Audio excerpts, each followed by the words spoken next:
has a frozen arse, hard as rock, no thawing soon. Never tells which way is south, hardly tells their arse from mouth. They never had a notion for taking our command. Send us to the hells for biscuits, we eat out of their hands. We eat out of their hands. Captain Hunt could take a ship further than his fingertip. Captain Shaw can't move a pace. What a waste of hauling space. They never had a notion for taking our command. Send us to the hells for biscuits, we eat out of their hands. We eat out of their hands.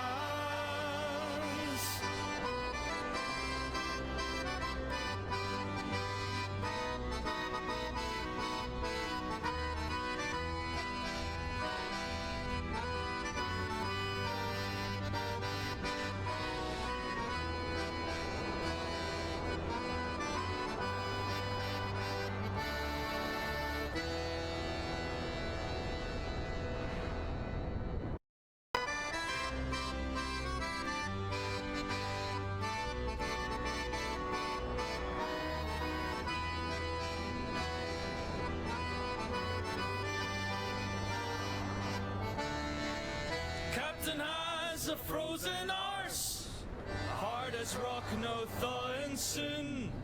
Never tells which way is south, hardly tells their arse from mouth. They never had a notion for taking our command. Send us to the hells for biscuits, we eat out of their hands.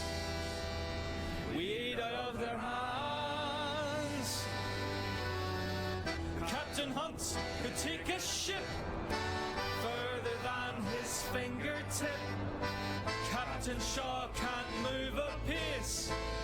What a waste of hauling space. They never had a notion for taking our command. Send us to the hells for biscuits, we eat out of their hands. We eat out of their hands.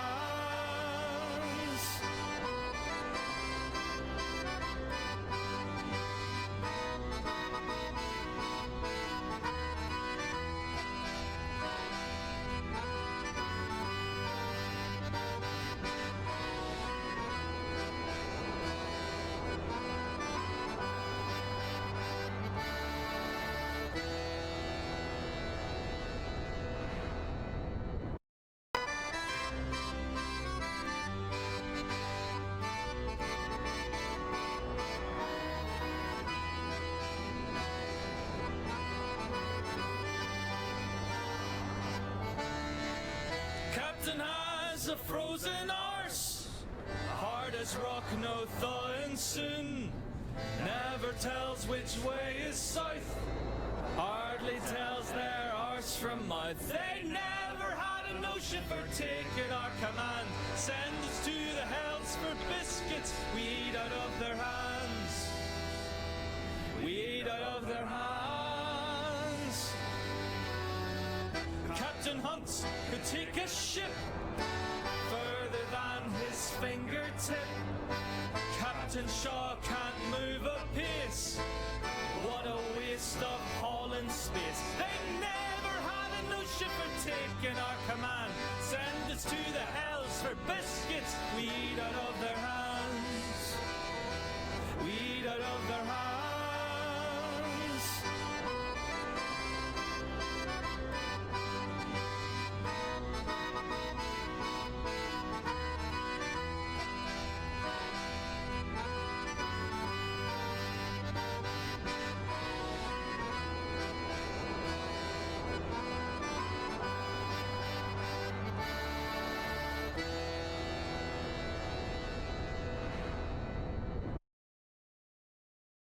Good afternoon, folks. It's getting plenty cold, wet, and chilly out here, which means that this really is the best time to be playing the Pale Beyond. Left off yesterday, having slaughtered an entire colony of penguins, and I do honestly feel pretty bad for that. I like what says branches, but How cool would it be if this actually did show a complex flowchart? Week 16 now. We're doing fairly good.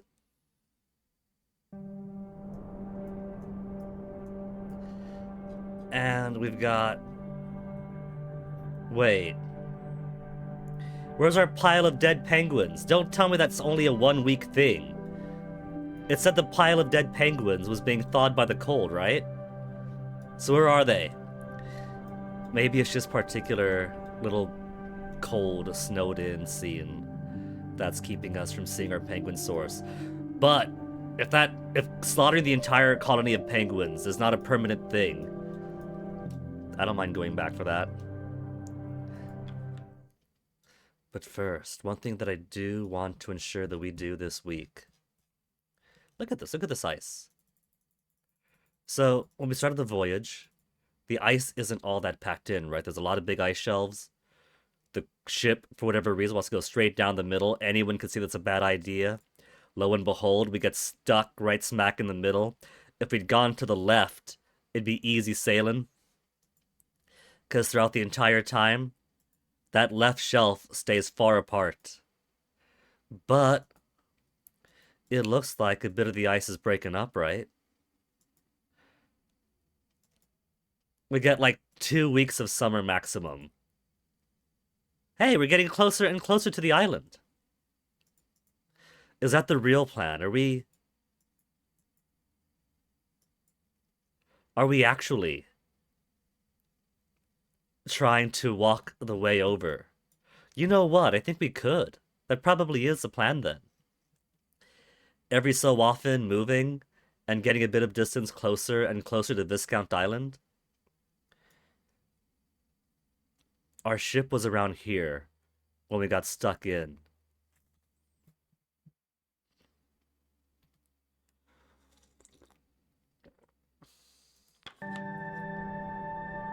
I think the first thing I want to do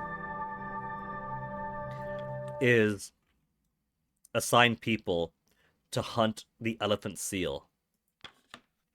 We have 33 out of 30 research.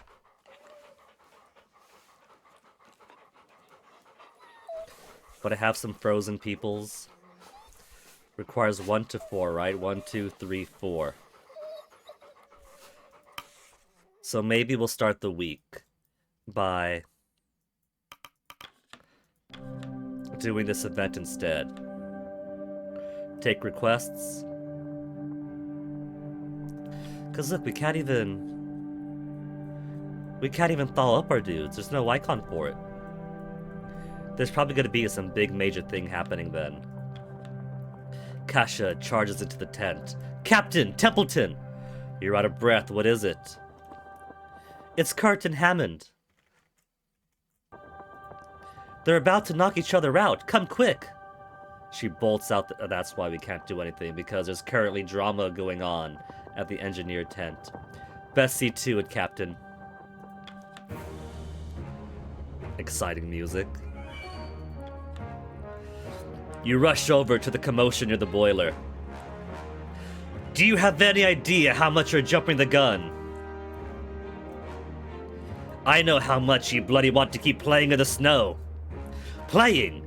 I take my work as seriously as you. You don't actually believe that, do you? Fine, we'll do things your way. No preparation, no stockpiling. We can all starve to death, but sooner.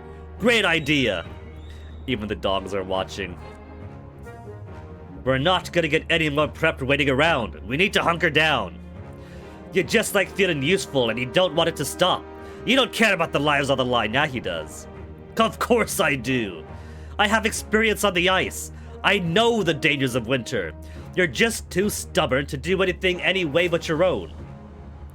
And when you don't get your own way, you make a big song and dance about it. You can't help yourself. You're a bloody glory hound, always looking to be the big man. Not hard. Sorry that you can't ever be the big man. Ouch! Hold on. As Fennec is 5'0", and I love him dearly, I gotta send him that.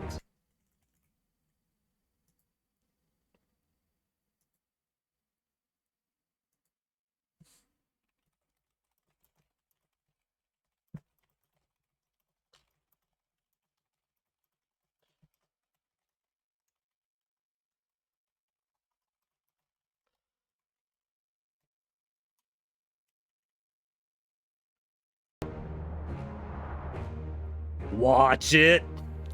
It's clear this could quickly turn ugly. As captain, I'm not gonna wait for a gap. I'm gonna barge right in here. What the hell is going on here?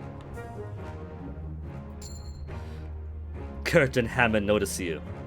Kurt eyes you before scanning the audience that has assembled. You're going to get us killed, you idiot! I'm not the only one who agrees with this course. Then get them killed. Get yourself killed. I don't care what you do. Fire my gun in the air.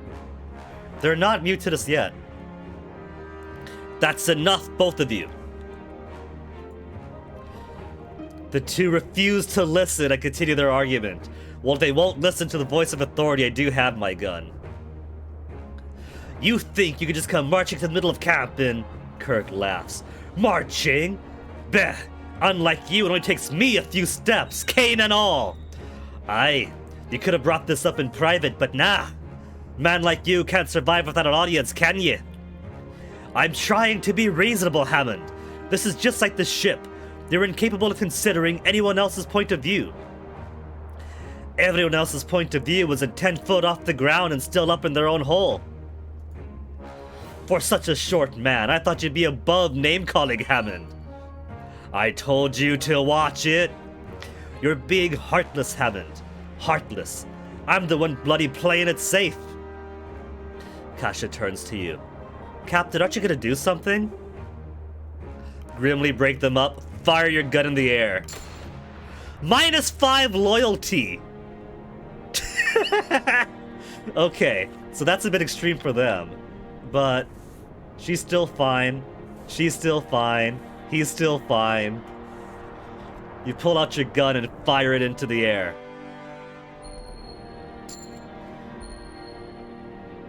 I got more demoralization. The blast startles 2 of Cordell's dogs, who go jolted across the ice and out of sight.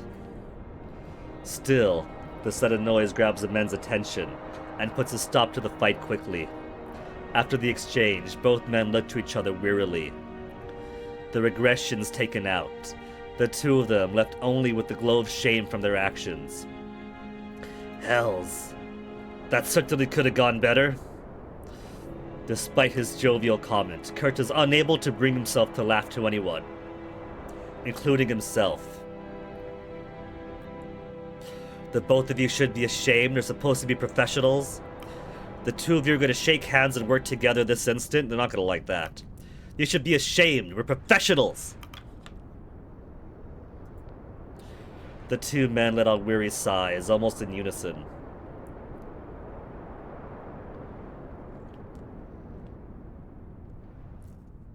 This is a waste of everyone's time. You walk away, making your way to your tent. The 2 men left to wallow in their shame. I figure they've already been publicly shamed. They don't need to have their pay docked as well. Plus, how much more demoralizing would that be?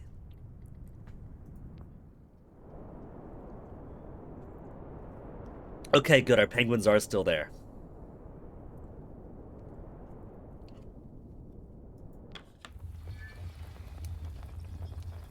We have 1, 2, 3, 4, 5 frozen people. Raise the heat.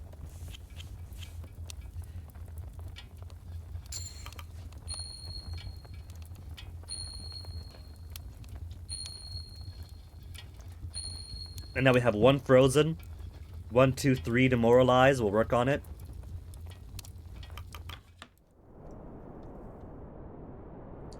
I got my miso soup here, so if you see a piece of green oozing out of the cup, that's the bowl. That's a bit of seaweed. I'm eating much better than these guys are.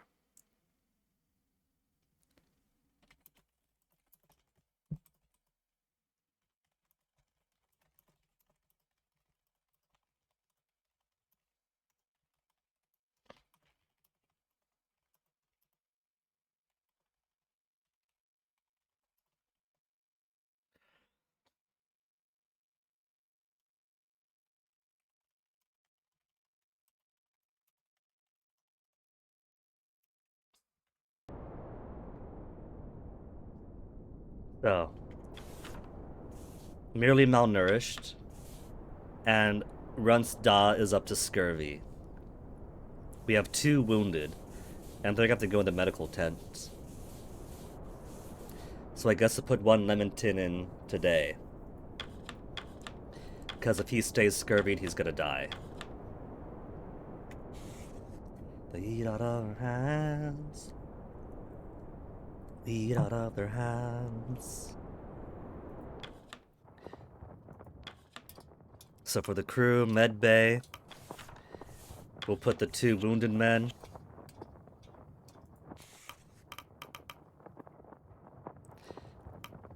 Maybe I'll instantly cure with the medical comforts, but we'll hold off for now. And who's all demoralized? Runstad's scurvied and demoralized. It's mostly the scientists still. I guess Harriet this time. Dwight's been demoralized 2 weeks in a row. But at least it adds 1 research, 5 decorum. So it's the same as putting them onto a research field trip.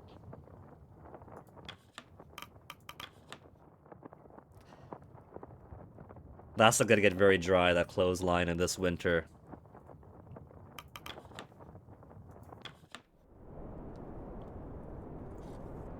Okay.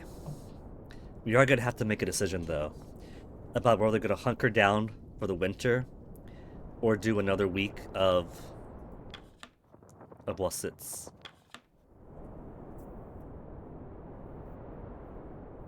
Another week of hunting? But I'm pretty sure that even if I put crew to hunting, that we could still prep to move out by the end of the week, like the last time. Because I want those elephant seals. 4 max. 1, 2, 3, 4. 4 elephant seals. That takes out 5 of my dogs. I'll have 7 left. I would have had 9 left if the 2 didn't get scared away. That's on me using the gun, though. I should have just stood between them.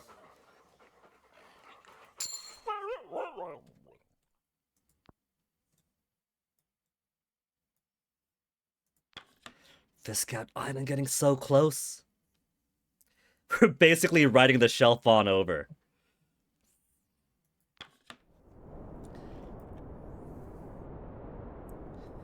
Alright, let's do our weekly requests.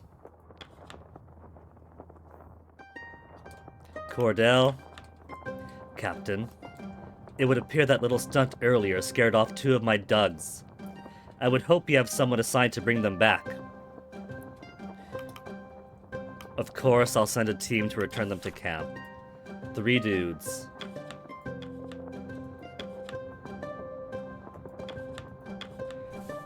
Let's do 1, 2. I should have just used my medical comfort so these 2 are available. And Blick will ensure that they can actually find their way back safely.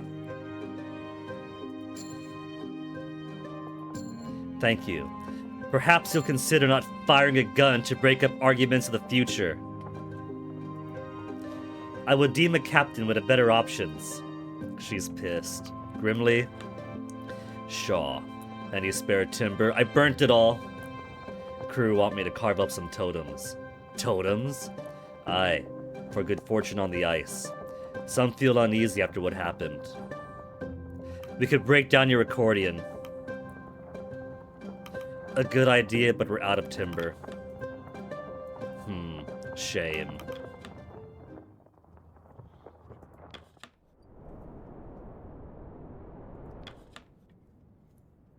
So from the Penguin store, I could assign up to 3 people. Anyone to talk to right now? Nah.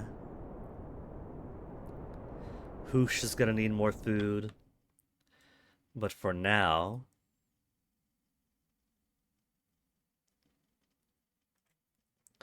Should I scout right now or just...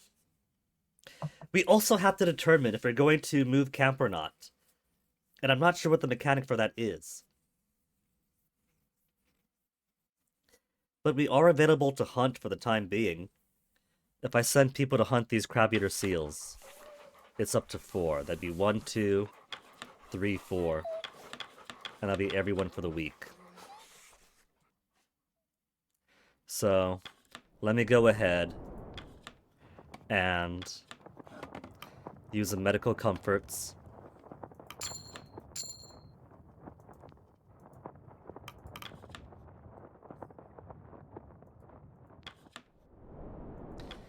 And then we could hunt us some crab-eater seals. 1, 2, 3, and 4. They shouldn't be too cold from this.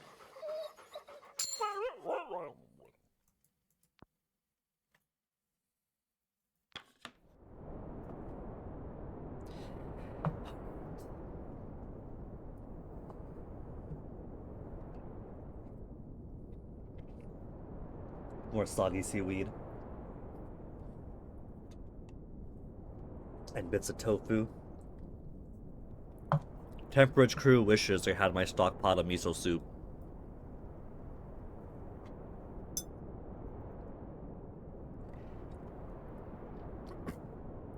Fuel, we have plenty for the week. Bush pot.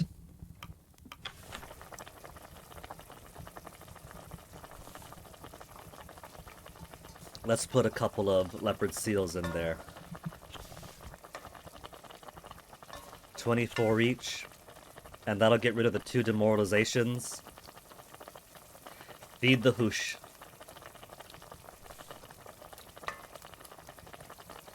And put some emperor penguins in there too.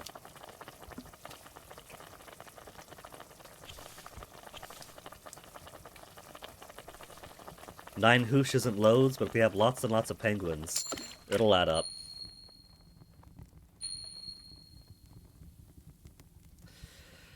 Alright. And gain 6 food with the aid of the spice crates, right? We got someone who's scurvied. So... let's put our dwindling lemon tins in there.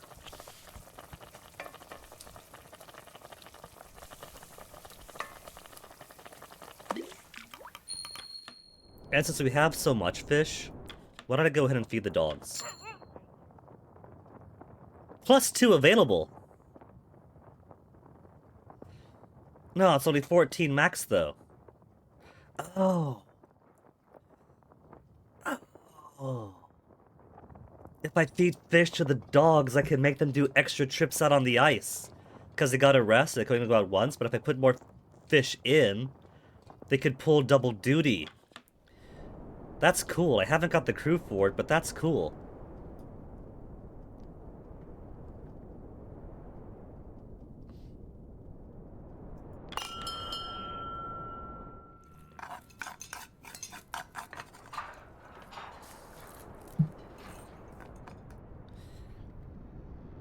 Dinner shared, stories traded. Are we gonna make a decision about when we're going to prepare for the winter? You've been bothering my dogs for some time now. They're having fun. Are you shaken by the morning's events?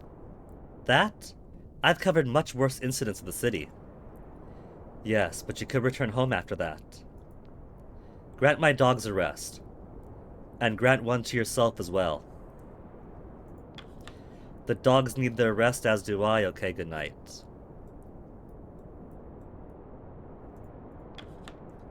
That fight was something, wasn't it?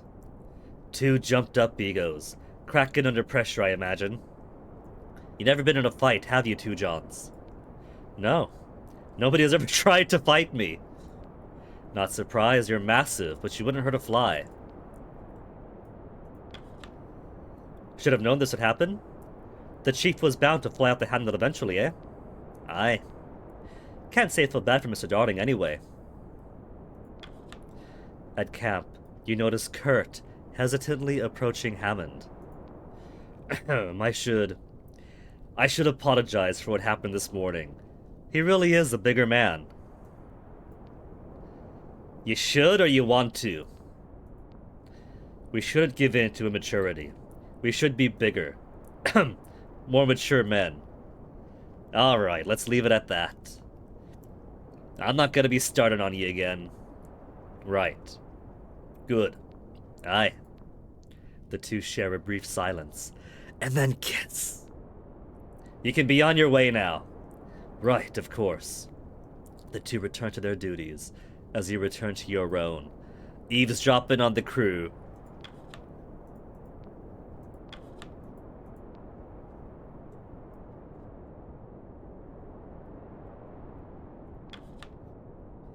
Can you believe the nerve of that Hammond fellow?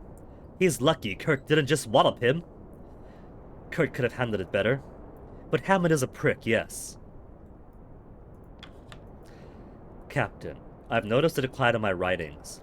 At first I blamed the cold. Then I realized I would often drink coffee as I write. It's becoming difficult to keep up the energy without it.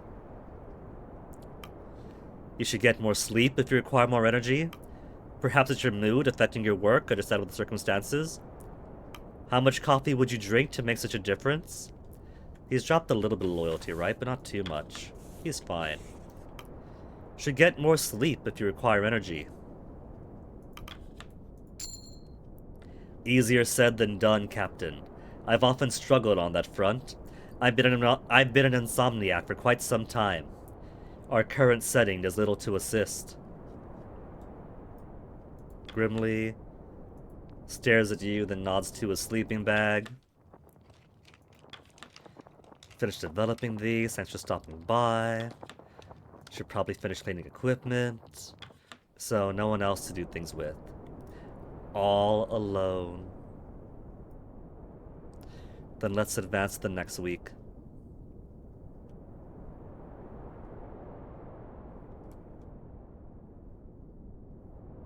Except no. Him first. Captain, you have a pen, don't you? There's something I need to write. Of course. I'm holding on to E, and I'm not letting go because I started to hold on to E before I realized I could talk to him. Okay, it expired itself.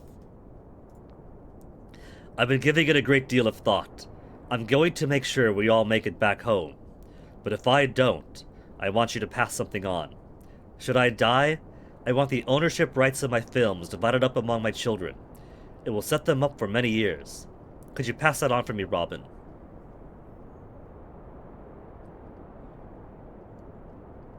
Tell them yourself that entertain such thoughts. I'd be honored to carry it out, if it comes to that. Thank you, Robin. I knew I could trust you. See, I could give him our platitudes or we're all gonna make it, don't even talk that way. And sure, he'll like it, that'll be 5 loyalty. But at that moment, he needs to know that if it came to that, we're all gonna make it out, but if it did... Yes, darling, yes, Kurt. We'll make sure your kids know. We'll pass it on for you. Now to the next week. Unless someone snuck into my tent. No, no one is so bold.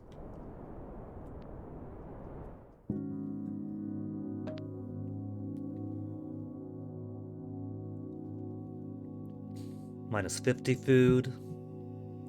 To cure this one of their malnourishment. Even at double fuel. Someone's gotta develop freezing.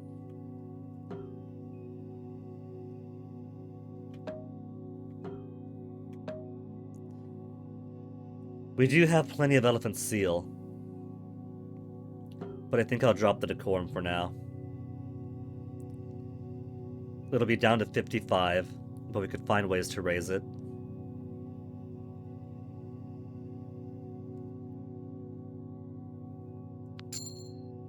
I gotta save those elephant seals after all.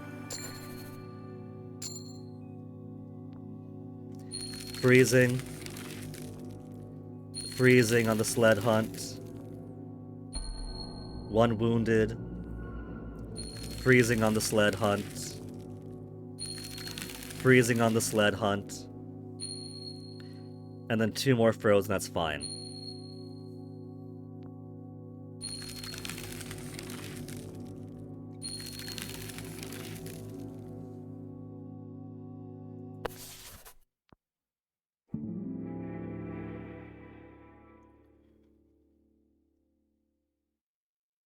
So when are we gonna make a decision? The furnace. Right, one not available because he's injured. Hammond's got something to say first. Captain. About what happened last week. Sorry. Aww.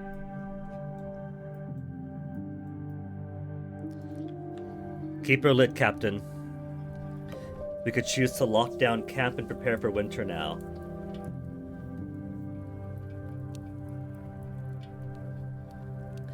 But first, let's fix up most of the freezing.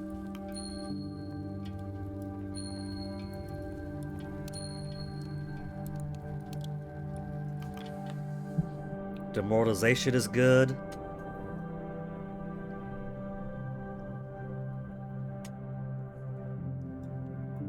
But if I choose now to lock down camp, does that mean we can't do anything for the next few weeks? That's my concern. Like, surely there's still stuff we can do week to week to week, and it's not just subsist on whatever supplies you get until the end of time. Because we gotta survive at least 12 weeks, they said.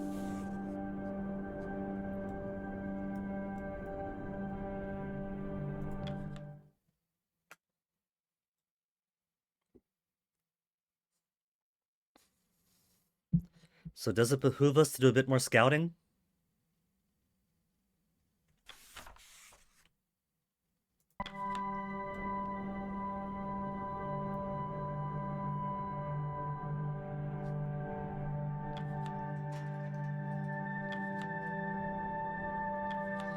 We could simply put loads of dues at the Penguin store.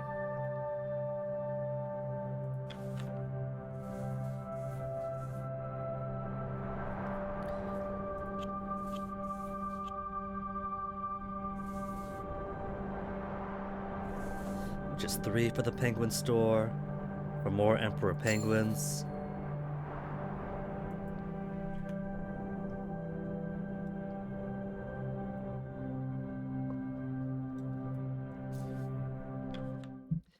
Maybe I'll send one more team for Crab Eater Seal.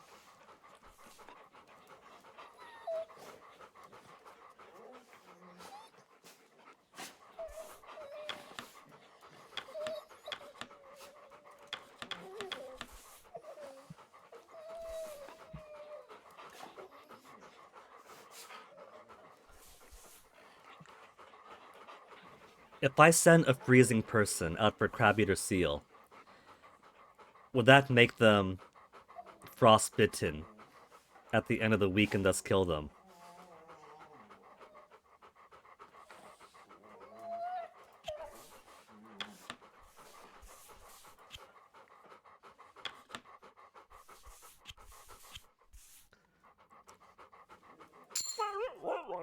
Let's find out. The option to lock down camp is still there. So, let's do a little bit more surveying.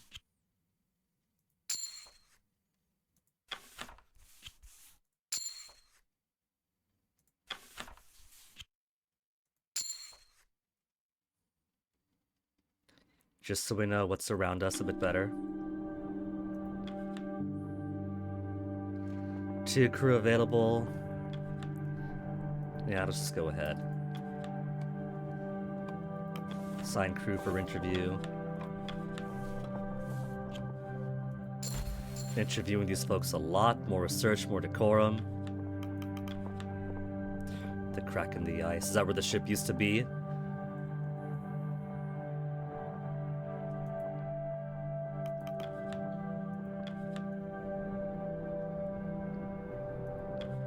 Alright. And we have an injured person to put down. To put down! No!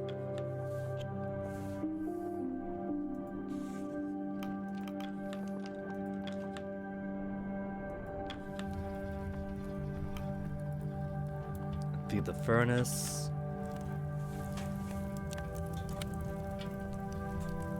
15 each and cures freezing in my 2.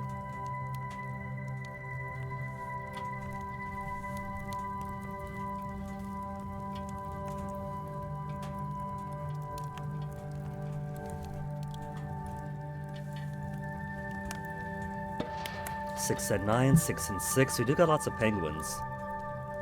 If crab eater seals are 6 furnace, 6 hoosh, and we have a steady supply of penguins, well, then maybe we save the crab eaters for fuel and rely on penguins for meat.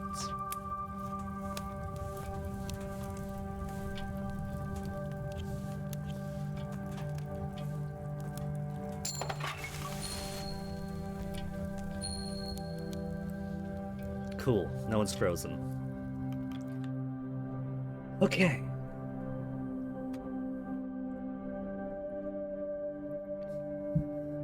Let's do some requests for the week first, and then lock down camp if we want to.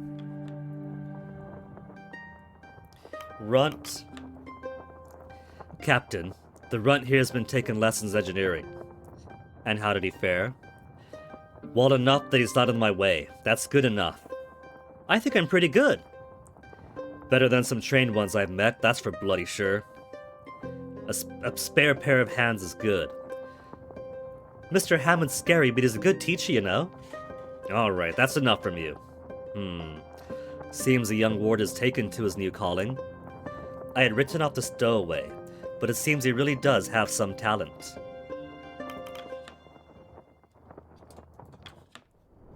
Okay, it's still locked down.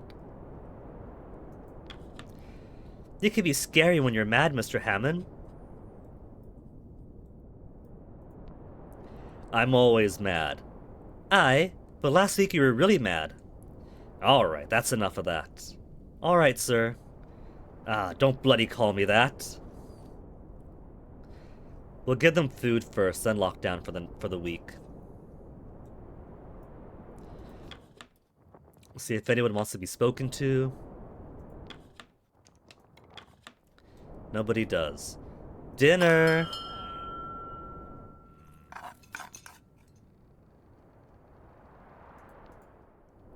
Okay, we can still make the choice. Summer's winding down. We hunker down soon? Most likely. Good. You got close to Shaw quick. I was designated by a benefactor to be the second officer in this expedition. I'm simply doing my duty. Aye, sure. Hammond, a question. I told you I'm not getting cold in your bloody report. Calm down, it's not about you. You've worked with Mr. Templeton before, yes? Regrettably. Do you happen to know his age? It wasn't listed in the records, and estimating based on appearance is difficult. He's younger than he looks, that's all I know. And there's your quote for the story.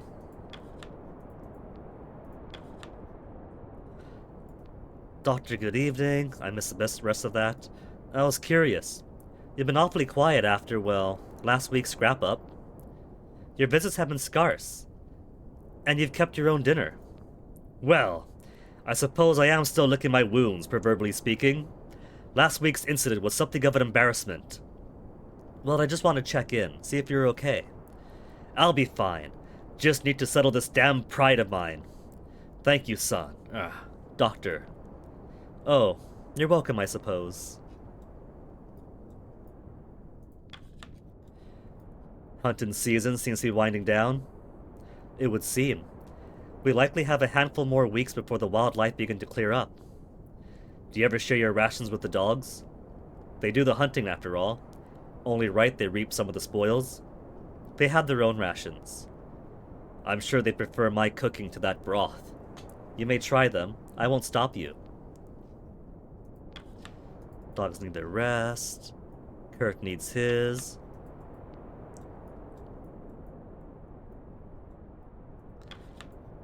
Captain, I've been looking over the contracts, and I feel an update should be made to your own. Your work has far exceeded your pay scale as first mate. Once you return to land, I'll arrange it so that you receive Hunt's promised pay in addition to your own. The pay should be divvied up among the crew. That's even... I was gonna say thank you. If I'm doing Hunt's work, I'm gonna get Hunt's pay. But that's a morale booster. Among the crew. Well, your humility is admirable. Well, I shan't argue with your wishes. I'll arrange for it once we return to land. I'm certain the crew will be pleased. Well, you better tell them. Give me that plus 20 decorum boost.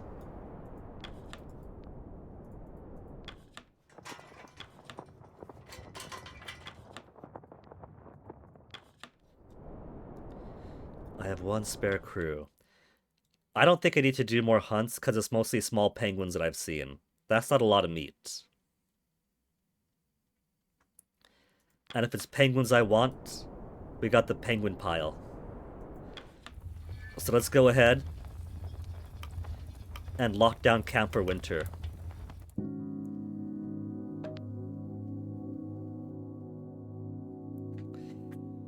No one's starving, so I'll go ahead and do that. Wait, no. Go ahead and do that as far as fuel for the week. Bring decorum down to 40. Look at that, though. Even on high, a crewman would develop freezing. So I guess I got no choice but to use normal fuel, because it's going to be cold anyway.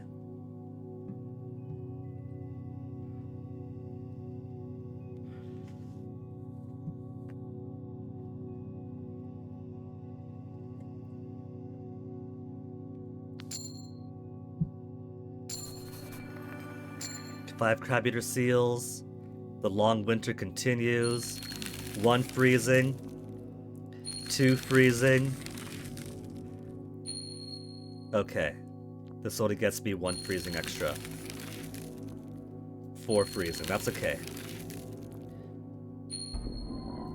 That's 4 freezing with the normal complement of fuel.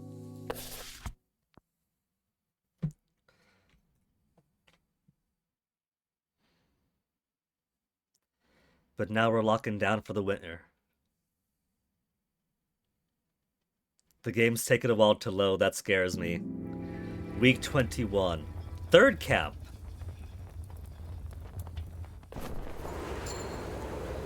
Act 2.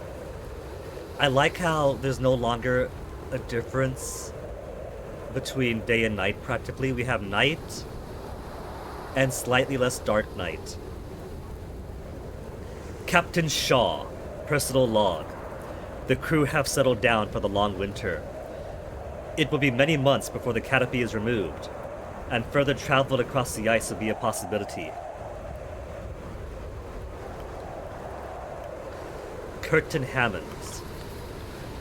Before winter set in, the navigator and the engineer came to blow in public amongst the crew. Drastic measures were taken to put a stop to the conflict. Tensions were high. The should not hang on either man's head, behavior no place in my crew, a reflection of my failure to lead. Nah, tensions were high. A professional disagreement turning uncivil is not unheard of, particularly in high-stress situations. Both men still carried the crew's best interests at heart, and tensions seemed to have calmed since the incident. The winter. The crew will be here for quite some time. The winter is long and cold and carries out in complete darkness.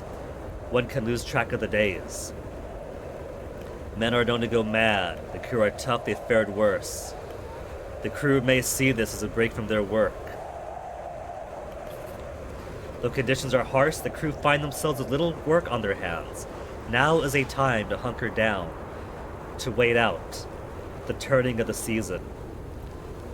I don't think we get access to our penguins anymore, or our penguin pile, and I was hoping we would. That's why I killed the entire colony, because I was hoping that we could make use of it during the winter. In that respect, the crew may find themselves with the chance for some much required rest. The coldest part of the world has now entered its coldest stage. In the winter, even words and time can freeze over. The doctor is likely to have his hands full in the coming months, dealing with frostbite amongst the crew. I only hope the young man is prepared for such a task. We do still get the Penguin store. Good. We're not gonna be... It has full on become an ice shelf. Also, we no longer get the elephant seal migration path. They're gone now.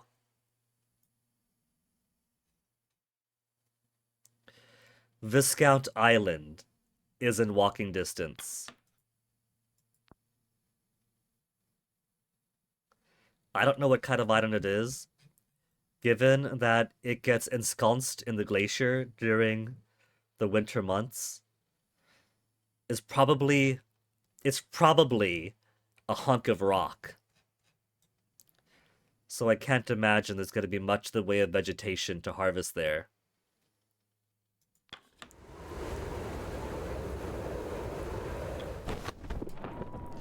Everyone's all huddled in the same little iced-in community. How cool is that?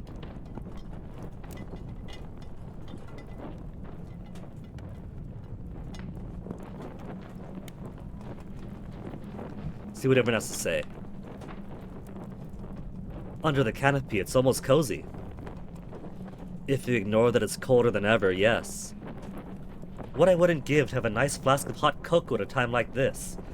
Well, sucks to be you, Gloss, because I just finished mine.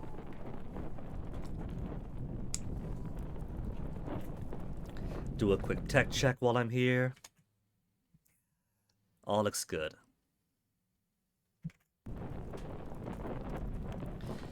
Why did you have to mention it? Now it's all I want. Ah, well, best save for home, eh? Scouts. We'll be holed up for quite a while. At least it means some rest, finally. You say that now, but you'll miss the chance to stretch your legs before long. Most likely, but for now I embrace the quiet. Do you hear those winds? Nothing quiet about winter, my friend. Also, nothing quiet about being stuck with you.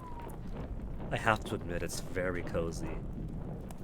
Being stuck indoors, in the dark, while the wind howls outside. The tent flap in the wind sounds like the leaves as the trees get knocked about. It reminds me of home, man. It reminds me of childhood typhoons.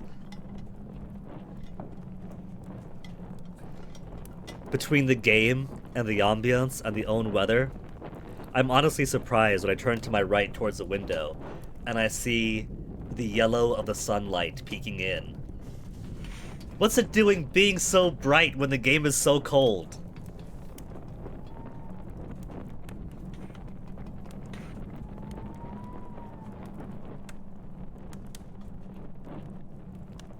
Ha! True.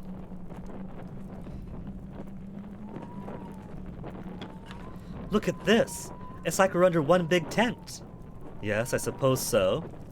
So no more hunting then? For the foreseeable future, yes. Alright. Here's hoping we have enough food to last us. Yes, let's.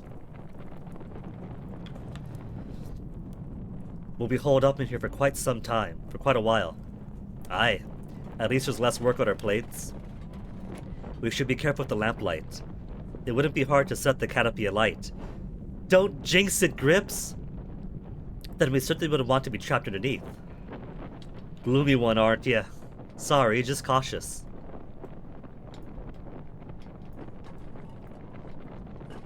Hammond and Cordell. Where's the beasties? Earning their rest. Something they may take a habit of in the coming weeks. Ah, and you're finally afforded a break from them. I am only seeking a modicum of heat. Best get used to that too. Long winter ahead. Indeed. And I don't nearly have enough supplies. Doggies! Aww. Bark back at it. Tickle behind the ears. Offers you its paw. Request tent.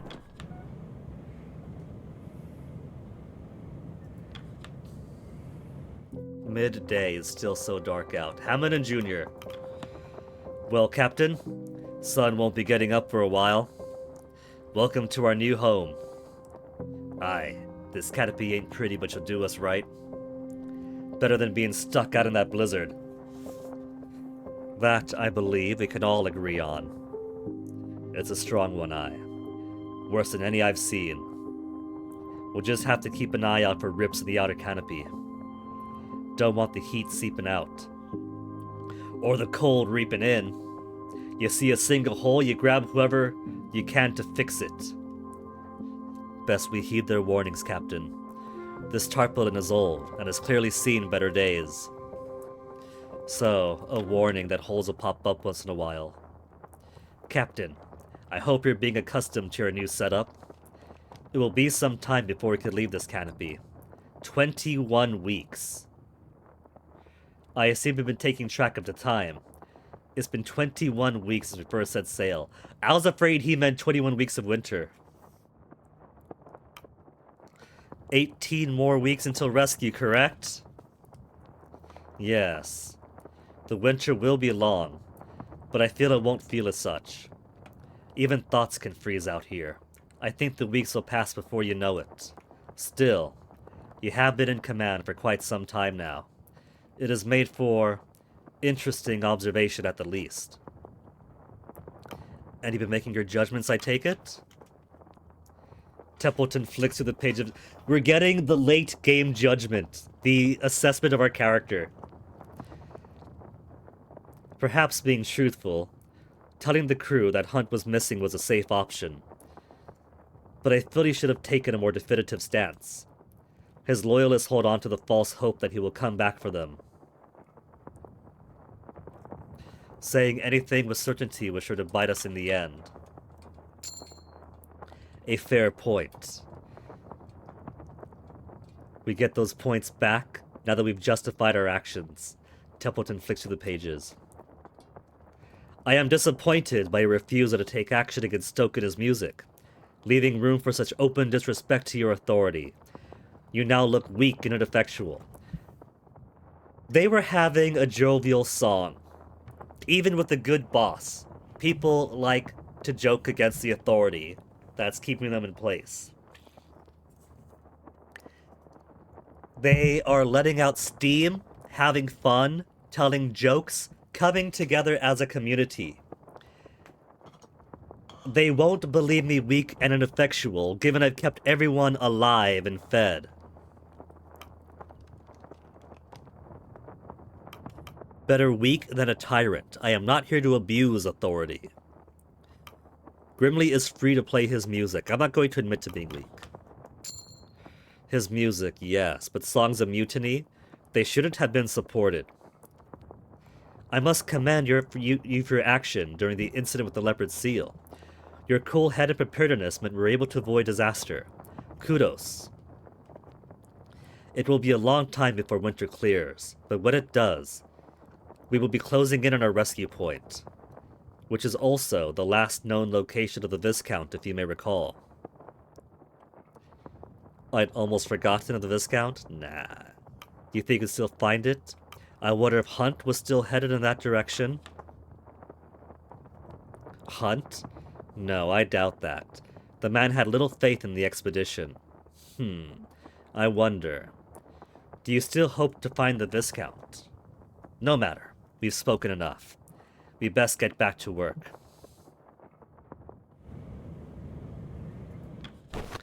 No holes. Good. Kasha and Kurt getting along together now that they're in cozy situations. Is that the compass you carried in your third film? Indeed it is!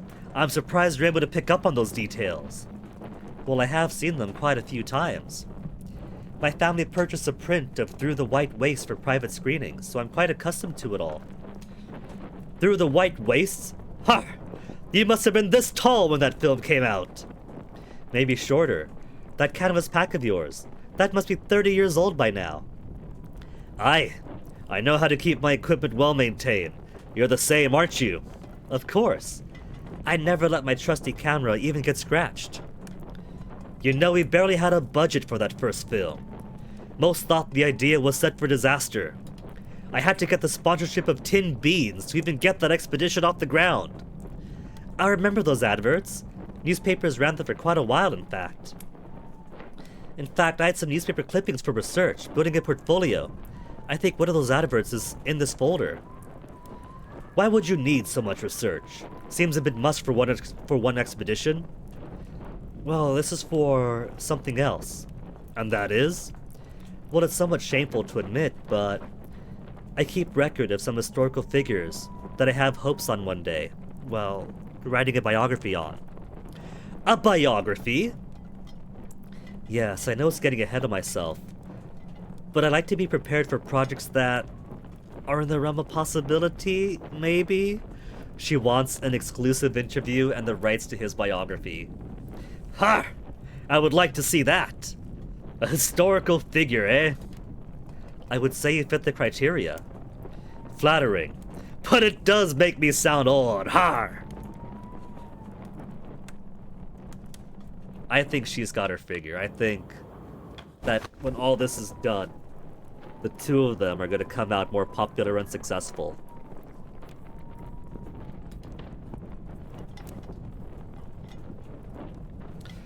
So let me go ahead and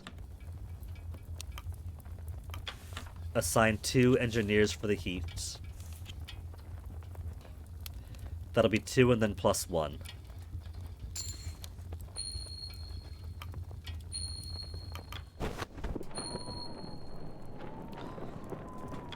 Nobody else in here to talk about. So let's go ahead. As far as portraits, we'll wait till the end. I still want to send crews out, though,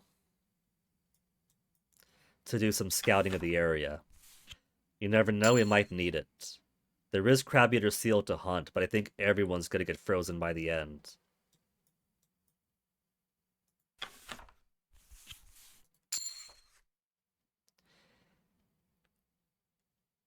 Observe anti-lunar specter.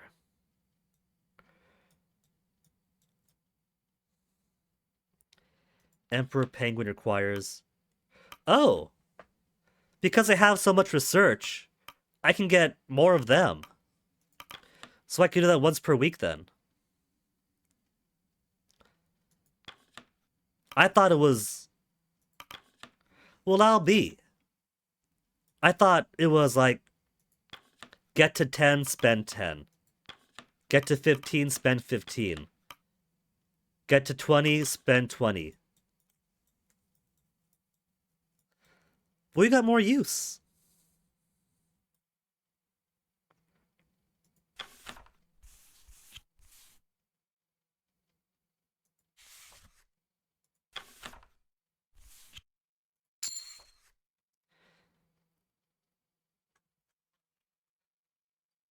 We could hunt. Hunting is still an option. Hunted penguin store.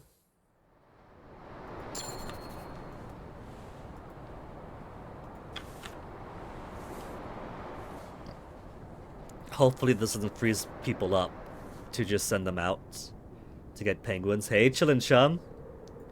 How's it hanging? Freezing. Freezing. Freezing. If I send people out to get penguins, they'll get frozen. Well, the good news is I gotta burn some elephant anyway. Out of the cold, working on the garage and backyard. Well, that's good. Out of the cold, work out of the backyard, and into the cold of the pale beyond.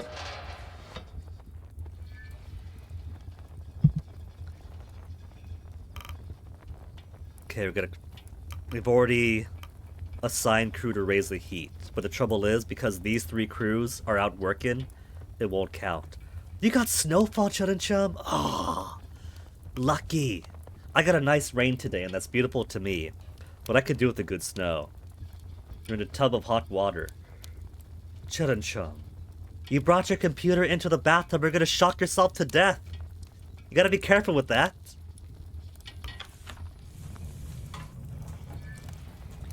Elephant seal, 1, 2, 3.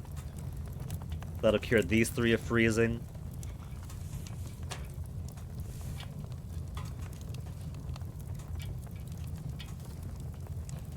Well, I appreciate the sentiment, Chillin' Chum, but now I gotta change the category to pools, beaches, hot tubs, so thanks for that.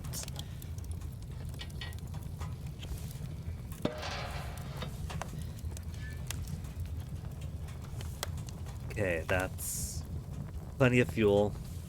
Brings it out to 4 elephant seals.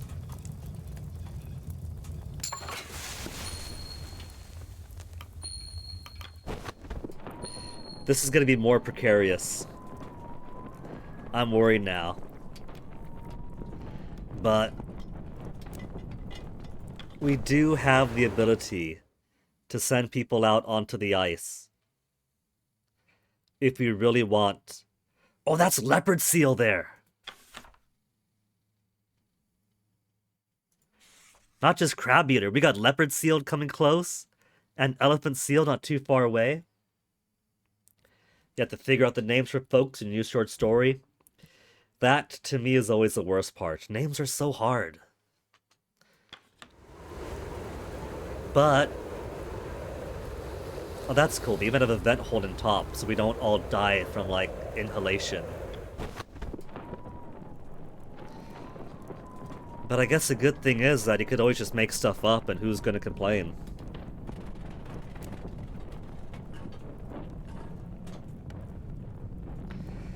So, Hoosh is going to need...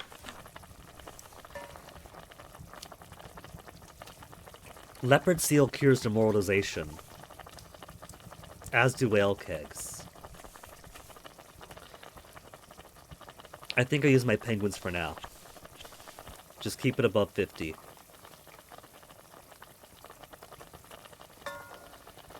In fact, might as well get it close to 100.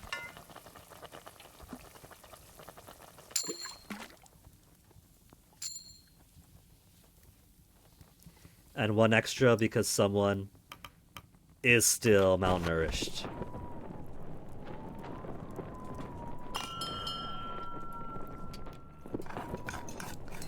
It's a whole lot cozier in this camp. You're not fond of like Protagonist-chan, Anon, or even Toy-chan. Are you telling me, Chillin' Chum, that the sex slave in your smut story is the actual audience surrogate protagonist?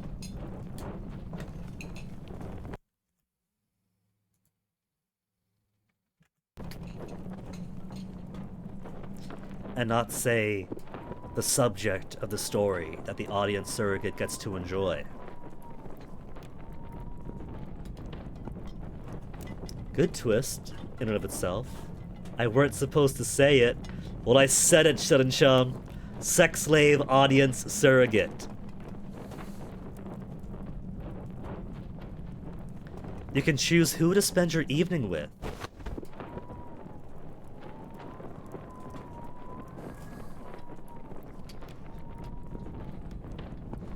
People to talk to. There's also a hold of the canopy. We have 8 crew left. It requires 4. So I want to make sure I have plenty of crew left over at the end of a night. One, 2. Lefty's got bad eyes, but he's got 2 hands. Then Mr. Gloss. 4 to repair the hole.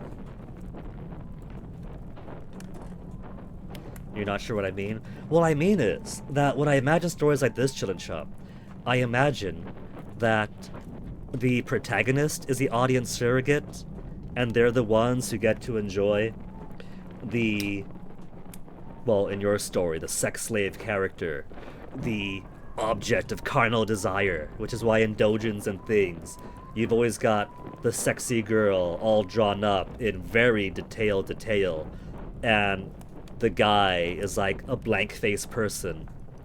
And heck, half the times even the dick is just a shiny blank area. So you could imagine you are the ones enjoying the fruits of her labor. And so to see that your story has a sex slave character be the audience surrogate is kind of a switcheroo of how I normally see the dynamic, is what I mean. Yeah, exactly, the no eyes protagonist.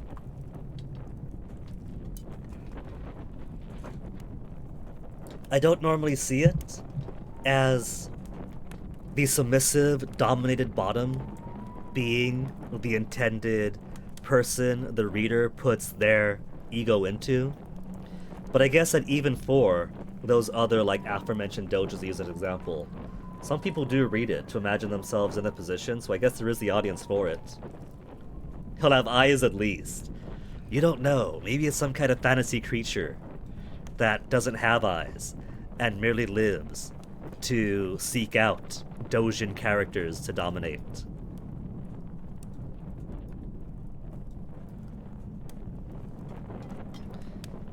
Two Johns and Mr. Zach's, what's going on? How do you say, oh that's right, Two Johns was having Zach help him to read. How do you say this one? Acceleration. You said this was a simple book. You certainly picked an interesting time to start reading. They got nothing but time now. I'd bet it's too dark to see anything most of the time. What brought on the need to learn? Not gonna be strong forever. Whaling work will dry up. Still got time to learn something else. Two John's a smart guy. He's not book smart. But he's intelligent enough to realize that his great stature and physical prowess isn't gonna last forever. He's gotta take care of himself.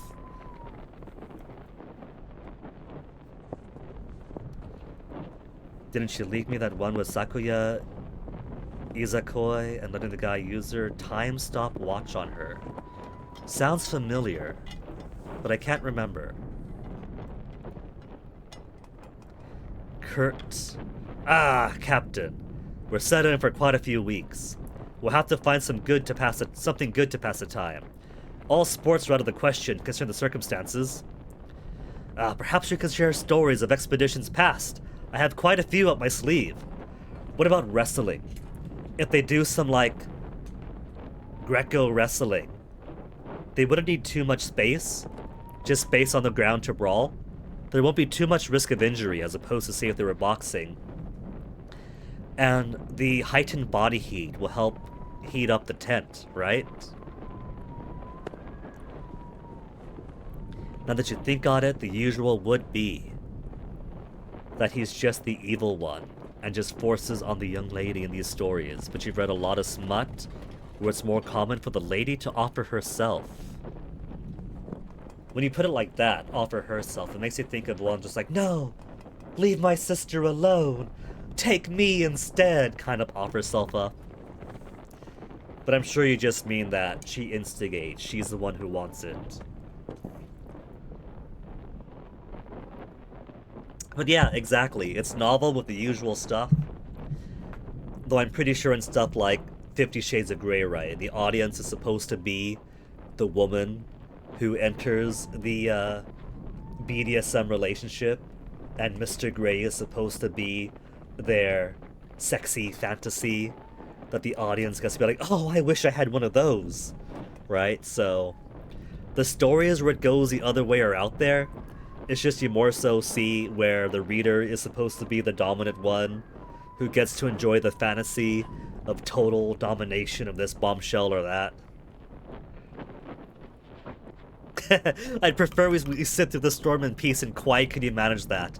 No, that'd be nice, Kurt. I'd love to hear some of her tales. Chill and chum, join the campfire. Share your stories with them. If it wasn't overplayed, you do that sort of thing too. I mean, just because it's overplayed, it doesn't mean you can't do it. There's 7 billion people in the world right now, right? And people have been writing for ages. Thousands of people get stuff published every year, I'm sure. There's already loads and loads of stories. Be it books, or film, or fanfics, or anything else, or games, or anything. We've already got loads of overlap. If you worry about someone's already got the story out there, or loads of people already got these stories out there, what makes mine so special, you'll never get stuff done. But what you provide, Chum, is your own story, your own take on it. Even if you said, I want to write Star Wars but my way, it might look like Star Wars, but it will still be Star Wars through your eyes and brain. It's through your filter. So it's not going to be the same. That's why, to use one example, into the 90s, we had 2 books about a kid that goes to wizarding school. And one could argue, well, which one ripped off which one? It turns out that Harry Potter might have ripped off from this one. But the facts are, there's only so much that we could invent. And on a broad setting level, at a broad concept level, lots of Venn diagrams are gonna look like circles, but the details and how you do it is still gonna be unique. So you just gotta do your thing and hope for the best.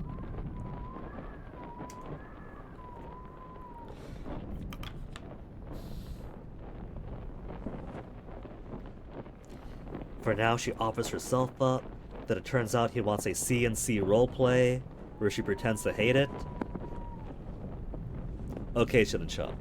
I won't put too many of the discussions we've had about your life trajectory into the public broadcast here, but like I've said, there's people who are into that, and so there's gonna be an audience for that.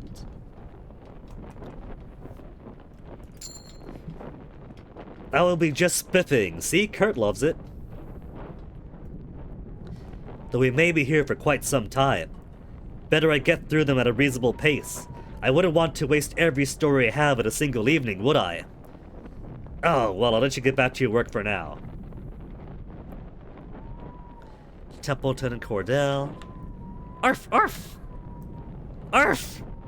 Miss Cordell, would you be able to calm that thing down? I'm attempting to make note of the day's work.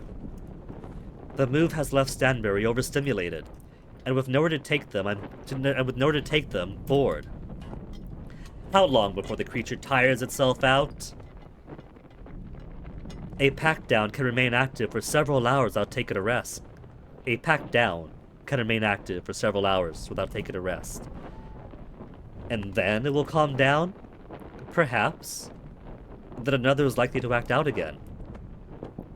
How is anyone to have any work done in their presence?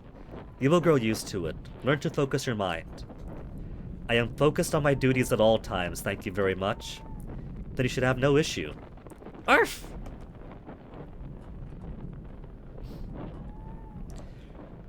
That's what you're trying to get the AI to do. Chillin' chum. The AI doesn't know the concept of horny, though. It's not gonna get you a realistic or reasonable story. It's gonna get you autocomplete.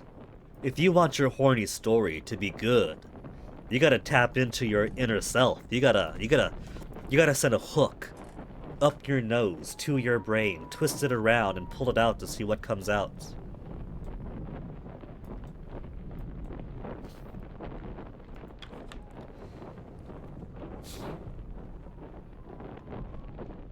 Thinking of going for a stroll? What? You were staring at the exit for a while there. Oh, right. You alright? Yes, it's going to be a long winter, isn't it? Should be.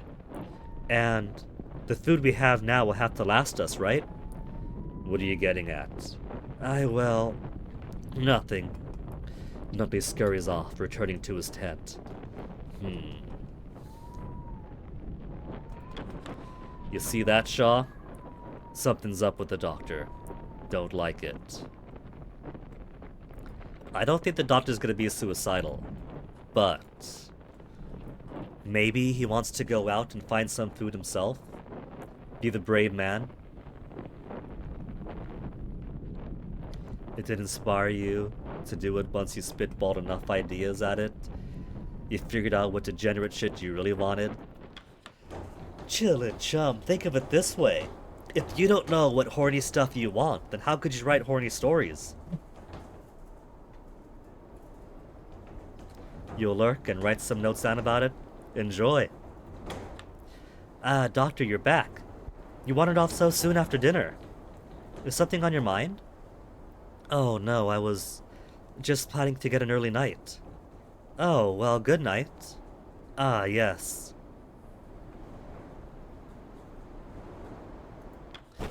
Okay, we have one who's malnourished. No one's demoralized. We have 4 people available. Let's send... Scientists have gone plenty. Runsta, I think, has been interviewed a couple of times already.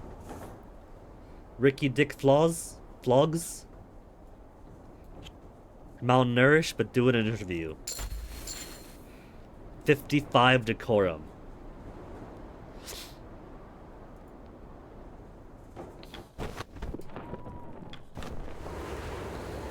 I bet you the guys I sent out, 1, 2, and 3 expeditions are all gonna come out frozen. There are 5 dogs available. We could send people on the hunt. We probably shouldn't. So for now, minus 46 degrees, we're up to 4 snowflakes. But I'd imagine we got this big tent, right? We got this big tent we're under, and everyone's in closer proximity. So something like this should retain heat better than the big outdoor camp, right?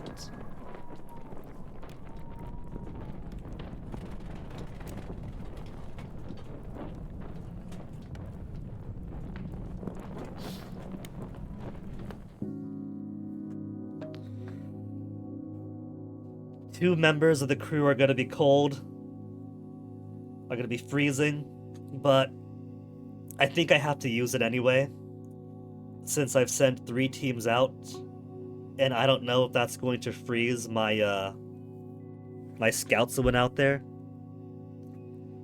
Not that it's going to prevent you from trying to get their bodyguard story idea and just going full on hentai logic. I mean, chill and chum. At the very least, any writing that you do, whether it's a buffet or a soup of everything, all muddled together, either way, you're getting your writing practice in. And so whether it's buffet or mud, you're making your writing better just by getting time on it.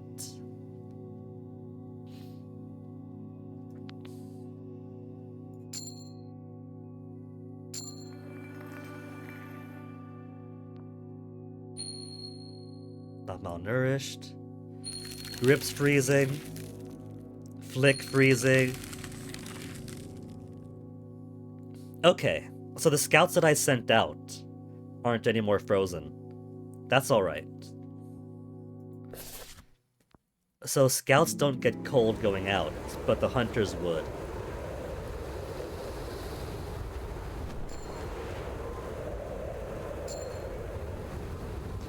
Let me get an extra penguin.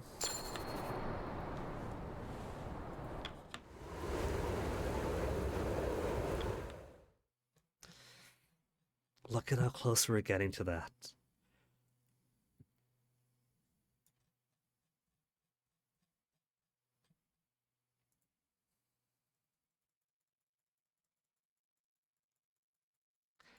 We went from all this open water. Well, not really open water. This is like icy water here, right? But still fairly open. Ice shelves moving, breaking apart. But then more ice forms. More ice forms that get bigger. Little bits of ice start to crush.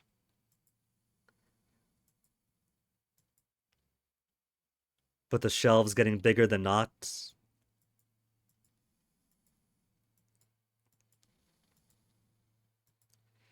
And now it's basically an ice sheet in the making. From land to sea.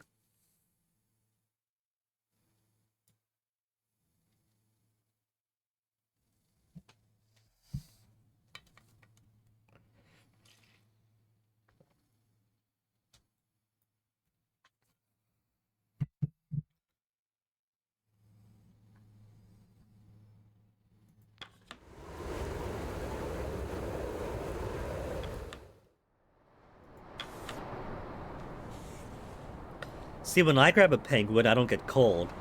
When I have guys grab penguins, they all get frozen. But they only give me one penguin each. If they're spending the entire week hauling penguins out, they should be giving me more than one emperor penguin.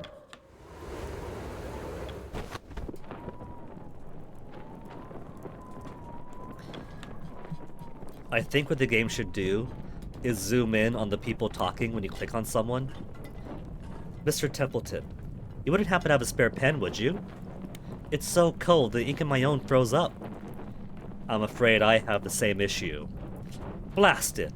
I'll have to warm it up by the furnace then. Language, little lady?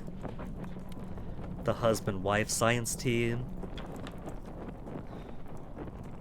I've had to make more concentrated effort to track the days as of late.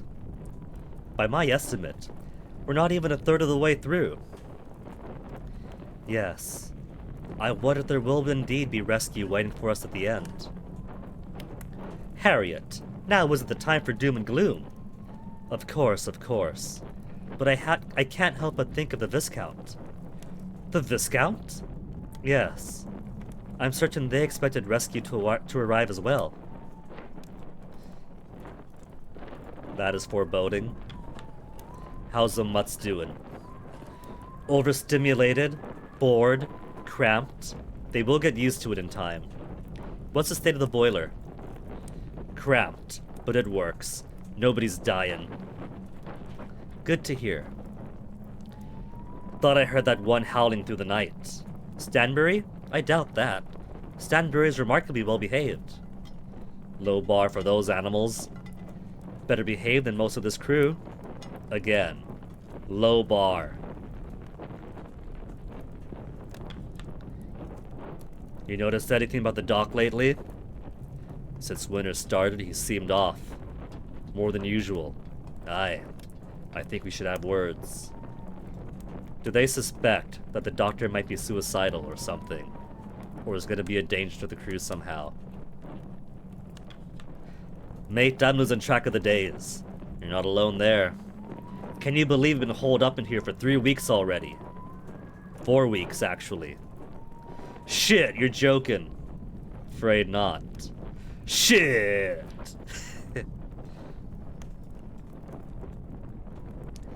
Doctor's tent. No one to speak to. Doggy tent. No one to speak to. Hoosh for the week and fuel. Let's have the engineers raise the heat first. Grips will raise the heat for himself. Healed freezing. Healed freezing.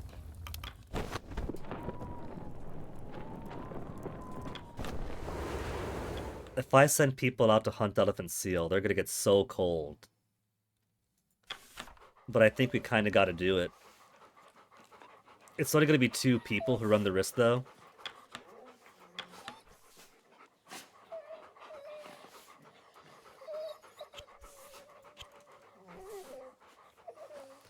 And they'll come back with 3 elephant seals.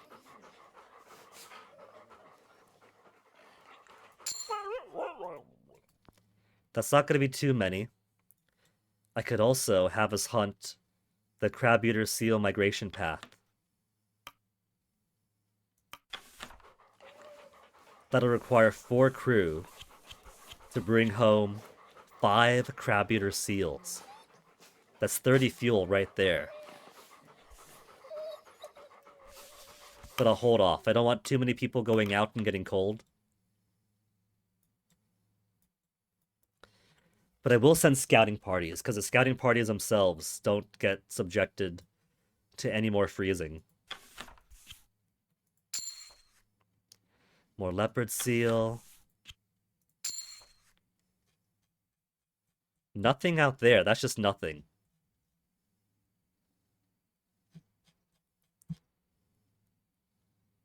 Two leopard seal. 3. Crab-eater seal. You know what? With all these seals around us, hunting could be better now. Because it's only 2 to hunt leopard seal. They'll get frozen, and one will get wounded.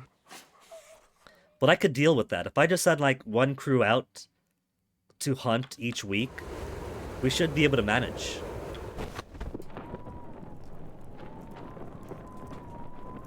Because a big issue for me is going to be the boiler.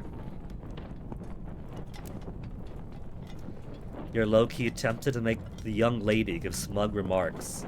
And then he thought, why not Fabienne?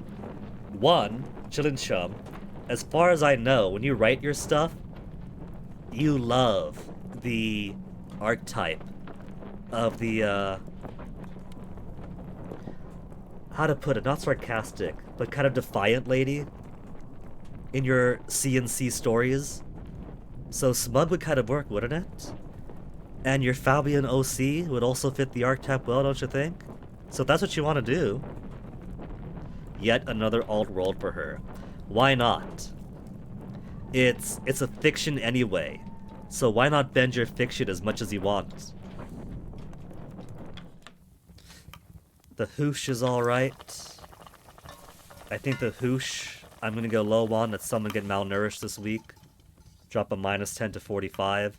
Do I want to drop a -10 to 45, or do I just maintain? I could maintain. There. That'll be 50 hoosh.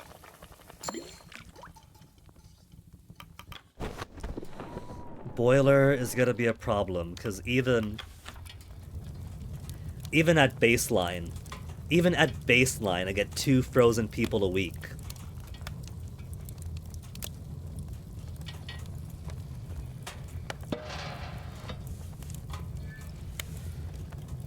I want to save the flares. The flares could have been useful for the leopard seal when the leopard seal attacked.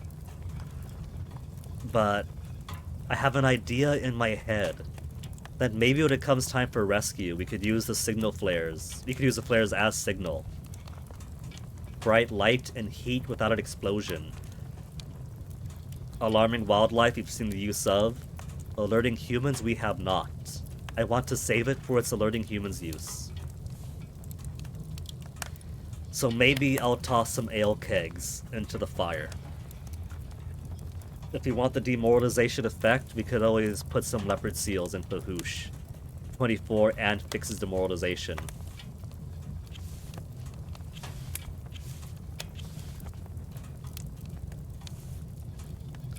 Six and 6.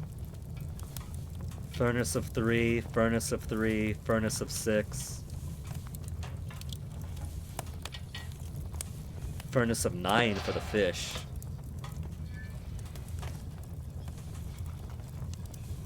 So it's better than crab eater seal. What about that ice fishing hole? I was hoping the ice fishing hole meant that we could harvest so much fish throughout the weeks, but they basically just use it once.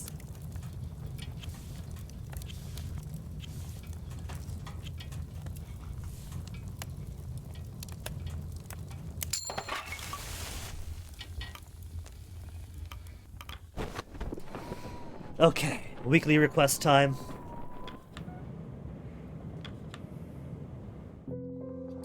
Mr. Zach, I have had it. I've had enough. Night after night, week after week, those salters. Isaac, some decorum, please. Apologies, but I cannot take their presence any longer. Loud, disruptive, and the mess they leave behind after dinner. I just want some peace and privacy. Is that too much to ask? Captain, I implore you that you relocate me to another tent. Anywhere else, as long as it's away from them. We're a crew. If you can't live peacefully with the sailors, you will have to learn. If it's so important to you, then if you move somewhere else in camp, how about closer to the kennels with the dogs?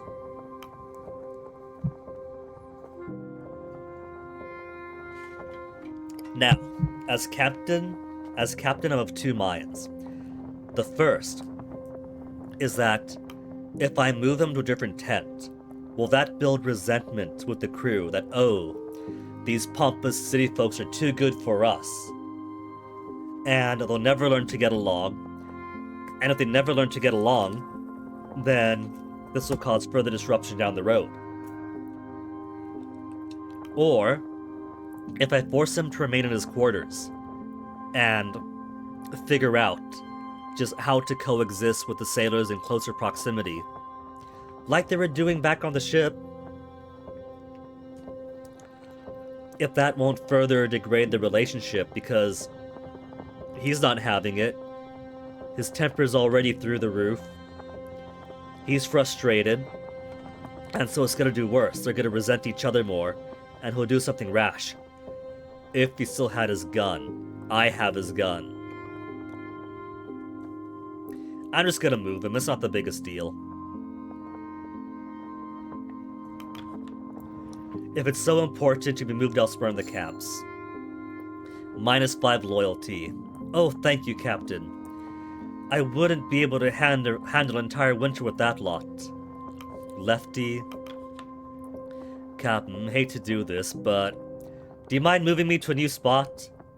It's getting awfully cold, and these old bones are starting to crack. I'm not owed special treatment, but I'd like to be moved closer to the boiler for warmth. Everyone's cold, that's not good reason to move. Have to barrack is colder from here. Well, the good news is Zach just vacated his spot. You may move immediately. Templeton really hates me shuffling folks around. Thank you, Captain. The winter's been harsh. Grips. Captain, do you mind if I move to a different tent? Worried about the boiler. I'd like to be on hand in case of an emergency. He's just saying that so he could be warm. Would you be able to move me closer? Sorry, Grips, I just granted that spot to Lefty. Muddles the waters to move you now. Please make do. You're never too far from the boiler, there's no need for a change. If I say I just granted a spot, that's not throwing Lefty to the bus, is it? That's saying, look, I'm sorry. We just gave that spot to an old man, you have to make do. What? He isn't even an engineer. Why should he be placed next to the boiler? I knew I should have asked sooner. That's my fault, I won't complain. Demoralized. I think... Do I have him working already? Deployed, so yeah. Well done, Grips. You just had to be the one to ask. Grimly? Shaw. Templeton. Need to do something about Arthur. Arthur? The doctor. Right, yes, Dr. Nutley. What do you mean, Grimly? Since winter started, he seems unwell. I think the pressure's starting to get to him. I'm surprised to see you coming to us with this issue. I didn't take you to show concern to a high-class landborn. He's a good lad, means well. Besides, he's part of the crew. Hunt picked him out. Well, it's no secret that the good doctor carries a nervous temperament. Do you think it's beginning to affect his own health? I'm not alone. Junior, Belford, Darling all think so too. That it is quite noticeable. I'll have words with him. Nutley's always been that way, he's made it this far. If the doctor can't hack it out here, that's his problem. I'll have words with him. Good. Better sooner than later talking to him. Lad's barely hanging in there. Everyone is loyal for now, but if I have my mouse here, it refuses to move. He's almost too loyal! You found an onomatopoeia dictionary. Oh no, Chillin' Chum. Oh no.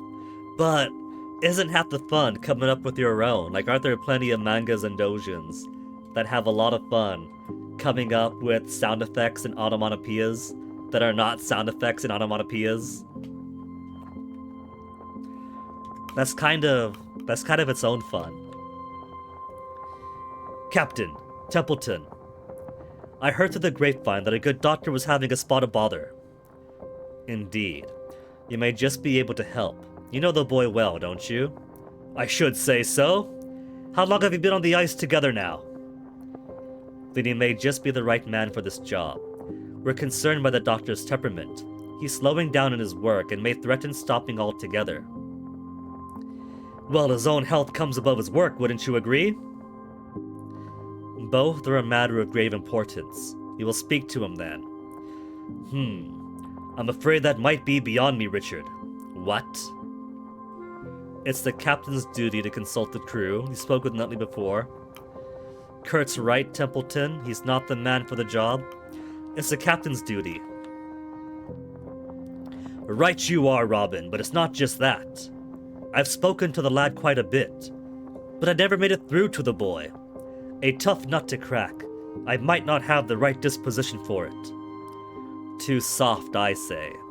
Excuse me. You treat him too softly. The young man's a doctor. He does not need to be handled with gloves. Templeton says that, but he's not the one dropping 5 loyalty, 5 loyalty every time you say something encouraging with not the perfectly correct phrasing. You're not looking for fucking sounds, Phil and Chum, just something tame you want to communicate intuitively. In that case, colored me very surprised. What he needs is someone to remind him of the duty behind his role. No sugared words. The boy's temperament is hanging by a thread, and you want Shaw to approach with a saw. You said it yourself. The gentle method proves ineffective. I said no such thing.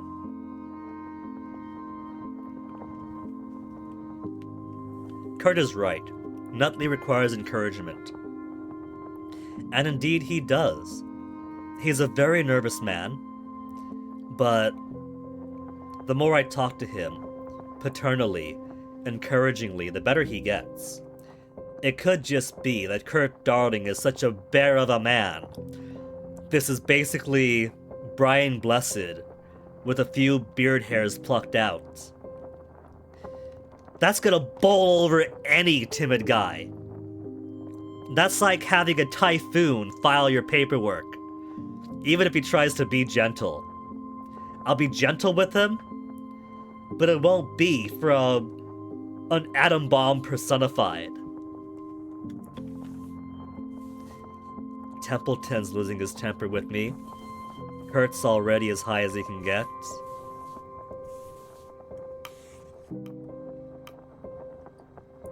No use arguing. We'll see what fares best when I have words with the man. Understood. I suppose what presents itself is in the moment is best.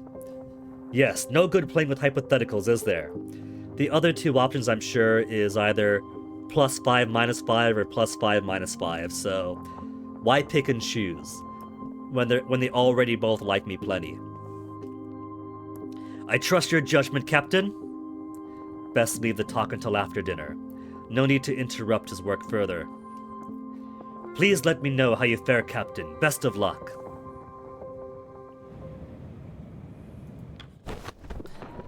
Alright, got 2 holes to fill.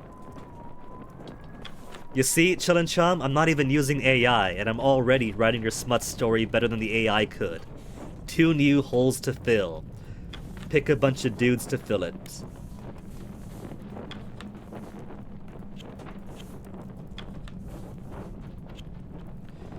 I need 4 though. That's gonna...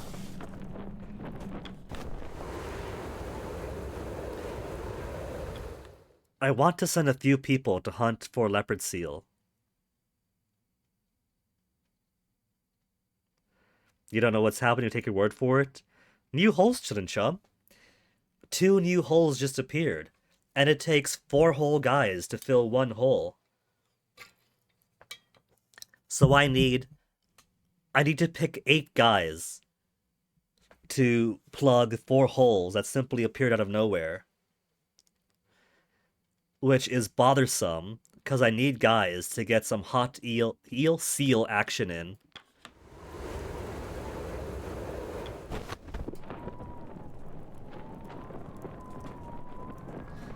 Field and Hoosh is looking good. Grips and Dick. About a quarter of the way into winter by my count.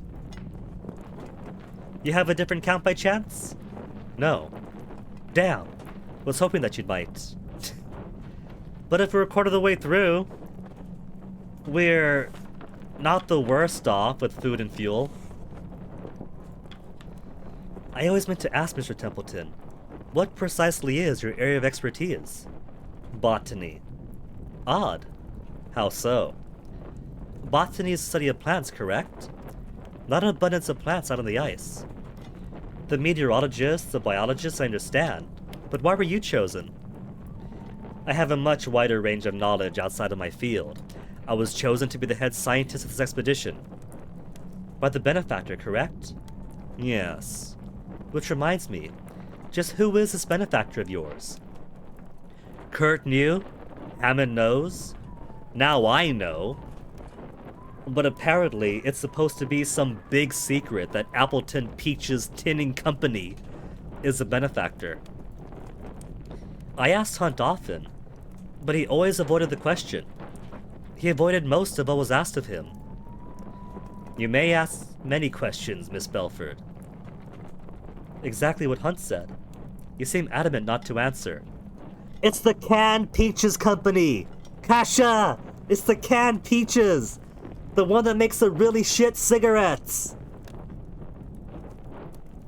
I do not see it as relevant information. Everything is relevant, Mr. Templeton. You can only hide secrets for so long. We will see about that. Alright, so I gotta give 8 dudes to plug up some holes. Let's start with engineers. 1, 2, scientist, and 4. They do this. They put all these holes here because they know that I want to send guys out for all these delicious leopard seals all around us. There's so many. Except, I've already spent all of my dogs for this week, so I can't send people out this week for leopard seal anyway. They got lucky. 4 guys to plug that hole.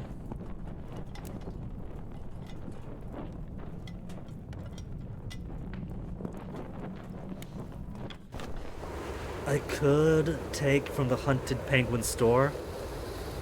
At base fuel level, 2 people will get frozen. And then there's up to 3.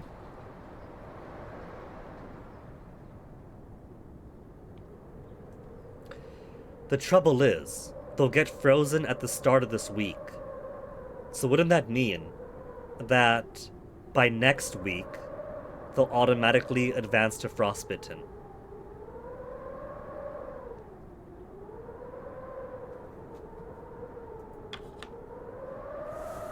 I do have 4 more elephant seals. So I could do 1, 2, 3, and then put 1, 2, 3 elephant seals in there. The trouble becomes that if I put them in there, right, to extract some penguins, I could ask the engineers to raise the heat, cures crew of freezing, but it doesn't seem to apply for crew that have been deployed. That's the bullshit part. If they're working, they don't benefit from raising the heat. I have to raise the heat, undo their freezing, and then put them to work.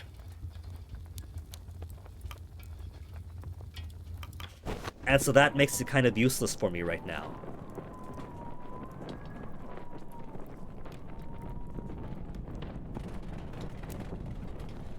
I got 2 guys available, 1 demoralized.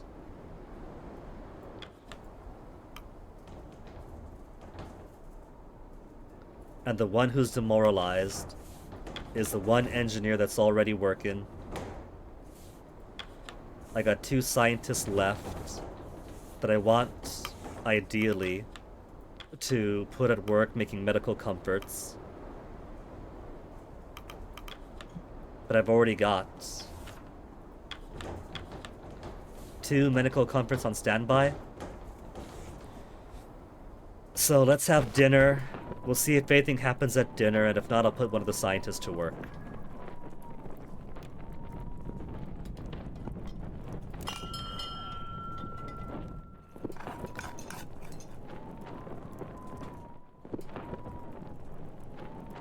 It says I can choose to spend my evening with, but I didn't have that option the last week, I don't think.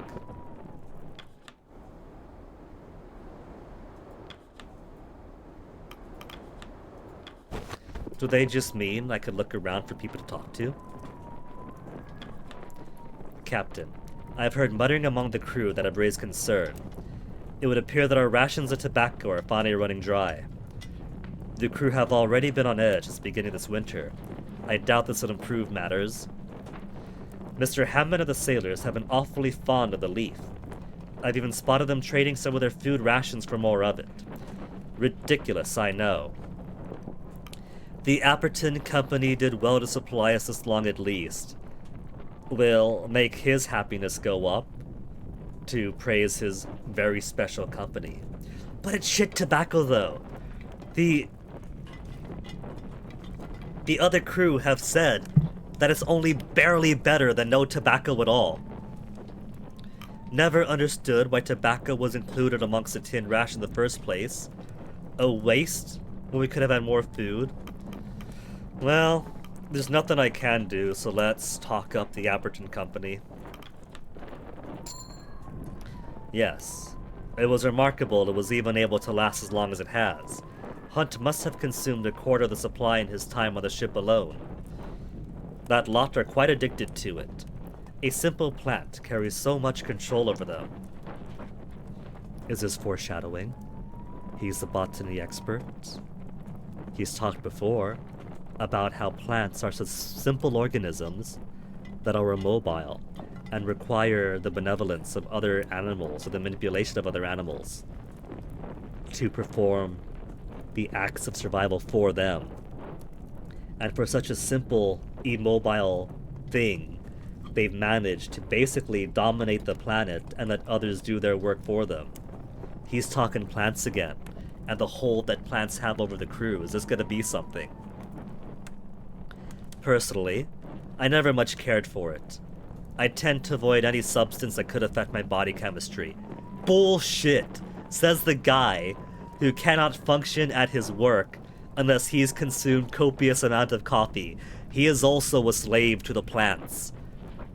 He's like, ugh, this crew and their tobacco.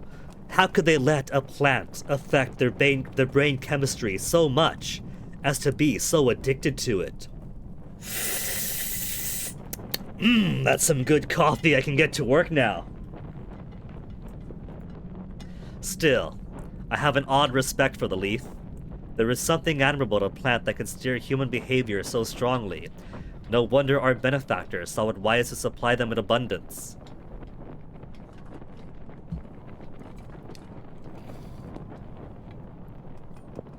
I've heard the sailors complain about the quality of the tobacco, yet they'd smoke away regardless. Is that minus 20 for how dare you talk shit about my company? Or is that plus 5 for, yes, indeed, you can see the effect that the plants have on the human psyche? Tobacco, tin foods, or benefactors at hands in many affairs, don't they? Is that plus 5 for, yes, indeed, you finally noticed? They have many diversified investments. Or is it minus 20 for you know too much now, Mr. Shaw? I suggest you drop this line of inquiry immediately. How do they manage to produce so much tobacco? Minus 50? You know too much, Captain. It's about time we chose Mr. Hammond for the role. Our benefactor does have their hands in many affairs, don't they? The Appertons are not content with being a simple tin food company. No, they are building an empire. Just as they funded this expedition, so too have they funded countless ventures, countless discoveries. That is how their business operates. Do you believe they were simply fortunate enough to have peaches grown in their garden? They sound more ambitious than your average fruit salesman. It's almost concerning. Drop of loyalty for questioning the company. It seems to me they make their living stealing from others. The peaches of Kurt's Island, the tobacco. Where's tobacco come from? The Americas? And hey, biopiracy is very much a thing. a country or a people's make their money making their own special type of rice, their own special type of plant or produce of any type. And then a few corporate scientists comes in and say, hey, this is a really cool enzyme you have here. If I take just this enzyme, it tastes exactly like your plant. Isn't that funny? Anyway, I'm gonna stop buying from you, but if you'd like, I could sell you my new Your Plant chips for 20 bucks. How's that sound? How's his loyalty? He can take the hit. It seems to me they make their living stealing from others. -10. Stealing? Tell me, Captain, who should claim sole ownership over a fruit? It is in their very nature to disperse and multiply. Would you prefer they remain solitary on an island until they die out? You may have your doubts, Captain, I understand that. Do I approve of their eagerness to mine natural resources, to sell them off at the cost they do? No. And yet, you're their biggest fan, Templeton. However, I also understand that commodification is a vehicle to scientific study. I have all the money I need to research these plants, at the disadvantage of all the other peoples they steamroll over for this wealth and resource extraction. How lucky for him that he gets to sacrifice their knowledge to bankroll his own. I have seen several breakthroughs and discoveries that would not be possible without their financial aid. If in return I must provide them with a commodity to mass produce and sell off, then so be it. I consider that a mutually beneficial arrangement for all involved. I see where you're coming from. The good outweigh the bad, you're just deluding yourself. You seem truly passionate about this would be the neutral answer. If I don't want to sacrifice his loyalty any further, I've made my position perfectly clear. He knows exactly where I stand now. I have spent a great deal of time questioning this arrangement, Captain. Do not think I simply took a paycheck blindly. I've weighed my options time and time again, and I know the good fortune our benefactor has afforded us. Ahem. I apologize, Captain. It is not like me to ramble like this. I suppose the tension of this winter has begun to affect me as well. Perhaps a cigarette would help even myself. Or perhaps I merely needed a good night's rest. Good evening, Captain. Arthur, you've got some funny business going on here. With that whole cutscene scene going on here. Not exactly cutscene, but a unique perspective. Ah, Captain. Is there an issue? I hope not. It's time to evaluate your work thus far. The crew are worried about you, Arthur. We need to talk, Arthur. Evaluate your work thus far. Is that the way to ease into it? If I say the crew are worried, maybe it'll help him to know that it's not just me talking. And it's not that people are talking about him. That this people he spent 21 weeks with is worried. They're worried for him.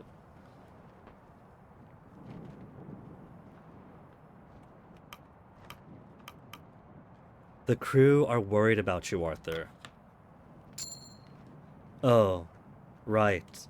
Captain, I must apologize. For what? I'm not gonna say there's no need to apologize until you tell me what you're apologizing for. I know I'm not what you would have asked for in a ship doctor. I'm nervous, my mind is often scattered, and the sight of blood, well, it makes me faint. Hardly qualities befitting a surgeon, aren't they? But you're a fine surgeon nonetheless. He's kept us alive this far. Captain, there's something I must confess. The reason Hunt took me on against all other candidates, well, it's because of my father. Your father? Yes, well, you see, my father was Hunt's barber.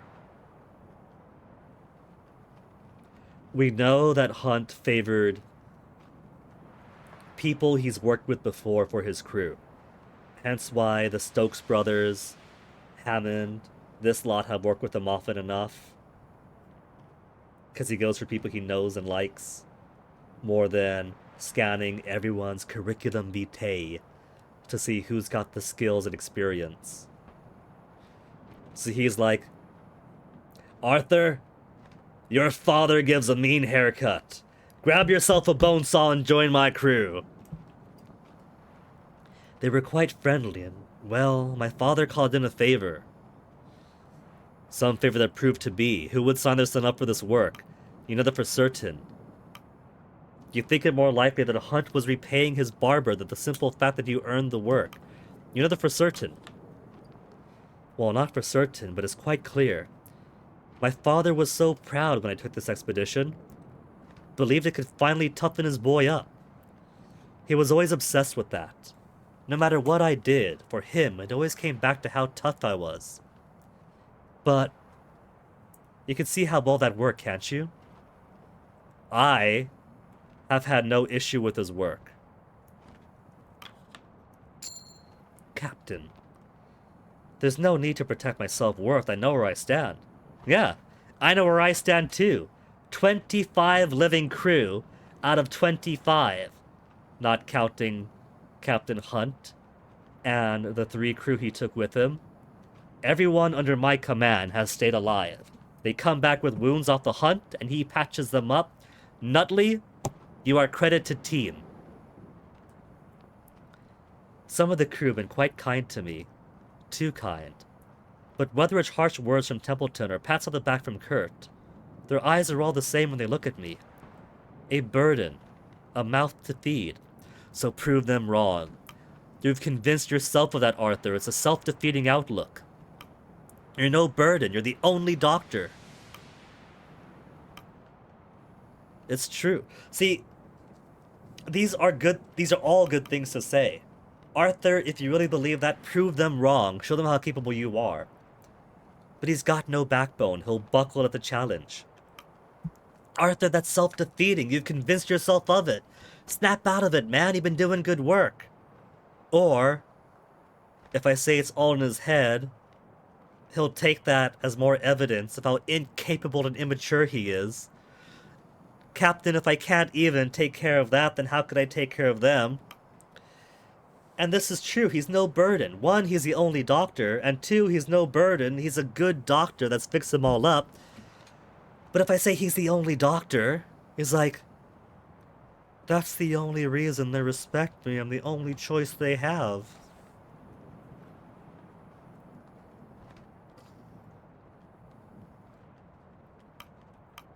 I'm not gonna say you're the only doctor. That makes it sound. It's less, you're here and we love you because you take care of us, and more, you're here, you're a burden, but you're all we got, so we put up with you. Prove them wrong. If you really believed in that, prove them wrong. But I don't believe they are. I've tried, but I have to accept it. My cowardice leaves me a drain on the crew's resources, selfishly so. So it is suicidal tendency. He wants to walk out onto the ice and save one morsel of food each night. Perhaps it is better... No, Nutley, stop this. You're talking nonsense.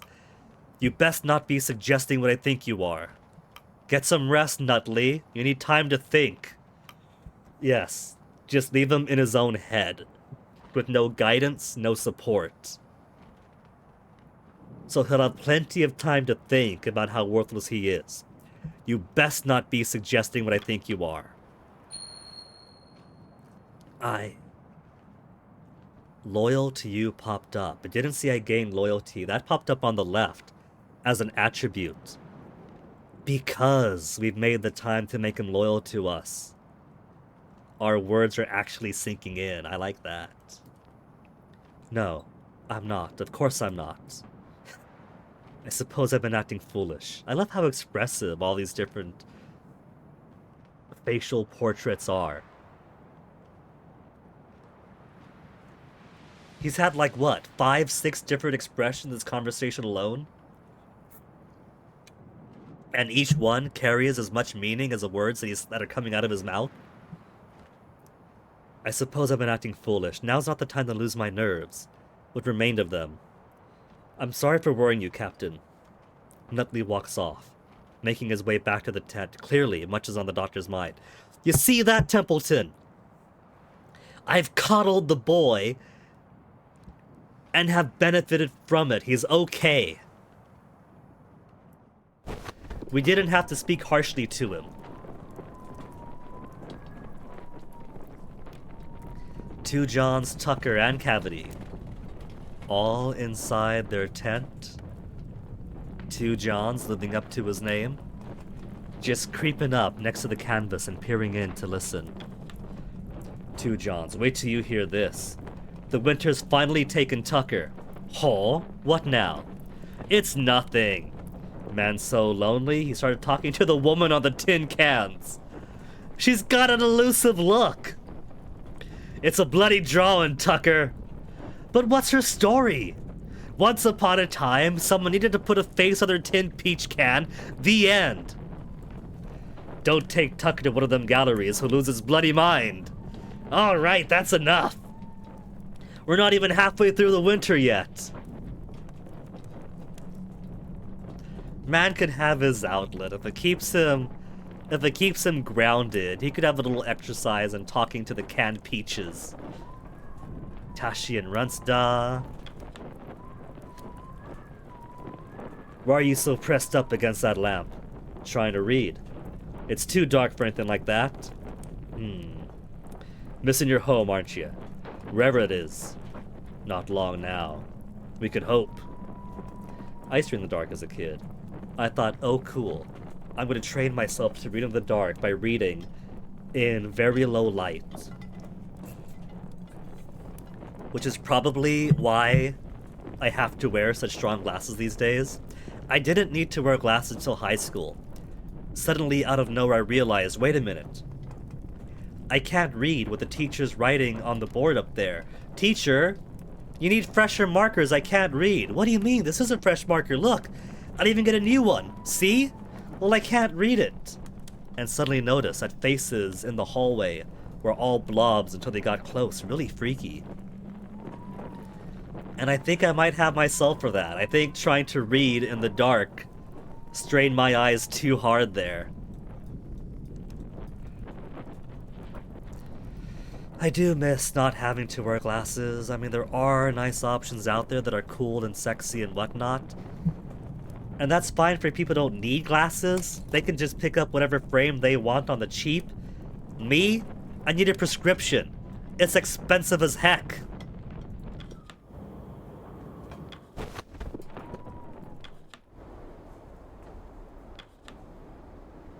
Free for an interview and a portrait.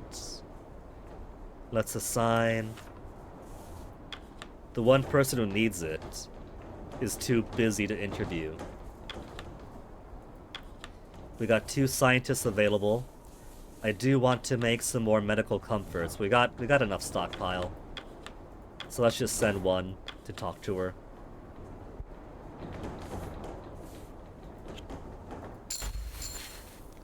More research, 5 decorum.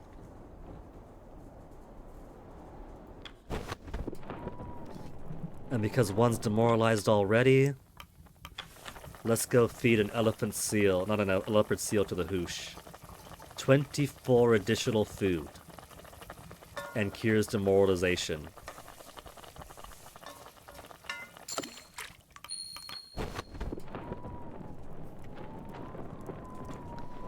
And then end the week with one person doing nothing.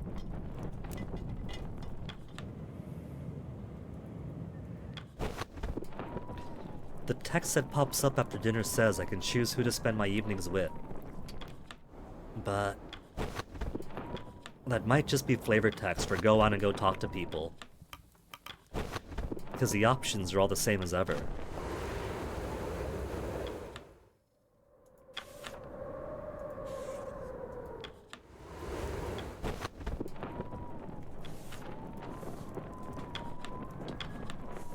You're free, Dwight. Can't spend the evening with you. One of the officers can't spend the evenings with you. Okay, let's end the week now. Fuel is excellent. Food is good. Decorum is alright.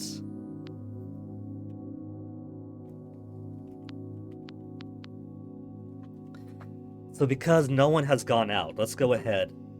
Half rations for now.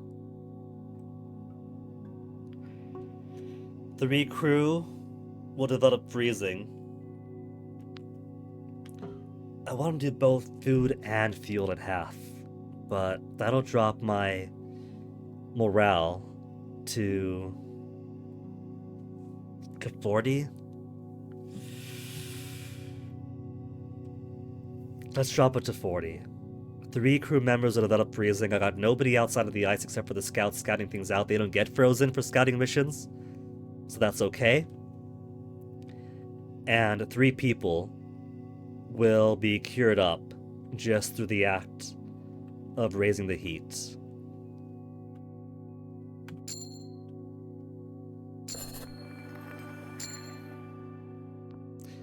Oh wait, that's right, I did send more out for hunt. I forgot about that. 2 freezing from the hunt. Injured by the elephant seal. Then freezing. Freezing. Freezing. But that's okay. Because 4 of those will be cured up by the engineers, and the last from the leopard seal we put in. No, from the elephant seal. Elephant seal cures freezing. But because it's been 4 hours, 4 cut that in half, 2 hours of stream. We'll take our first break for the day here. If it didn't take the kettle so long to boil water, only a few minutes on the stove, but it's a few minutes too many, I would make myself some hot cocoa. But guess just cold water for me. Back in a bit.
The cats are being so adorable right now. As much activity and hardship, as much activity and annoyance as I've been giving recently, they're both just laying down on the bed right there, Onyx and Toasty, curled up together. Which is especially nice because Toasty has been a troublemaker lately, jumping onto the counter to chew into plastic packaging to find if there's food inside, and if so, making a mess. I had to put some crushed oyster crackers that I was using as panko in a Ziploc bag because he chewed up the original bag. And then I put that and my sushi rice that he got into on top of the fridge because he can't get up there. Turns out he can get up there. And just this morning, he was peeing, little boy peeing, in the tub of Nebo and elbow pads when his litter box was right there. So Fennec had to grab him by the scruff while he was still peeing to scold him. And now he's being a docile little angel.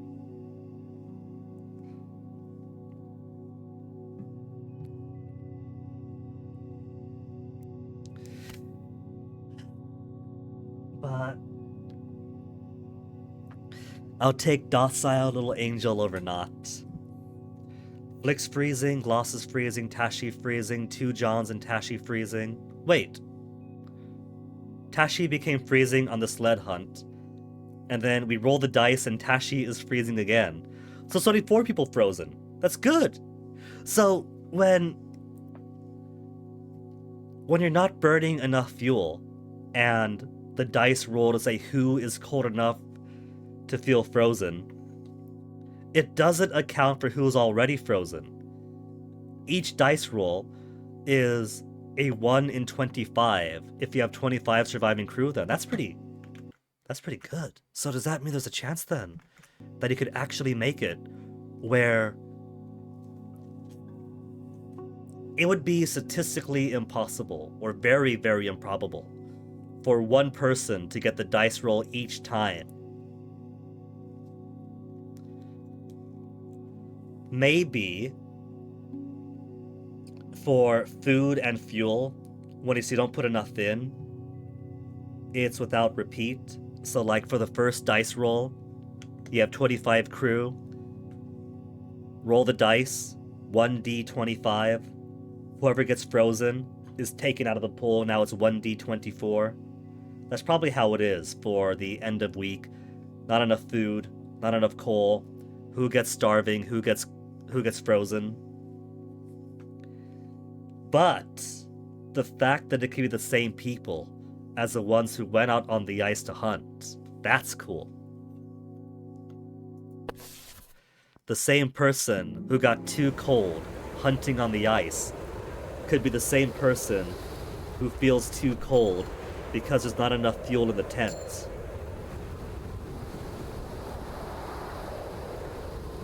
Which, that's fantastic to me. I like that. I'll just go ahead and put every engineer to keep the heat up. And that's everyone cured. No more freezing. No more freezing. No more freezing. No more freezing. Flick and Mr. Zack.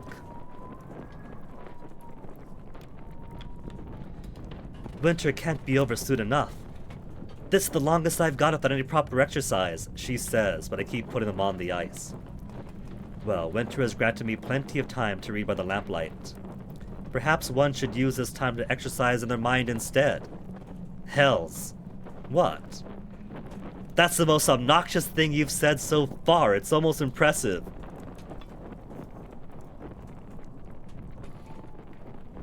They're gonna have themselves a happy tsundere relationship, Hammond and Templeton.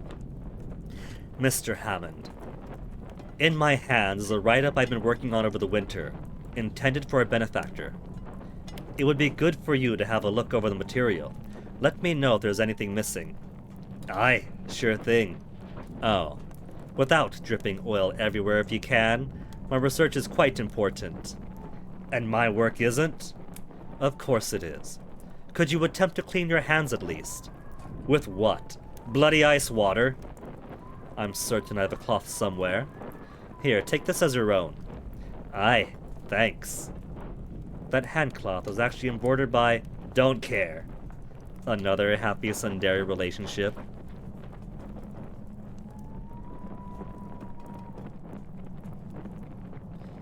Medical tent. How's Arthur holding up? He's doing fine. I didn't put... No, I did give someone for the portrait interview, that's right. Because decor went up, right? Just seeing what new photos she's got. Longboats covered in ice. A time progression of longboat is cold and icy. Longboat is absolutely inundated with snow. Arthur looking all scared.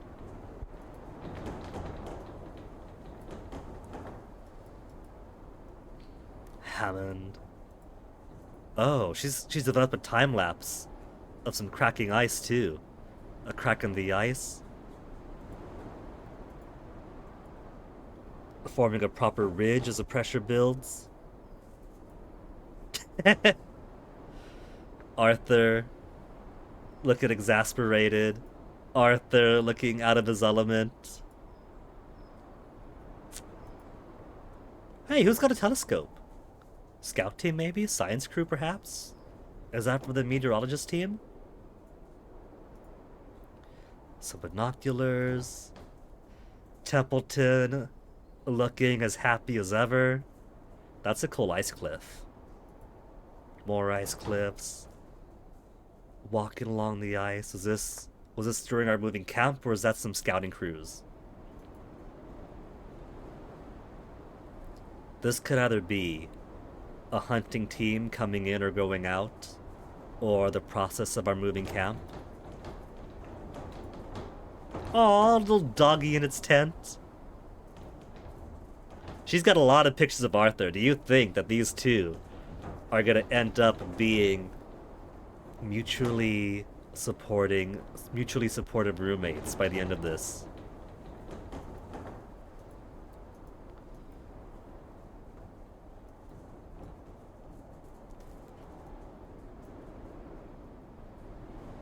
Back when we still had the temperance.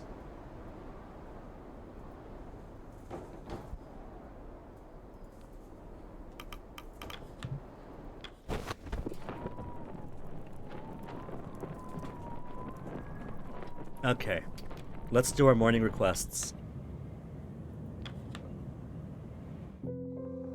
Runt. Captain, could you move me to a new tent? I'm stuck with my doll, Winter. I thought it proper to place you with family. I'm not a child. You most certainly are. Well, I don't need him looking over my shoulder all the time, sir. You need your own space, then? Aye. Can you, Captain? Father should be watching over you. It's quite the hassle to move people at this stage, could he not wait it out? Who would I lose respect from? At a minimum, maybe Templeton, for not maintaining order and giving in to every petty demand. Junior or Grimley might like if I take care of the crew.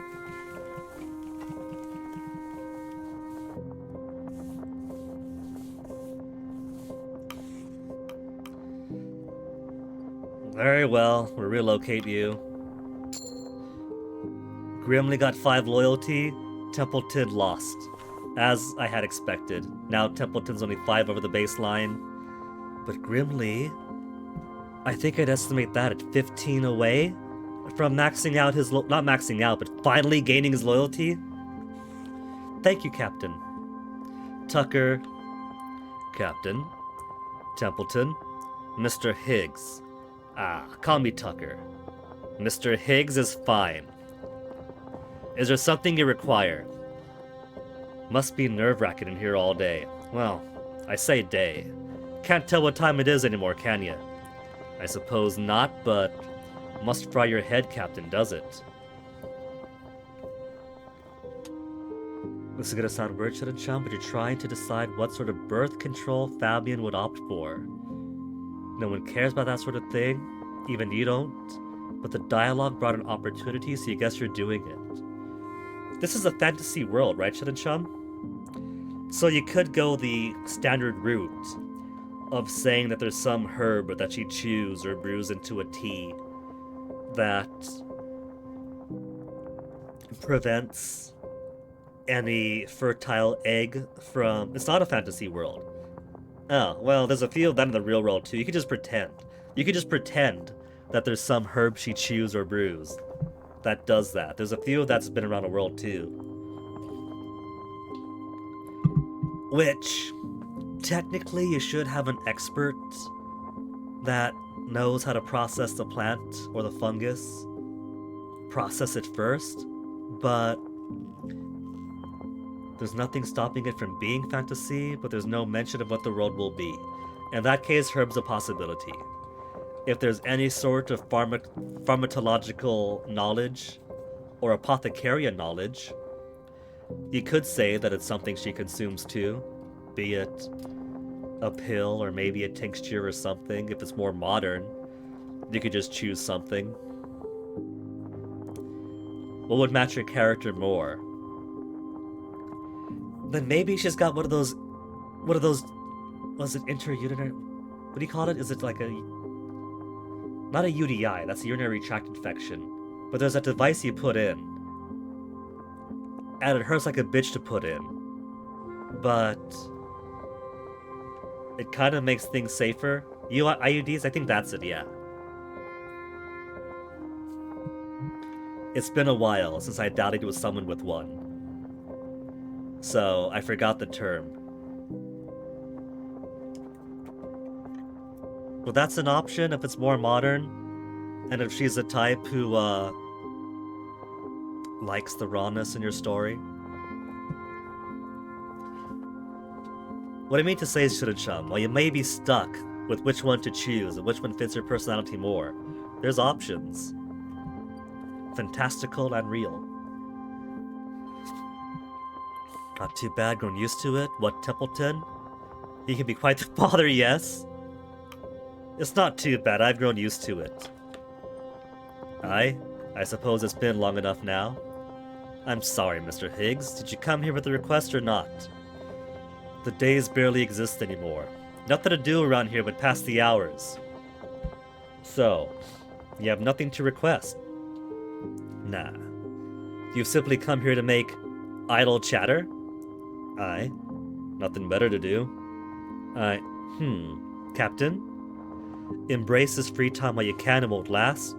Play cards with the others. Do not waste our time with this again. Get out of my tent.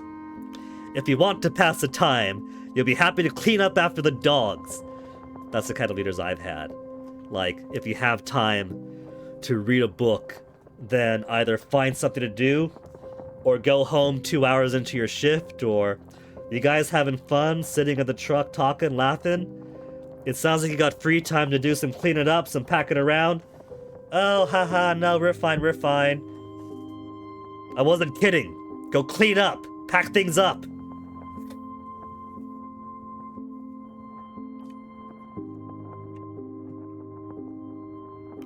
Embrace the free time while you can. Play cards with the others. It'd be the 50th game this week, Captain. But I'll not keep you from your work any longer. Captain, it seems winter's beginning to take its toll on the crew. We should take great care to ensure they keep their minds active.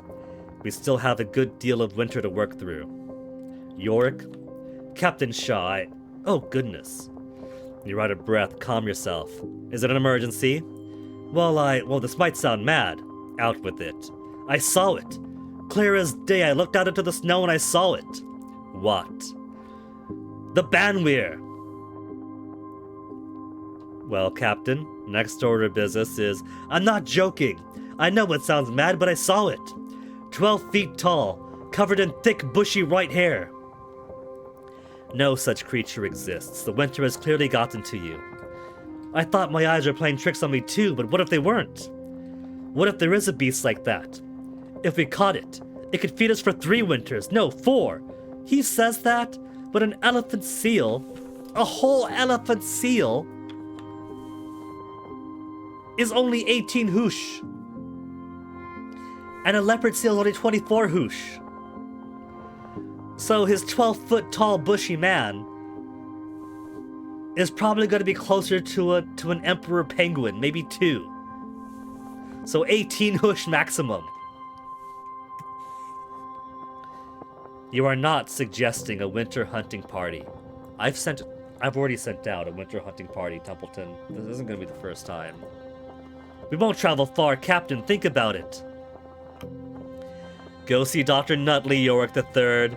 You clearly need rest. You're imagining things. As long as you don't wander off into the blizzard.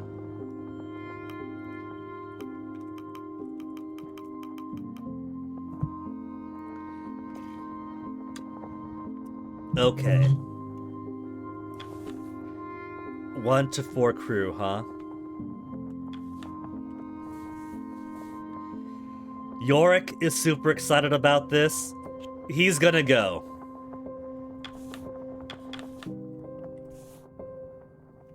And then 1, 2, 3.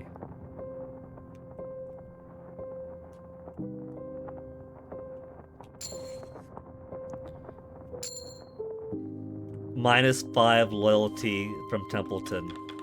He's right on the baseline now. Don't worry, we'll keep it safe. Templeton, you did just say we gotta keep them busy with work. The unexplored winter, who knows what we might find? Nothing but death and ruin, this is ridiculous. Their hunt for the Banweir. There's gonna be more holes at the tent. It's only 1 this week, it's not the worst. And I've already sent my engineers to work. Lefty and Gnomes. Oh, you old man. Today's your birthday, isn't it? Happy birthday, Lefty! Oh my goodness. Look at that, look at that, look at that. Gnomes on top, Lefty on top. Gnomes on top, Lefty on top.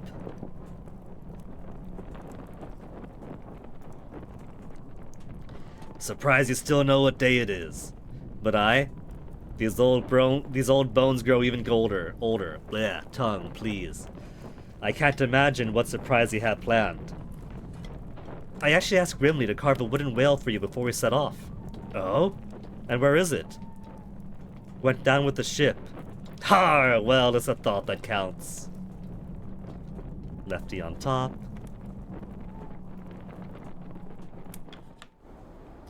Nothing doing here. So, if I send a team out to hunt, leopard seal, leopard seal, leopard seal, would be for food. I do want to. And it's awfully close to camp. The priority, though, is filling up the hole. So it requires 4 crew. We'll put 1,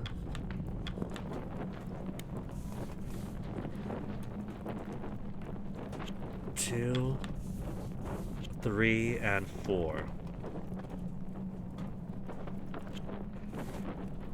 That'll plug the hole in. They set off to work. Let's have dinner.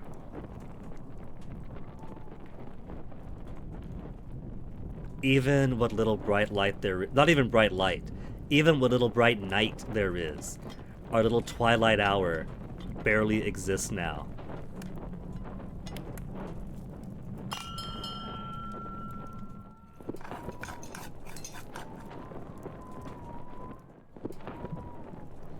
The long dark continues.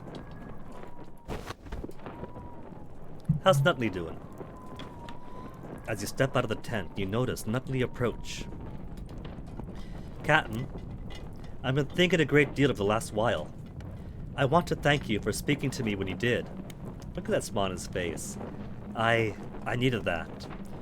I have certainly made this expedition more difficult than I had right to be, than my previous cowardice.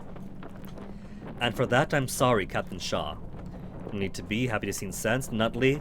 Not a single one of the crew has doubted you. We owe you a great debt. I wonder how my father is doing. On the other side of the world. I wonder if he's thinking of me. My mother and sister, too. There's so much I must return to. He pauses for a moment before presenting you with an envelope. Is this another "if I die, here's my will"? Captain, if I fail to make it back to the world, would you be able to bring this letter to my father? And open it? Take it. Doctor, I can't take this. Please, Captain. I trust you to hold on to it. Better than I could. I mean it, Nutley.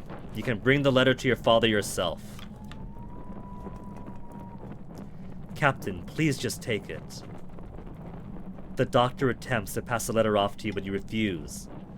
He attempts to shove the envelope in your hands, but you pull back. See, with Kurt, his concern was not, I'm gonna walk off into the ice and disappear to be less of a burden on my crew. It's, I'm an experienced ice expedition explorer. With our supplies, the blizzard, and the risk of no rescue, there's a possibility he's not gonna make it home. In case I don't, I want you to pass along my will to make sure that my children benefit from my passing. Arthur,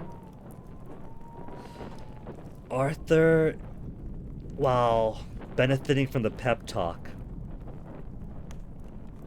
he is a little bit suicidal.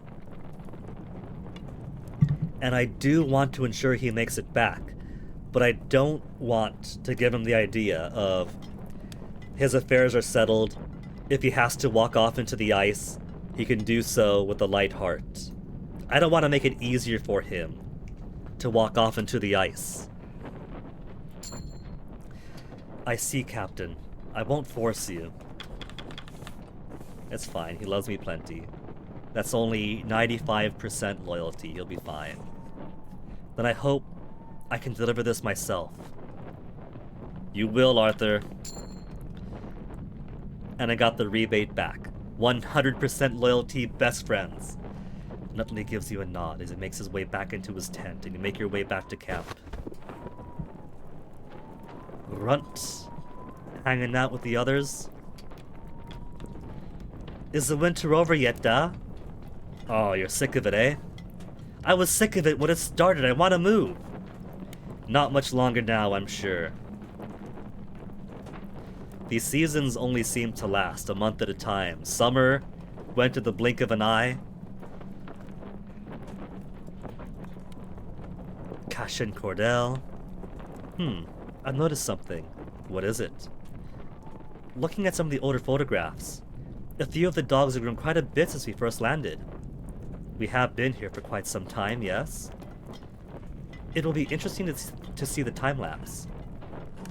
Don't expect the rest of us to grow taller as well. Maybe Runt. Runt is a teenager. Ha! But that reminds me, I've never interviewed you yet. And you just might be the most interesting member of the crew. I am not a member of the crew. There is no need to interview me. I disagree. Is that so? There is too much I'm curious on. What led to the dog handling? Why the accent? Why are you Lady Cordell? You do recall the figure of speech regarding curiosity and the cat, yes? I thought you're more of a dog person. That was a joke. I am aware. I take it then that you're not interested in answering my questions? Not in the slightest. Understood.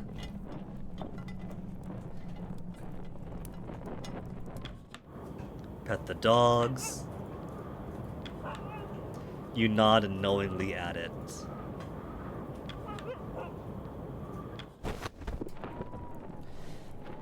Okay, so no more holes to fill. We got one malnourished person who will feed tonight. And we have 4 crew remaining.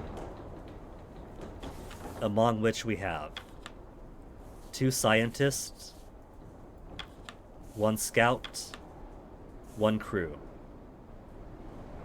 1 sailor, I mean. So let's start with putting 2 Johns back in the tent to heal up. We could use a medical comfort on them. But first... Oh yeah, free penguin. We're not going to be using half these penguins, since every time I put someone out there, they get frozen. And I don't think that raising the heat would thaw them out, because they'll count as deployed. And if they count as deployed, then raising the heat doesn't work on them. But that's raising the heat for the week. So they're coming in and out of the tent, so it should work. But it won't, because they're already count as deployed. And so they're gonna get frozen. Then I might as well get them frozen at the start of the next week from hunting, than having them frozen at the start of this week, because then they'll count as frostbitten on the next week. Unless fuel is low by then, and I put them out to get penguins, and then put a couple of elephant seals into the furnace to negate the frozen status. But if I can do that, then I should be able to do it with raising the temperature too. My pettiness is not going to end. Cavity Zoom and Soren Flick are gonna go hunt some leopard seals.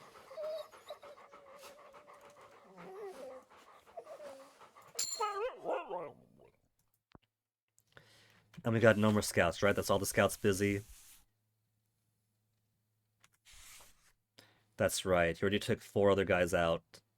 So this is 2 hunting parties out. That's gonna be a lot of people getting iced up.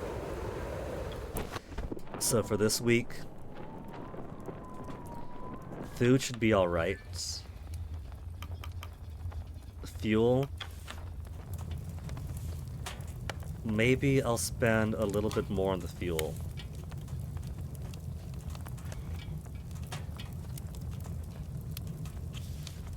Keep 1 keg of ale.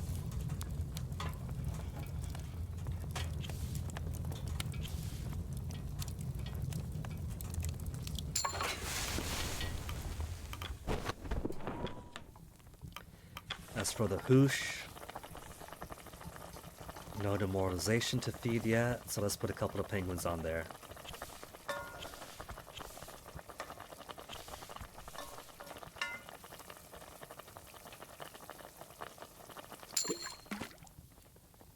And they've only got malnourishment and not scurvy yet, right?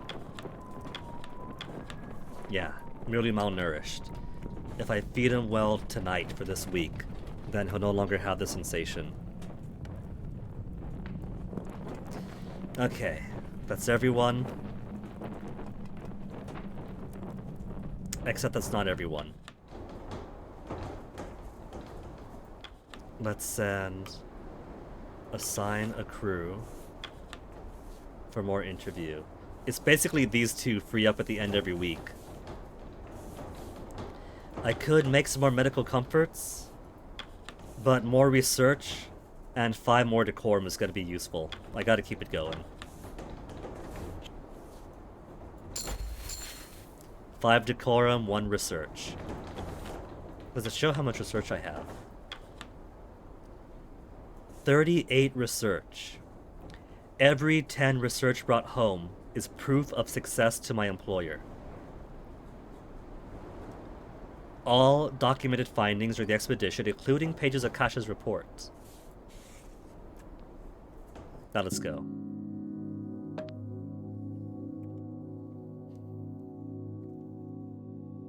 Two developed freezing, and I got so many outside.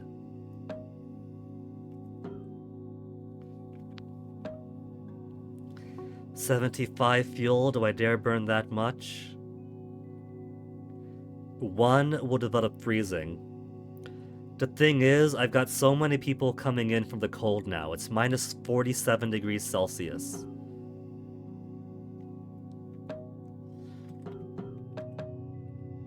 It's just this once. We got...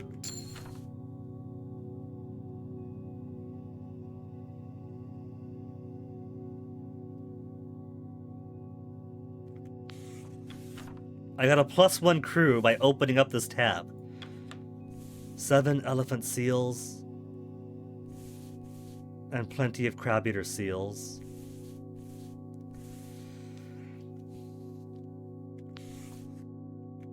Who returned?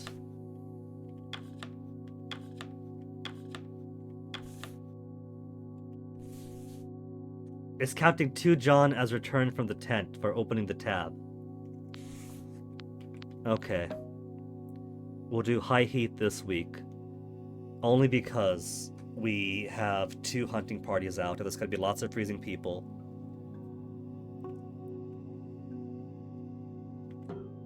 But then if I do this, 2 freezing, 2 from one party,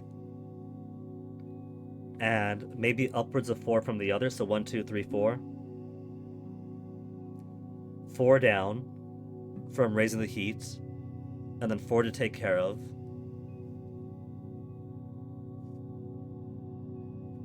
If 2 get frostbitten, I could put 2 elephant seals in, and then 2 get frostbitten. And if I just do no hunts for large animals this week, then those 2 large animals, those 2 large animal injuries, could... No, frostbites. The 2 frostbites that will develop in the week can get healed up in the med bay. Yeah. So this should be okay. At worst, I could always toss in another elephant seal because we'll be down to 40-ish. 25 extra when an elephant seal provides 15. I'm gonna do it. I'm gonna give 3 fuel per person. Just make it easier on us. Plus 20 decorum. They're already losing their minds, being idle when they can't tell day from night. So, one night to be extra warm and cozy will be a big boon for them.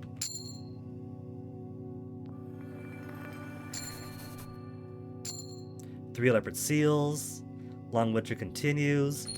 1 freezing. 2 freezing. On his own expedition. 3 freezing. Wounded, looking for the Banweir. 2 wounded, looking for the Banweir. 3 wounded, looking for the Banweir. Everyone wounded, looking for the Banweir. Frozen. Frozen. Wounded, looking for the Banweir. But 2 Johns cured. And freezing. 1, 2, 3, 4, 5 wounded. That's so many. They better report. I mean, if it's frostbite, I could understand. If they all got injured looking for the Banweir, that means something happened.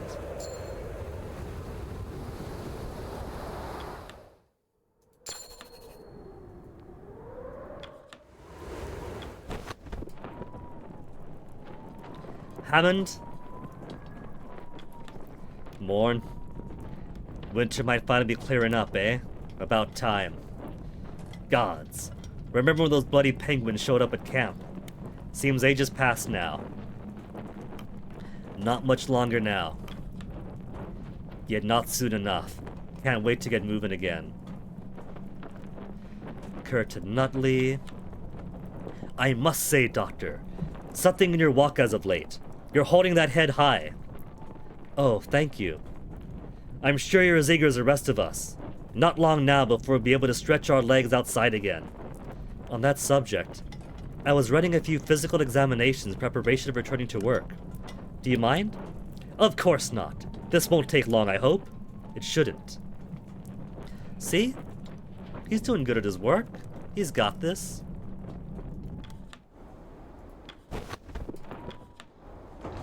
Oh, Kurt's here for the examination. Kurt's here for the examination. They update the art, even for that little.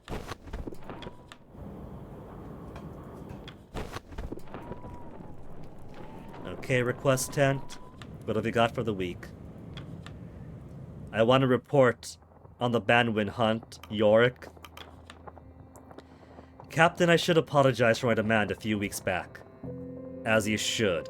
Not a single sighting of this beast of yours. All we've got is cuts from the blizzard to show for it. I don't know what I was thinking at the time. I was certain I had seen something. The long darkness can play tricks on the mind, no doubt. I'm more disappointed in Captain Shaw. Such delusion should never be encouraged. Right. I'm sorry, again. I just figured he saw something big and bristly out there. Maybe there was a chance he saw Captain Hunt's team. Runstaw, Captain. Do you mind moving Timmy back closer to me? He's had his fun away at camp, but I need to keep an eye on him. You're thinking the young boy cannot manage without your watchful eye? Nah, it's not that. Timmy's done plenty of growing while I've been out here. It's me who needs him. He's me extra arm. A protective parent, I see. Well, Captain? I've already honored your son's request. He stays where he is. I won't move him, but I can move you closer to your son. That's gonna upset little Runt. I've already honored your son's request. He stays where he is. I thought you'd say that. And good on you for keeping your word. I'm sure Timmy appreciates it. I'll leave you be then. He's getting a bit of an empty nest, I think. But it's not the end of the world. They'll survive this together, come out at the end, and have plenty of father-son time. Nutley. Captain, I was running a standard physical examination on, well, I'd request that you meet me in the medical tent this evening. Is it time for my examination then? Korsman, is there an issue? Why not present it here? The individual involved would rather this be handled privately. I apologize for sounding so cryptic, just later, after dinner.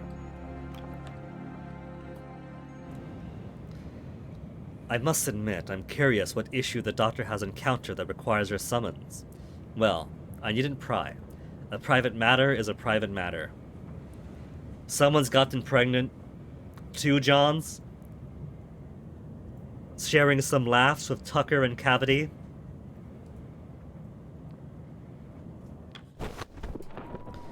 No holes in the tent yet. We'll see how after dinner holds.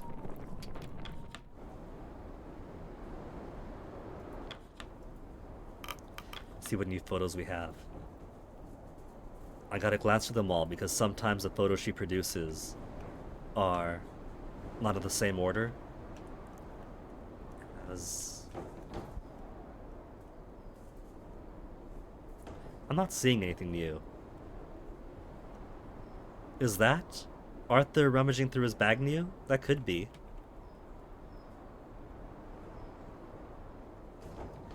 Maybe that was it then. Arthur rummaging through his bag.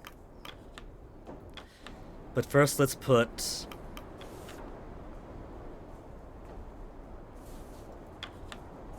They're freezing and wounded, so before we do that, if I put them on the bed, then I won't be able to heal them.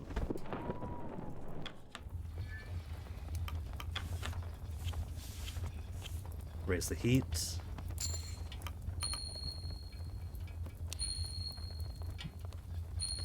Leaves 2 frozen. Let's put 2 to the med bay.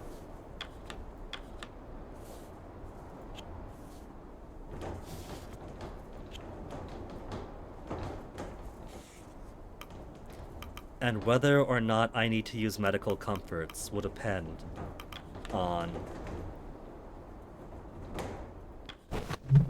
how much I need to use people after dinner.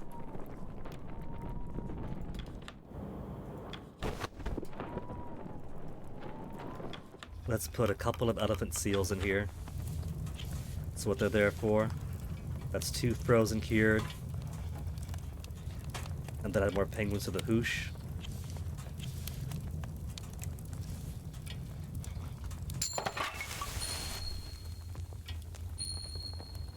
That's not the hoosh, that was a... whatever. Whatever. They work for that too. They should have put the cooking pot and the boiler next to each other.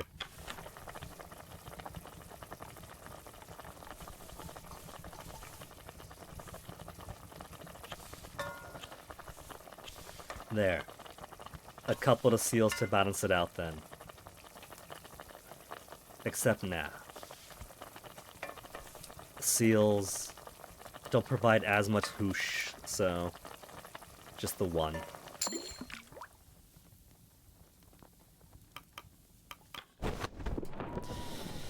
Okay, ring-a-ding-ding, time for dinner. Look at Templeton trying to save his dinner from the dog. Sending that to Fennec because that's so toasty.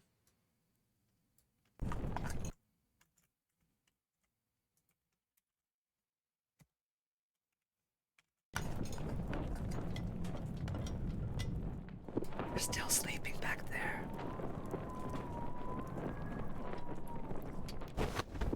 No holes in the tent. Okay. That's the one main thing I was concerned about. So let's do... I got 8 crew available. 1, 2, 3. So we got 2 for the hunt. And then we could set a couple out to scout around.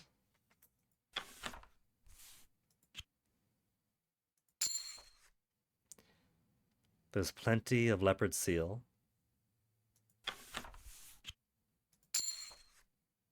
Crab eater seal.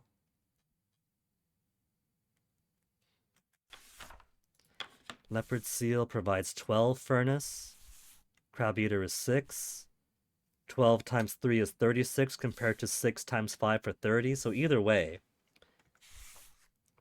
we'll send a couple to get this. 2 Johns and Runsta. Yeah, sure.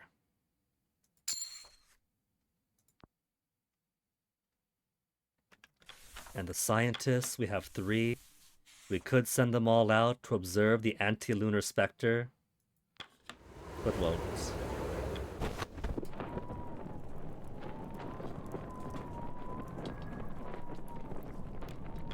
Runt and Runsta.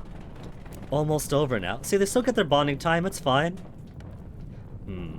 What? I remember when the wind would scare the shit out of you. You'd hide under your blankets and cry until it went away. Don't tell anyone that, da! Embarrassed. I'm all grown now. He's like 17. You got plenty of growing still ahead, Timmy. But you're getting there. Hammond and Templeton, what's with you? You've got a key 9 in the medical tent. It's nothing that concerns you. Or you, apparently. Are you bothered you're being shut out of a meeting for once? Heh, yar. I don't care much for secrecy. Coming from you, that's bloody rich. Pet a dog.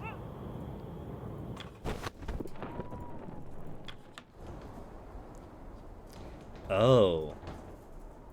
It's an issue with Kurt's examination. Kurt's gonna make it back, Arthur, you know it. Ah, Captain, don't let the cold in. Captain Shaw, to what do we owe the visit? Ah, Kasha. This is actually a private matter. Do you mind giving us a tent for a moment? Oh, very well. Kasha exits. Sorry. I don't think this is worth getting the crew worried over. Best not be dying, Kurt, why the secrecy?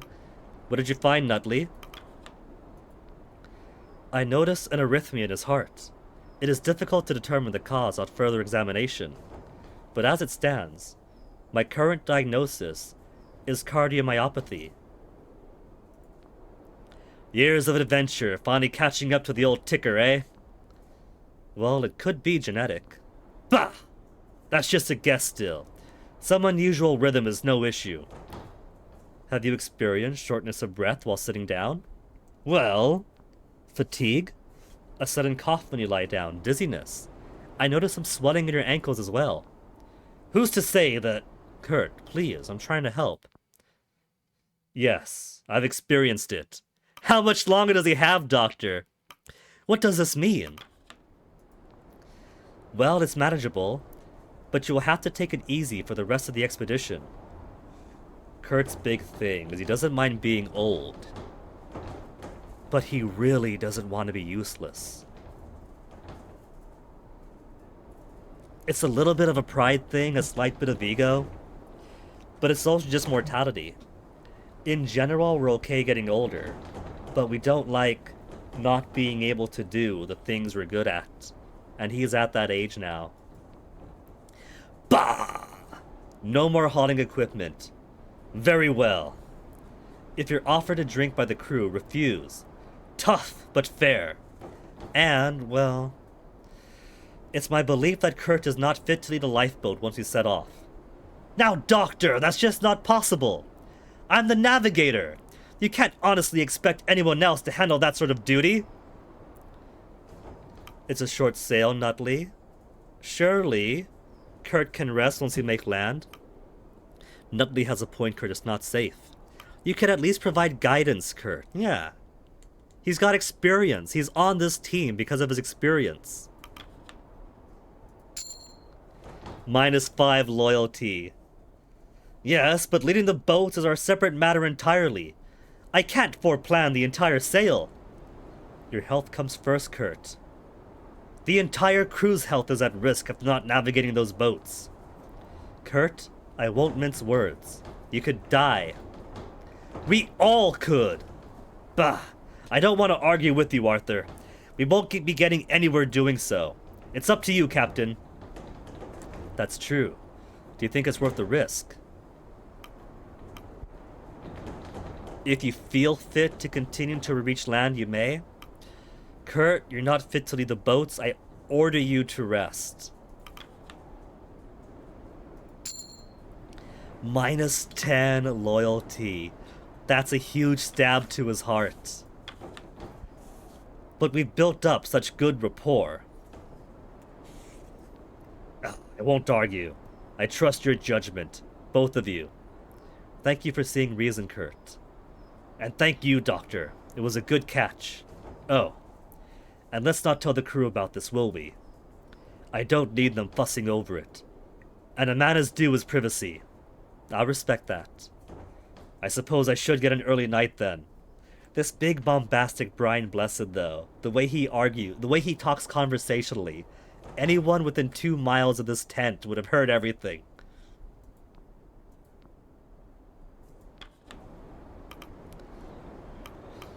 So, I could have the scientists observe the anti-lunar specter, but I think the better option, well, out of 2 people going frozen, and then potentially 2 more getting frozen from the seal hunt.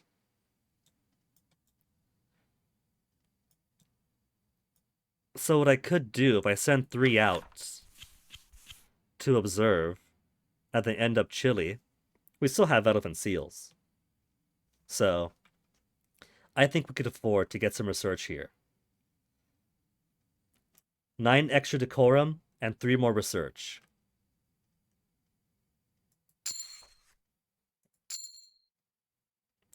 Marked down to hunt for the week. They're hunting science. And then 1 extra crew to do an interview.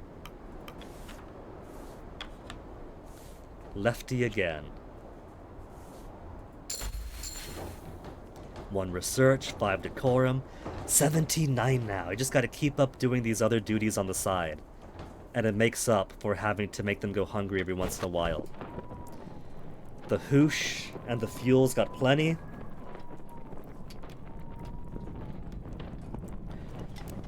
2-on-1 hunt. 3 doing some science to observe the anti-lunar specter. Anti-lunar specter. What even is that? Anti-lunar specter.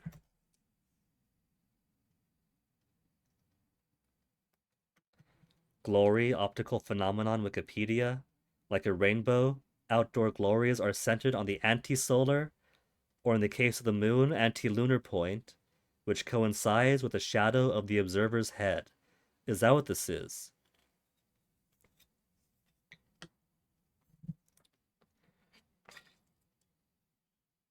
Brocken specter, when viewed from a mountain or tall buildings, seen in association with a Brocken specter, apparently an enormous magnified shadow of an observer.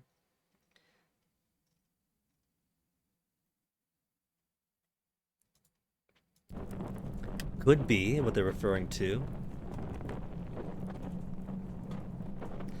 Okay. Week 32. Would you look at that? We're 3/4 through the game. I'm surprised you survived this far off the resource management. I've got 2 people healing, right? No, I haven't assigned anyone. Have I not assigned anyone? The beds are empty, but it could just be because of the, because of story. It's not given the option to assign. I'm pretty sure I put 2 in. So my 5 injured, I'll just have 3 injured afterwards.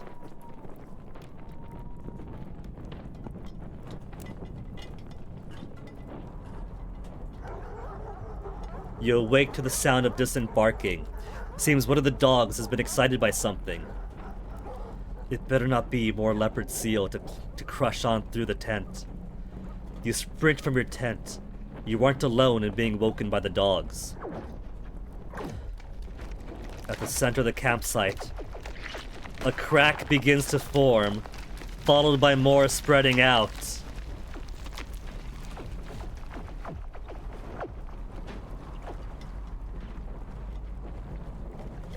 Should I not have used so much heat?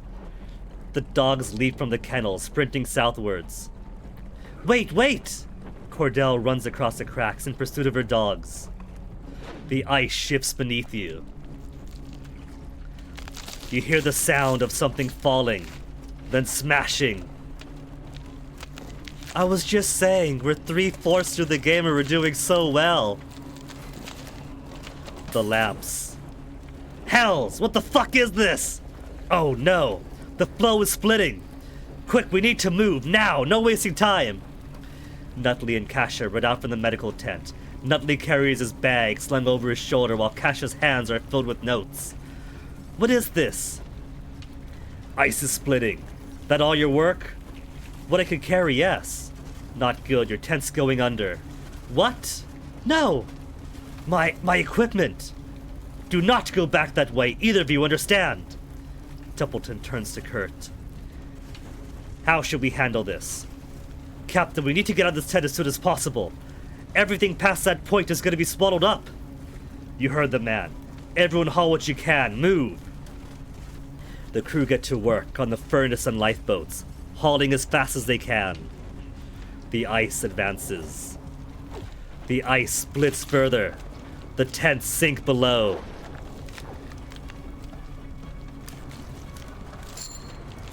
Minus on basically everything.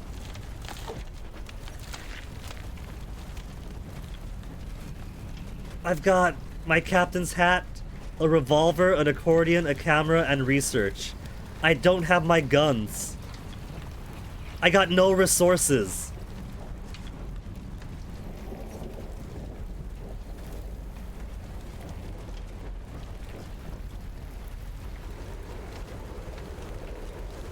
The crew barely make it out from the burning tarp.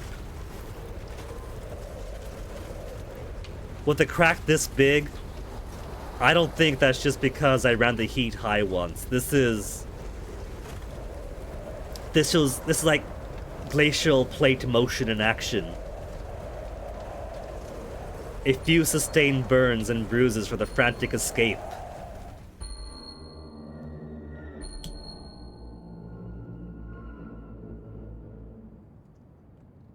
We got no food.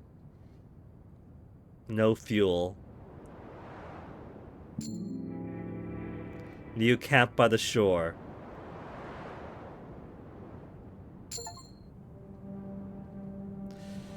Well, achievement Act 3. But if it's by the shore, then we should be close to the end, right? We just gotta heal a few people at a time each week. We've settled a new camp by the shore. Week 29, Captain Shaw, personal log. New camp has been formed in the aftermath of the ice split at the close of winter. However, the crew cannot rest at this time. After a long journey, the shore has been reached. In the coming week, the crew will sail out on lifeboats in search of proper land. Soon this ice shall be left behind. Ice split? The ice split proved to be a truly traumatic experience for the crew. The fact that the crew escaped with all lives intact is nothing short of extraordinary. Freak accident, none of us could have prepared. The same cannot be said for all of our equipment! A freak accident none of us could have prepared. The ice does not care about the crew's presence. It is an arbitrary thing, a simple force of nature. It will move as it does regardless. None could have predicted what had happened.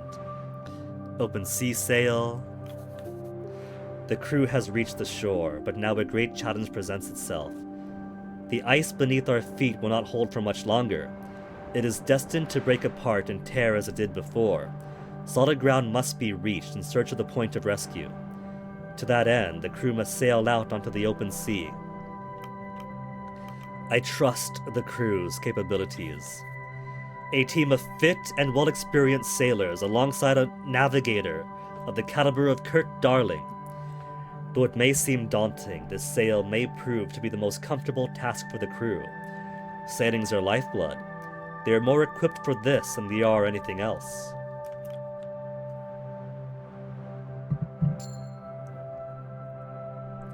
One, two, three, 4, 5, 6, 7.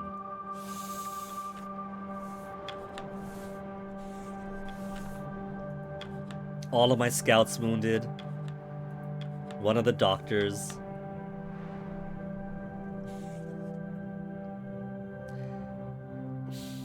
I didn't even get the benefit of the hunts. Oh well. Let's see what we got around camp first.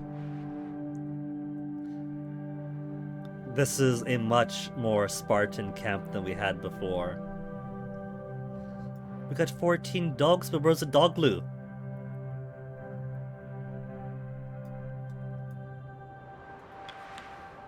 We've checked the lifeboat several times over, Captain. They're as ready to set sail as they're ever going to be. A good while ago, I'd have had total faith in these vessels. Now I'm less certain. Nutley and Kurt. Smell that air, Doctor. If this holds, there'll be no better time for a sail, let me tell you. Well, isn't that fortunate? Har! Kurt, please be careful out there. I will. We're getting some daylight back. And it's minus 31 now, so we're down 1 snowflake. Oh, Captain, I'm just triple checking my notes. I'll kick myself if I end up leaving anything behind on the ice. Now to hope my report doesn't take a dip in the ocean. Runt and his duh. Do we really have to go out on the water? You scared? Yes. Can't exactly get to land without crossing, can we? Ice breaks off and moves. In the right direction? Maybe not. The Stokes brothers. We're heading out soon. Aye. Nervous? We have to be careful. We don't know these waters. Well, chin up.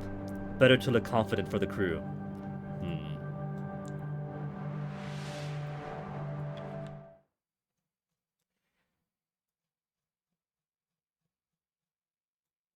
That ice just completely tore itself apart. So, past few weeks, ice shelf, a little bit of breaking off over there in the water. I guess, I mean, we couldn't have known that it was going to break so much, could we? Though I guess if I was checking the map more religiously. Why do I feel like some of those weeks kind of went by without input? Like, it feels like we were jumping a lot more in the winter, but it could just be the time flying by so much. Week 35, on the water, in the water, and so we move. So I guess that's less in water and more that's some very thin ice you dump for staying there.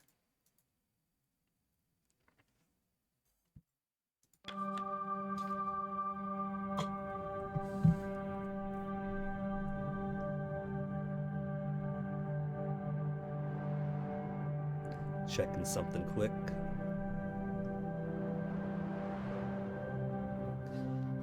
A macaw stream, it's only 5 o'clock.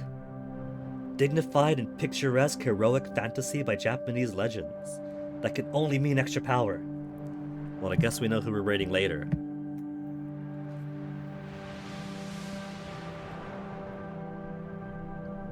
A makeshift medical tent. Well, let's start off putting people in the medbay then, but I'll wait till after we do the request tent to see if I can scout. Do I send people out by dogs, or is going by sea all we have left?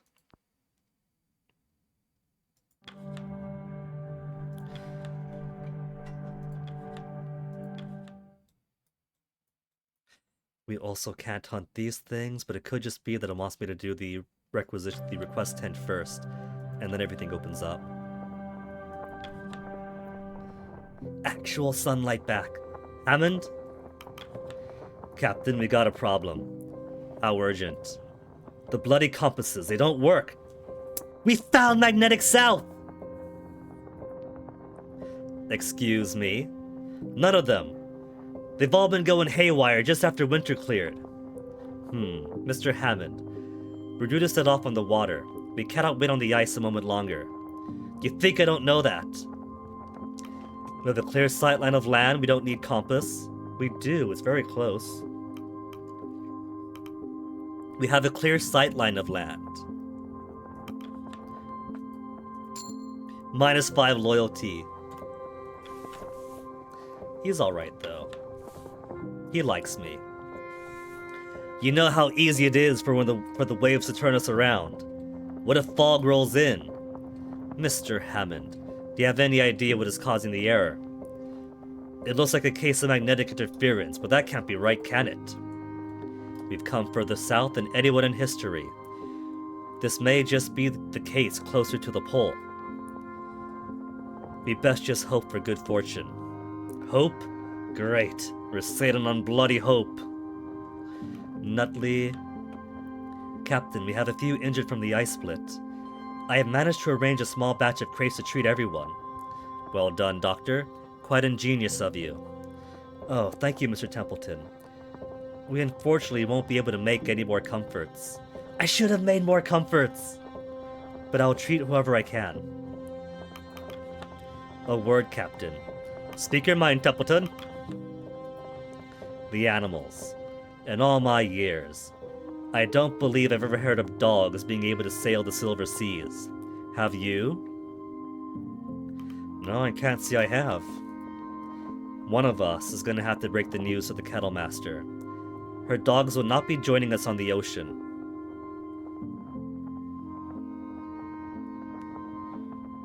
What? Like, we're just gonna leave them behind? Templeton, at the very least, are a food source. If it comes to it. You don't think that hasn't crossed my mind? That you understand what should be done?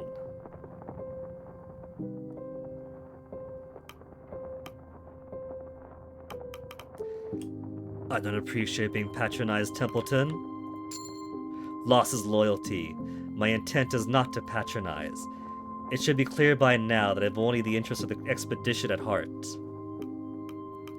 Trust me with that very clear. Good. Then it's time to inform Cordell. I'll let her know. Gained his loyalty back. I mean, we don't have to get rid of the dogs, do we?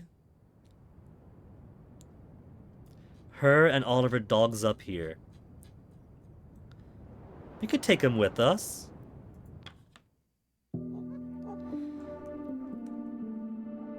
The animals are eagerly trained on the penguin fillet in Cordell's hand. Look at these beautiful dogs. Where's the button to make the UI go away to just appreciate the art in the background? And look at all these big bright eyes. She notices your approach. Captain, I was hoping to speak with you. Let her continue. The dogs scrambled as she launches a meal across at them. I understand you're going to shoot my dogs. Aren't you, Captain? I want your opinion on the matter first. Is that so? She looks out across the animals. I'm no fool. I just don't want them to suffer. They've been through so much already. The animals continue to scramble over the fillet.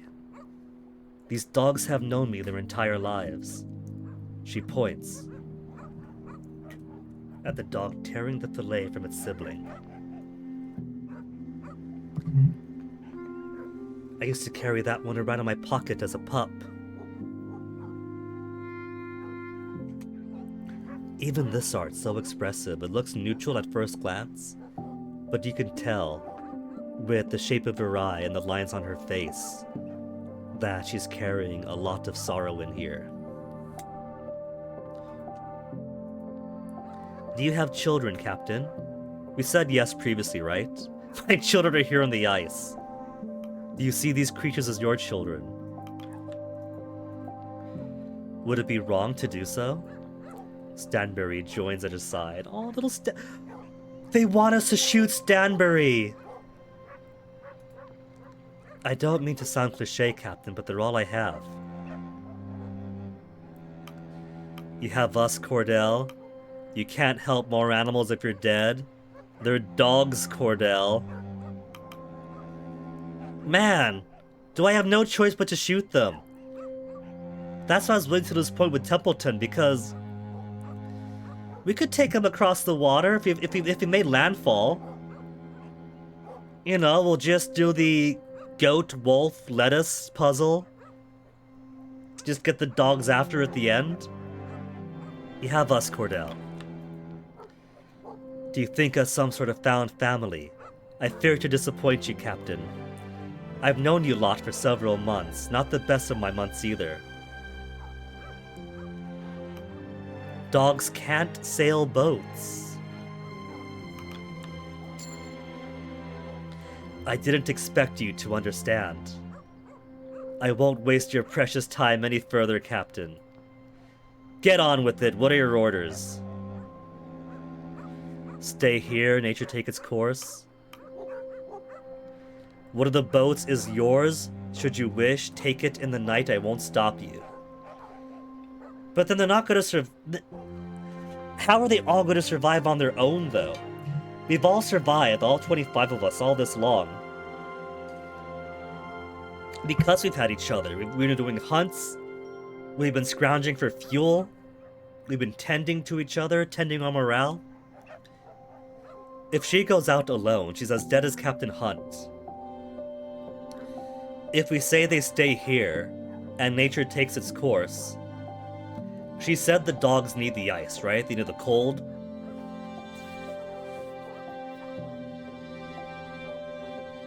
And so...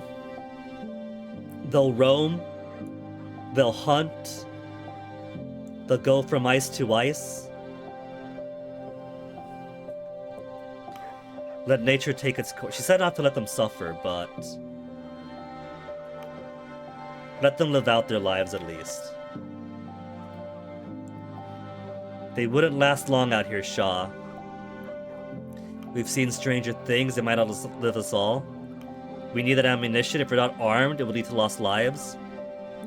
If we perish at sea, I'd like to think someone made it at least. Your fantasy won't feed them on the ice. We'll have to chase them off, lest they try to follow the sailboats into the water.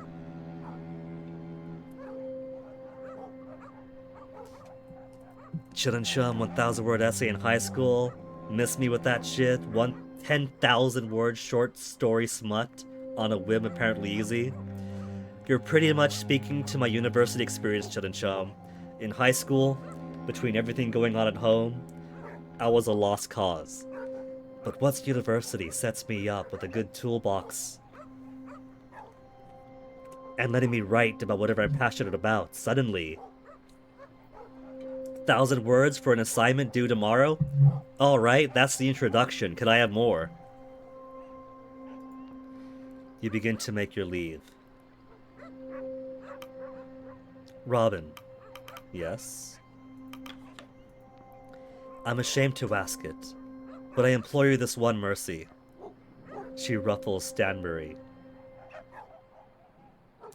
She's gonna ask us to where the red fern grows him, isn't she? May I keep one? Yeah? We can keep one. Just one. You can say, Stanbury, I'll need my replacement captain after all. Plus 20 loyalty. Damn. It tilts its head at you. Thank you, Captain. I won't forget this. Pet Stanbury and leave. See that you don't. Nor will I. You depart across the snow. Well,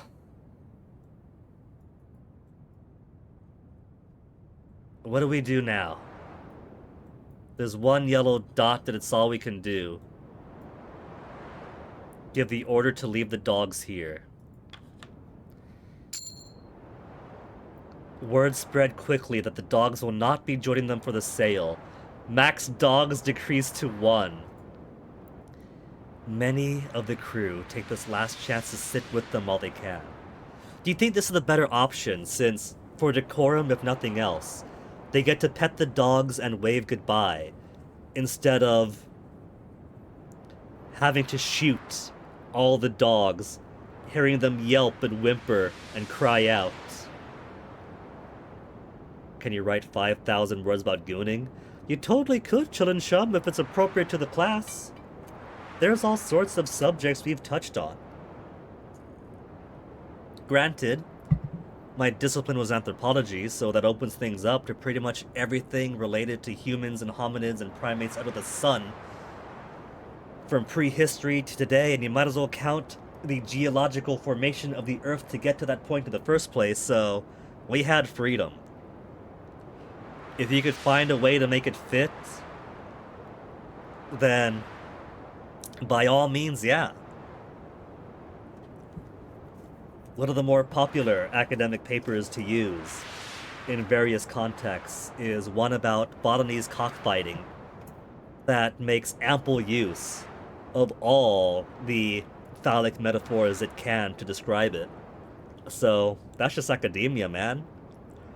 If you want to be overt and talk about like masturbatory practices, porn and its effects, who does what, on the creation side or the customer side, I mean, heck, that's all stuff that you can study that has been studied.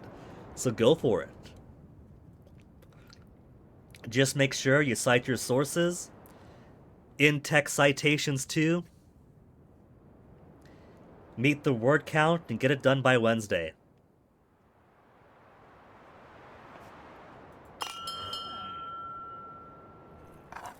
The crew have their meal in relative silence.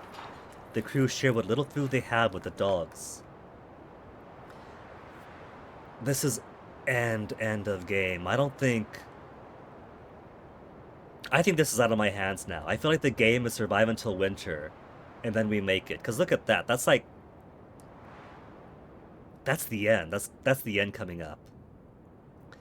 The crew return to their posts. That circle with the sailboat on it, that's just an inch remaining. You can choose who to spend your evening with, it claims. Medbay. We need all of our sailors in tip-top condition.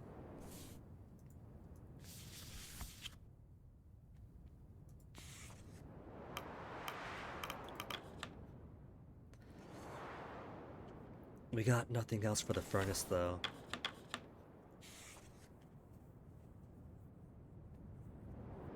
Had I known that all that was gonna happen, then I would have put all the seals and penguins into the hoosh and boiler. You don't think you're gonna try for that this time? That's alright, Chillin' Chum. If you're not gonna get credit for your class to it, then why bother, right? So, first you gotta get yourself enrolled, registered into the class, and then you can go ahead and start writing a 5,000-page essay about gooning. We can't do any scout work.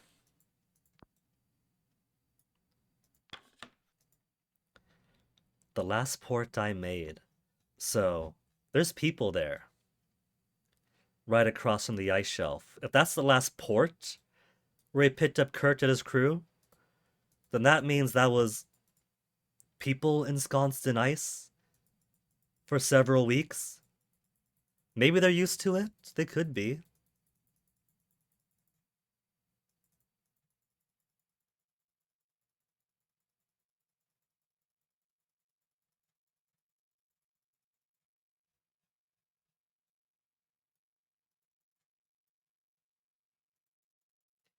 Just enjoying this time lapse of how the ice has been changing over the weeks.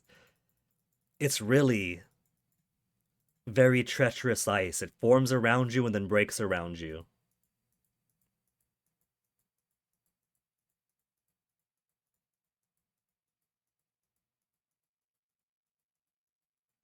And then quickly receding, very quickly receding.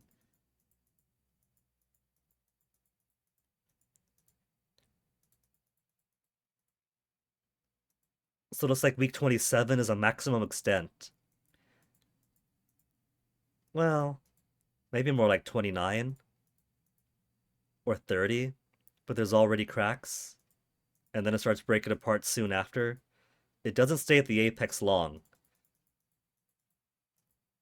So 29 or 30 is pretty much the max formation, and then already 31, 32, 33, 34, 35, 36 to today. Doesn't change too much at 36 to 37.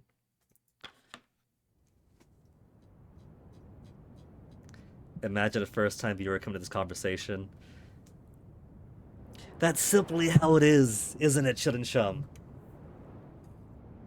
Conversation is a two-way street, so if someone wants to talk about the difficulties of writing their self-insert OC into a sex slave story, then that's the conversation we end up having, isn't it? Templeton? These creatures will be left behind come our departure. I wonder if they'll attempt to follow us out to sea. I understand Cordell would consider them smarter beasts than that, but I am not so sure. They will die out here. Considering our resources, Templeton, would rather preserve our ammunition?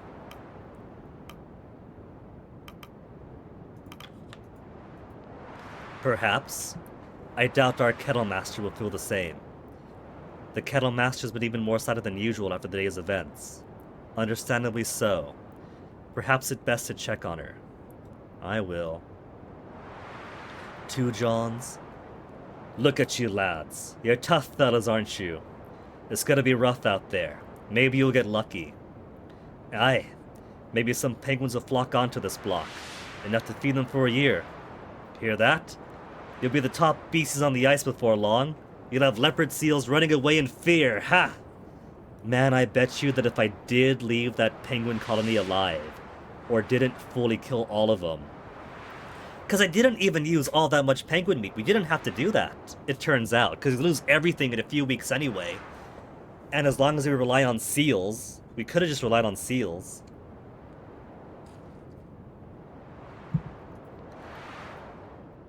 Doesn't seem right. Letting them go just to starve. Maybe we should have put them down.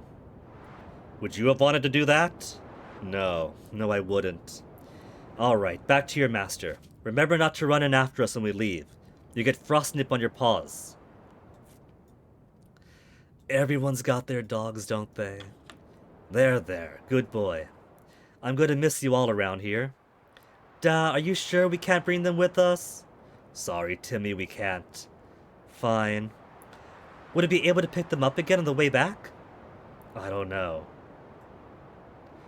If we didn't kill all the penguins. If we didn't kill all the penguins, that'd be golden ending, isn't it? Everyone loyal to me, everyone kept alive, and then dogs on the return trip because they could feast on penguins. You might say things have gone to the dogs. Oh, Chillin' Chum. Plus 20 points for that and plus 5 loyalty. Won't be seeing them when we set off, won't we? Like those mutts better than most of the crew. They always pulled their weight, at least. I'll miss the wee beasties. Grimly and Nutley. Some last-minute checks? Nah. No? Not last minute. Last-minute checks come the morning we leave. Oh, well, it doesn't hurt to be thorough. Anything can change. No chances. You seem concerned. Does it hurt to be? No, not at all. You seem to be doing well. Considering the circumstances, I am. Thank you, Grimly. Aye. Get some rest. We weren't able to get Grimly to max. But we got most everybody. There were a few minuses on Grimly. So I think if I did do a second playthrough, it was easy enough to get everyone else high up. Clive took a bit of work, Ingrid took a bit of work, but otherwise, smooth sails all around. Kasia and Cordell, eat up, all of you. You will need your strength for the times ahead. Lady Cordell, is this a bad time? This is my final evening with my kennel. I understand. I won't bother you then. It's quite all right. Did you need something of me? No, I wouldn't ask anything of you at a time like this. I just wanted to see how you were faring. Concerned for my health, are you? My thoughts are on the final comforts of the dogs. My dogs. They will not see much comfort to the future. They will starve. They will suffer. It would have been kinder to put them down. I could not bear Stanbury to suffer such pain. Perhaps they'll find food. Perhaps they'll find a way to live out here.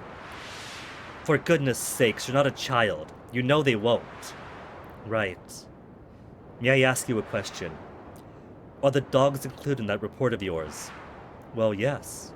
I do have them listed by name. I've taken record of those ships, but that's about it. I don't know much of the pack beyond that. Would you like to?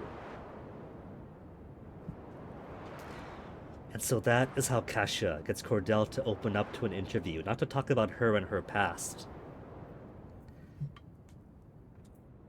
but to give a thorough and accurate recording of the dog she raised.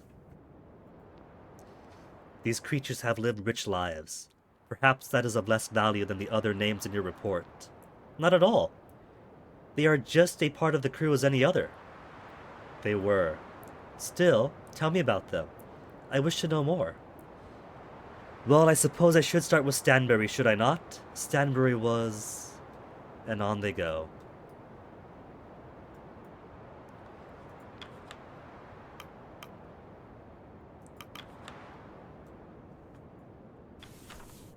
I suppose I might as well use my medical comforts. I don't have any medical comforts. The medical comforts cards were lost. Okay, I guess I got no choice but to advance, because I got nothing to feed into the hoosh. Nothing to feed into the fuel. Nothing but to end the game come morning.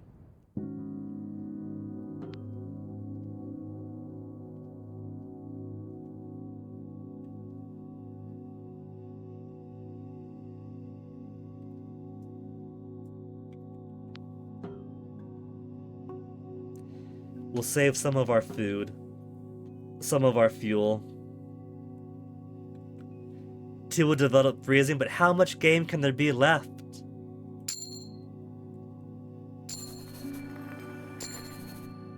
Oh, now we get the research and the leopard seals.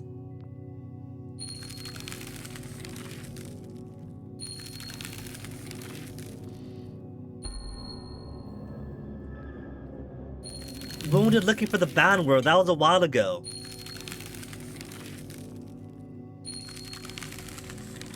That's prior week stuff. That's old news.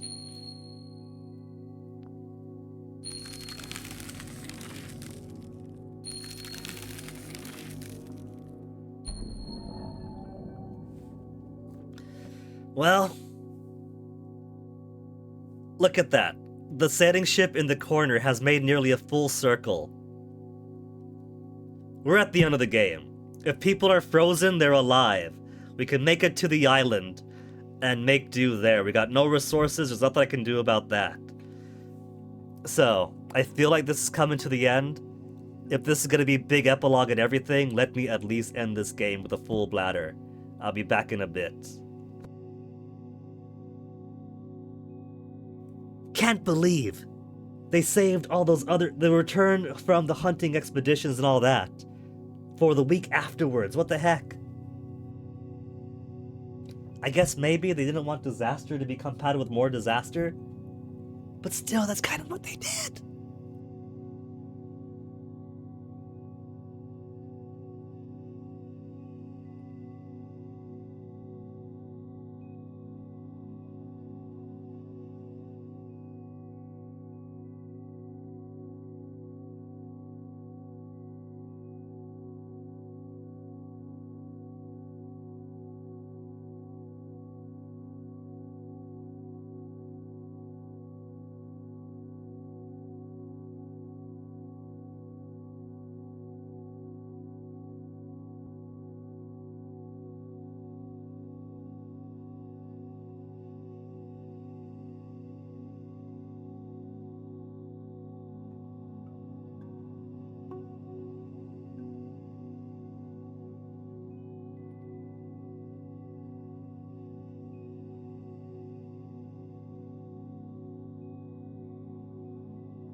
Alright, let's make it to the end next week.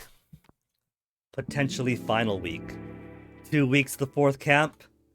Given they started us with no resources, this is probably the last week at this camp.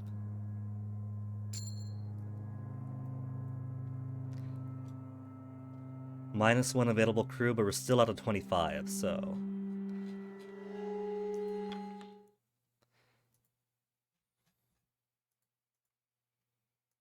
Six, 7, and 8 don't have any change to the ice. These are basically story weeks. Is that actual daylight now?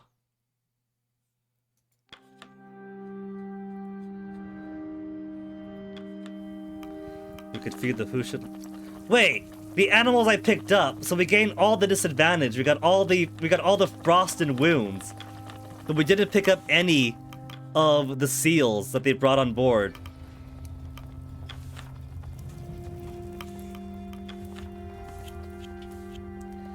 We could at least stop 3 people from being frozen.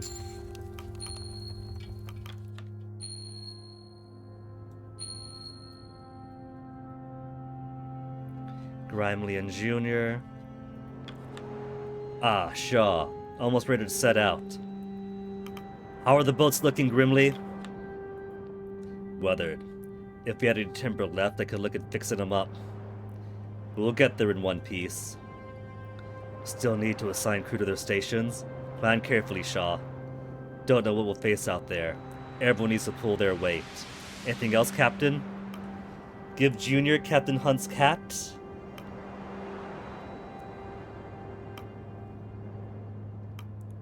Thank you both for everything.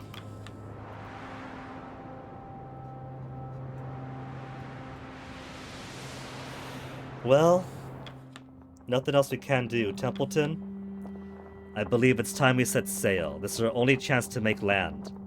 The Stoke brothers are waiting for you by the shore. I'll not pretend to be adept in nautical matters. I trust you will choose your boat captains and allocate the crew wisely. Except the crew's fucking injured from coming back on the previous expedition from 2 weeks ago.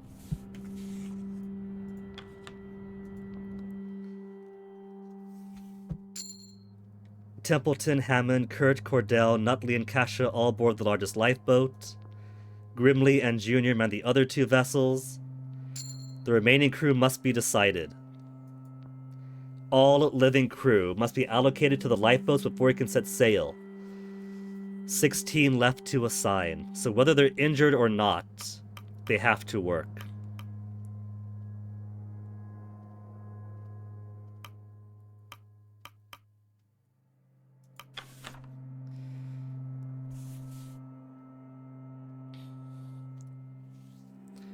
Okay.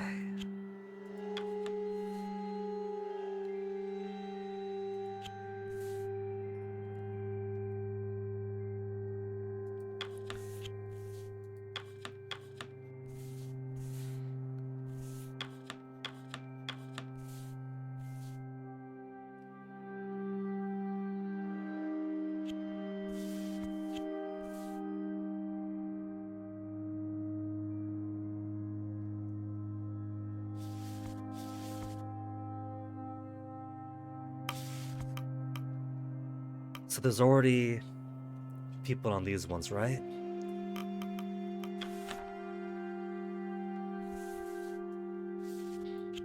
Runsta. At the very least, how many sailors have I got? 1, 2, 3, 4, 5, 6, 7. So we could do 2 crew each, 2 sailors each for the smaller ones. And then 3 crew for the bigger ones.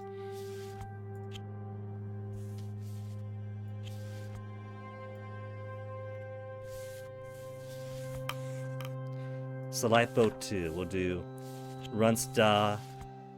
Come on, Lefty. Didn't want to assign, so weird. I'll do it through keyboard then.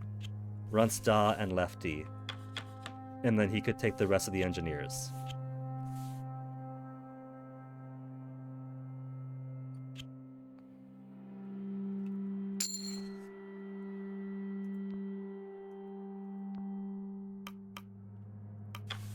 And then Sheridan and Cavity Zoom. Whoops. Can take the science team with them.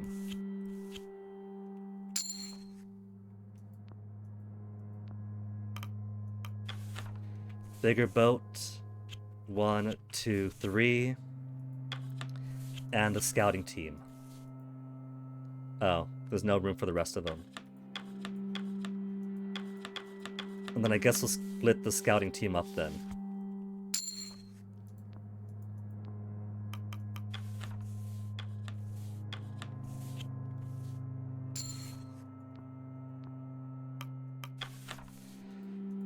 What matters here is probably health of the crew.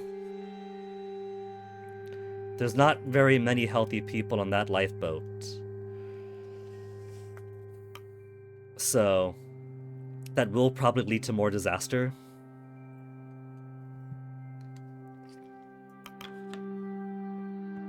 Am I sure? Well, I can't unassign anyone. Anyone in there is already in there. Set sail. Camp is packed up and the lifeboats are prepared for sail. As you glance back to shore, you notice the dogs sitting on the edge. They paw the water, eyeing the boats and their master. Cordell readies a rifle and fires into the air above them. It is enough to scare them off. Everything is ready, Captain. All that is left for you is give the order. Get off this blasted ice. See all of you on the other side. This isn't going to be easy. Keep alert. We're at the mercy of the ice and the ocean now. It is 2:15 in the afternoon. For some back home, the end of lunchtime. For you, the beginning of a countdown. Consider the boats carrying you through the ice. So if we had saved timber and not used them as fuel, and relied primarily on seals and such, because it turns out we had plenty. We just have to have enough seals to get us until the end of winter when the ice collapses from under us. But then again, we would have lost timber too. I bet you we still would have not had timber because it all goes down under the ice. So either way, I think either way we weren't going to have any timber by this point.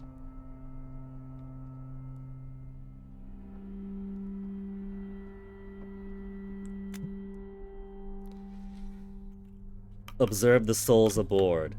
Anticipation has quickly melted away the malevolent stagnation all were feeling on that floe. Your past and future seem to shrink against the glaring challenge of the ice ahead. Consider my previous sailing experience. You grip the tiller firmly. Stroke. The boats lurch forward, bobbing side to side, parting the inky waters.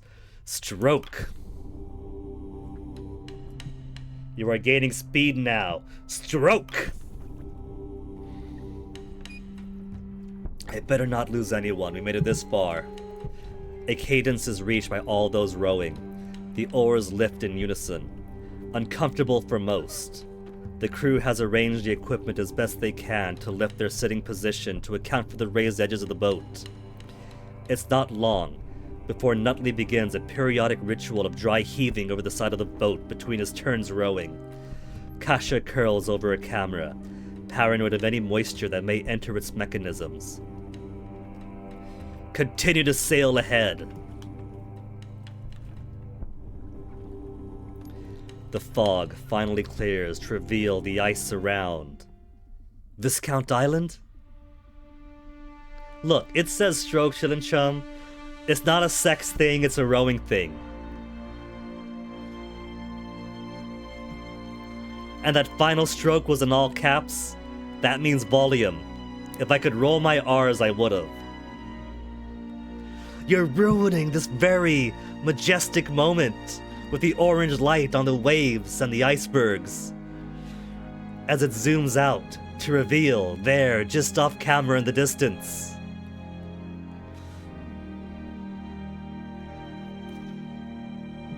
Though I do appreciate the use of the extra power Rico emote.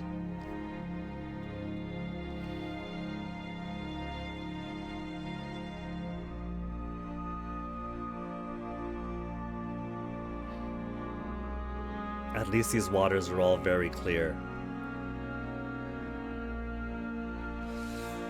I see nothing but icebergs, but there's going to be actual land ahead of us. There's birds. They got birds here. If there's birds, there's probably land.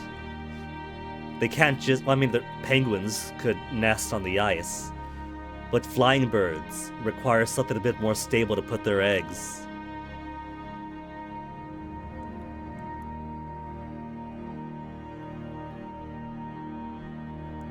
How much you want to bet that a Viscount Island is one of those rocky islands that birds just put their nests on and flock around? That a bunch of puffin eggs or something will end up having more food than an elephant seal?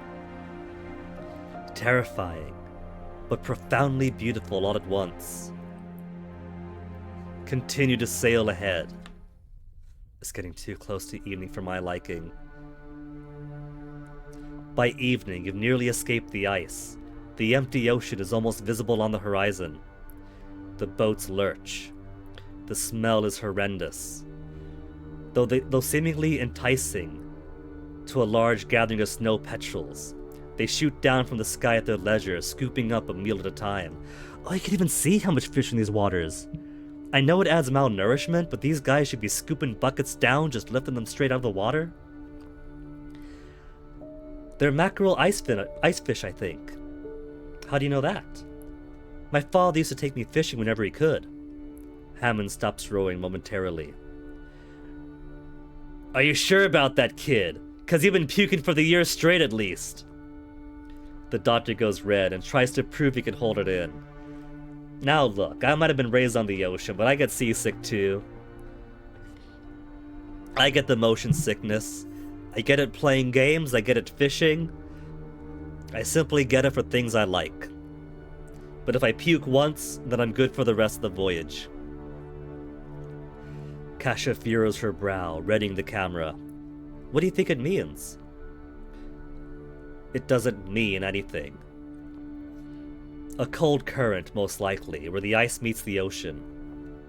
It means there's plenty of fish and plenty of birds. Grimly calls from his boat. It's a bad omen. The living aren't supposed to be out here. Templeton grumbles to himself. Something about superstition. With the birds overhead, it's nigh impossible to avoid their droppings. At least it's warmer than the snow. One finds its way into the doctor's hair.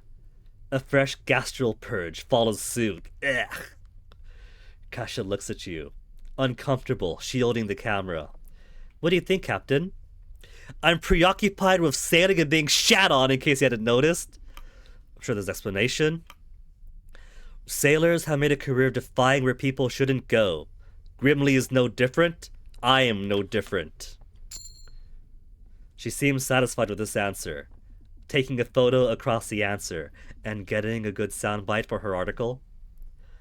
Cordell lifts a fish from the ocean and presents it to Stanbury. The animal smells it. Before shying away from the food, she drops it back in the ocean and buries herself in the animal's furs. Continue to sail ahead. After hours of rowing, you finally reach the open ocean. We got rain at least. It's gonna be fucking freezing rain. But at least this means we're out of the ice.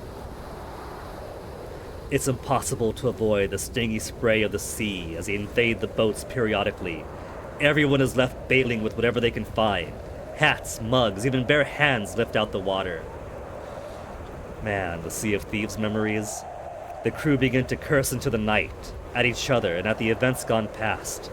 It's the only means of protest that doesn't interrupt attempts to remain warm. Join the incessant blasphemy? Refuse to partake but allow the others? There's no place for such language? Nah, Mr. Christensen. Let's partake in the blasphemy. You add to the chorus of curses, each getting more creative and louder as the swells continue. Varied past and class, each brings their own flavor to the pulpit.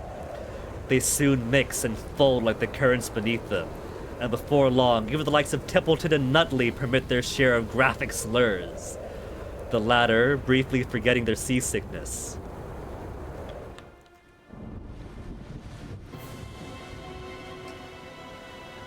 This did not sound like good music. Sailing directly into a storm. We're gonna lose half our crew in the boats. But at the end of it,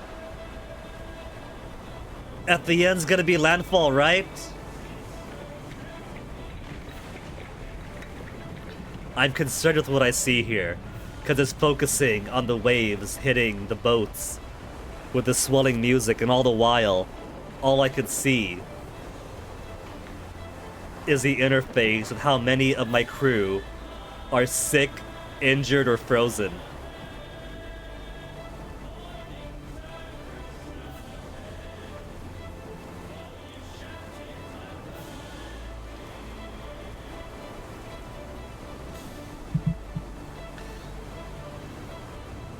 I feel like this moment is meant to be really epic, between the swelling waves, the song with lyrics. But with the boat stuck in place like that, it kind of takes a bit away from the tension, you know? But I guess continually crashing waves must be hard to animate.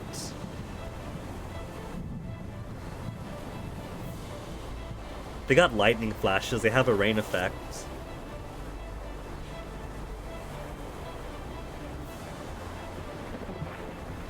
Maybe several painted scenes with the scene fading to black between lightning flashes, and each time the lightning flashes again, a different scene to pop up.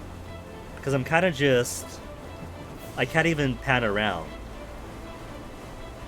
Oh, it was expecting me to press a button. Lightning flashes to the west, followed by rapturous thunder, underscoring the sound of the sea. Hold fast. Your screams are lost to the thunder as a large abrupt wave smashes against the boats. Rogue wave! You just about crest it. A moment passes before the other 2 lifeboats join you. Every sailor knows a tale of rogue waves, freak anomalies that plague seas such as these. The one time we did night fishing, it was on a chartered boat that a friend of Dad's owned the business of, I guess. The Pellegrinos in Saipan didn't just have a pizza place for a while, but also a boat charter company, I think. Boating on the ocean, in absolute darkness, where all you can see around you is black mountains swelling around. I do not want to do that again. You hear singing, started by Junior. It soon infects the rest of the sailor folk, defiant against the storm. The song is about 3 sisters dancing to seduce a sailor.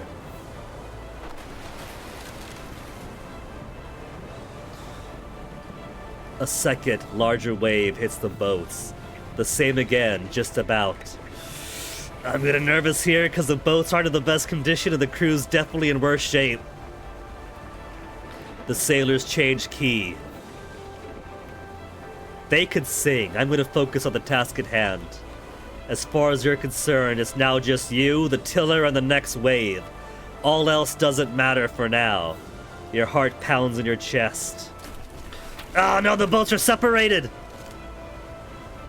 The third, final, and largest of the waves hits the boats. You're lifted nearly vertical. Brace yourself. The water crashes around you. It feels like forever before the boats finally crest the wave. The tiller buckles in your hand. Your eyes burn from the salt of the sea. Junior's lifeboat is destroyed.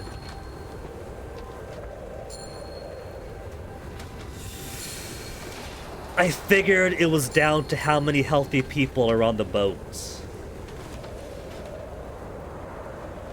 Because that's what it comes down to ultimately, right? Like, all it can really affect is who's all on there. And it's a count of how many are sick and injured. But they had a weird order of operations where the winter camp gets destroyed and we have to flee, and then we flee, and then next week people come back from their hunting trips with more wounds and more injuries. If anything, it should have aborted the ongoing hunts at the end of the winter camp, which I thought is what it did. I thought it's what it did because it didn't count anyone coming back from hunts, just that night disaster happens. It didn't even add any of the seals they came back with. There was no benefit, and simply added more wounds and more frozens. We finally make land. 18 to survive.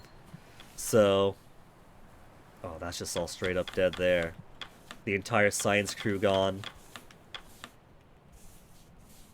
Hammond still likes me. Stokes definitely doesn't. Junior is loyal to me, even though he's dead. Templeton lost all his loyalty to me. Cash is alright, Nutley's alright, Cordell's alright, Kurt doesn't respect me as much, but is still loyal. Decorum is down to rock bottom. The navigator's the first to step on solid ground. He turns to the rest of you sodden. We've made it, ladies and gentlemen. Land at last. Week 39 on land. Achievement, Act 4 finished.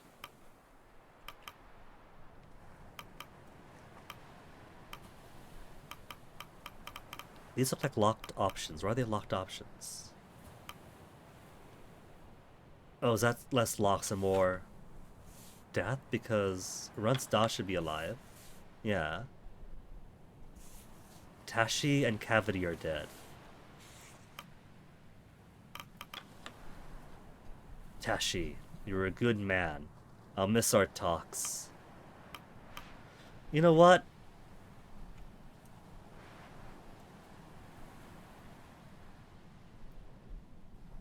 So we had 25, we're down to 18. Does that mean we lost 7? 1, 2, 3, Killipper's dead. 4, 5, 6, and Junior makes 7. So how about for the death counter's sake? 1, 2, 3, 4, 5, 6, 7. 2 Johns. Cavity, even when Tuck and I are at our worst, you keep it in check? Won't be the same without him.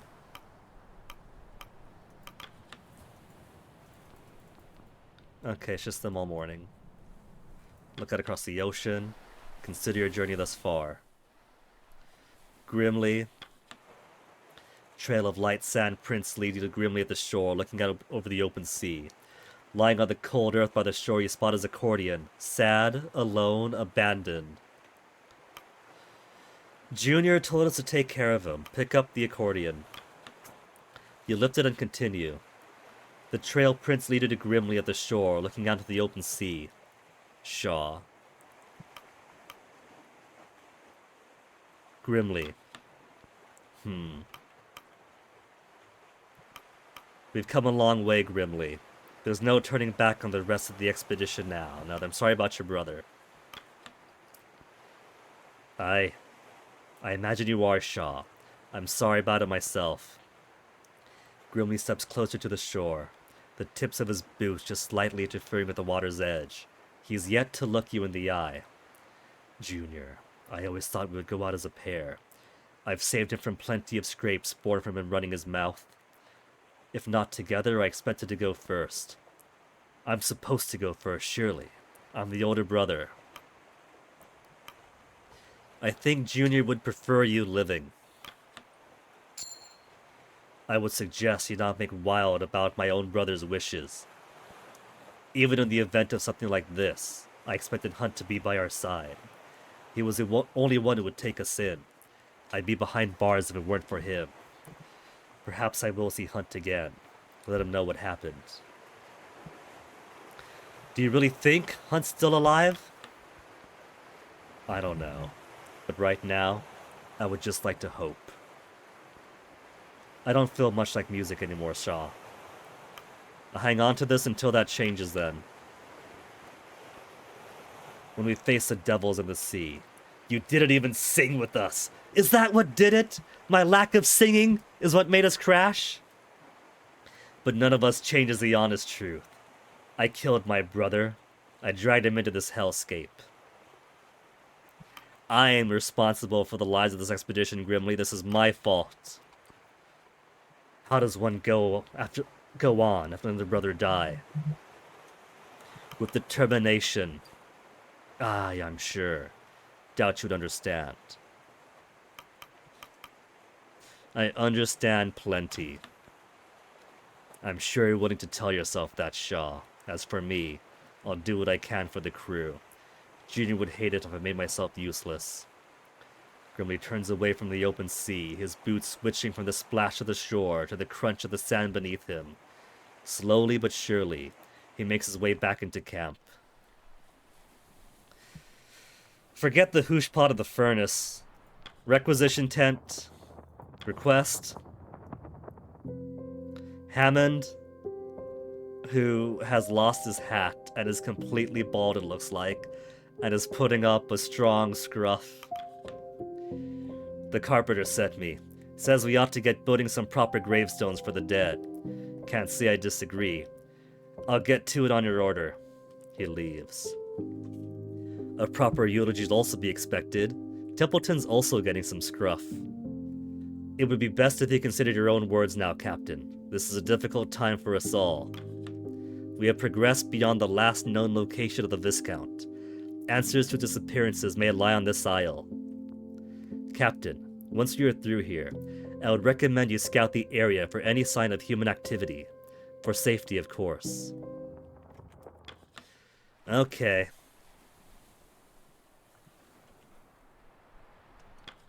You see the engineer, tinkering away at some navigational equipment with his usual sour expression. Shit. He places the equipment to his side and lets out a grunt. Damn thing still doesn't work. Do you think it could be the environment? Hammond gives you a sideways glance. Maybe. Couldn't begin to know. Not like we have any bloody experience for this. Not a bloody soul has come this far south. Who knows what's ahead? Having trouble? Kurt approaches. A more noticeable limp on the man, forcing him to use his cane. What do you want? Still try to get the compasses working again. Sid. Threatened that I might? The look on Kurt's face is one of hesitation, as his eyes dart around, doing all to avoid the gaze of Hammond. I have something to declare, regarding my previous actions. Carry on, Kurt. Well, I believe that in dire circumstances, pride can often take the better of us. Stop stalling. What are you trying to say? I would just like to apologize over our earlier scrap. I got carried away before, and I see it did neither of us any good. You're right there. It's not in me to hold a grudge, Hammond. Least of all, trapped out in this cold. Enough with the appeal. Just spit it out, why don't you? We should be working together, and more importantly, I am sorry. From the bottom of my heart, I apologize. Hammond pauses for a moment while looking towards Kurt. After that moment, he returns to tinkering with his equipment before finally speaking. Accepted. Excuse me, what was that? Apology accepted. And do you wish to apologize to Kurt, Hammond? You both are arguing. Aye, sure. I apologize. Apology accepted, Hammond. Aye, sure. Well, I suppose I'll be off. Best of luck with your adjustments, Hammond. There's no chance of getting them working here. We're relying on you. I'm sure I'm a relic when compared to your machines. I'm relying on you. Ah, I see. Kurt steps away, returning to camp at large. Furnace is useless. Hoosh pot is useless. With Junior gone, I have to try my best with what? They took all my resources. Oh, we have a cairn here for them. Bolt-action rifle, 40 food. A letter, some supplies, and a bolt-action rifle. To you who finds this message. Oh, this is an our cairn. Here lies a final testament to the Viscount. We made our arrival to the east shore of the island. Before moving on, we established a cabin to mark the landing point. There you will find enough supplies to support a crew of 20 for a full year. We have 18, so good news for that. While charting the perimeter of the island, the crew came across a cavern at the mouth of the central mountain. Captain Wayland decided to split the crew in order to chart the location further. His half was elected to enter the cave to the open stream, while we have been sent to mark the western coast of the land. I don't trust the captain. His actions of late have been erratic, cagey. He has avoided all questions from myself and the rest of the crew. His behavior has only exacerbated since encountering the cave. Enclosed is an instrument that may be needed in some time. If you find said instrument to be missing from this cairn, you will know the worst has occurred. If you're reading this in our wake, another poor crew sent to this isle, heed my advice. Turn back. There is something truly wrong with this land. It has felt the touch of the three sisters, cursed to swallow poor sailors whole. If you are wise, you will not allow it to happen to you. Turn back. Sign, Bertram Reynolds, head scout of the Viscount.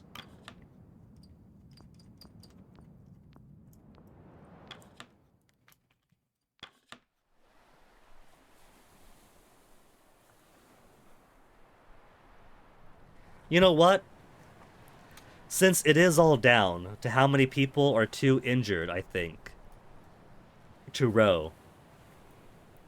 2 injured on each boat seem to do okay, right? So what happens if I go back down? Not to week 16, it starts me off so low. Like, look at that, the distance between these weeks, 32, 28. So the winter did skip like 4 weeks at a time. That made it honestly pretty easy. You were basically running 1 week's worth of food and fuel for 4 weeks at a moment, so it's not as tense as it leads you to believe. So I didn't need to kill all the penguins. We had so much in terms of seals. We've taken our losses, so what happens if I distribute my crew for... less for putting sailors on every boat, because that was my primary focus, putting sailors on every boat.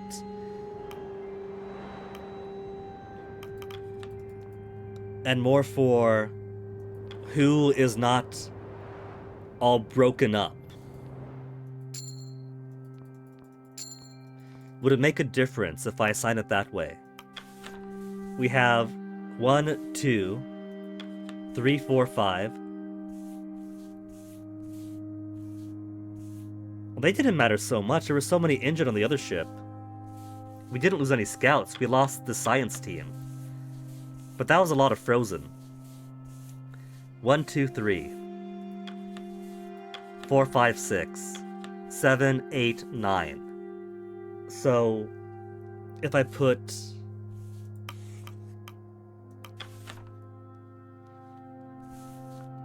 three injured people on each boat.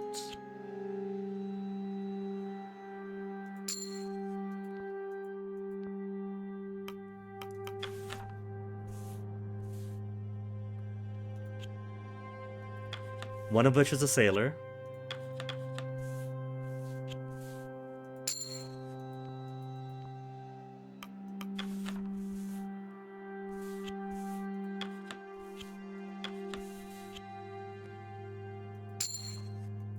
And then divvy up the rest accordingly? If that'll do better, because the first lifeboat already has so many crewmen. So it's the other 2 lifeboats that I have to be more worried about.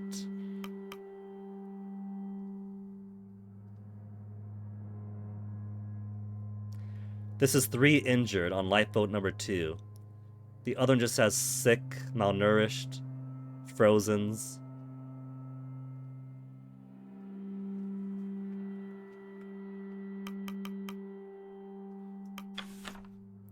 One, 2, 3, 4 crew remaining. So this is for which lifeboat? Lifeboat 2 and 3 will put the remaining 2 healthy sailors.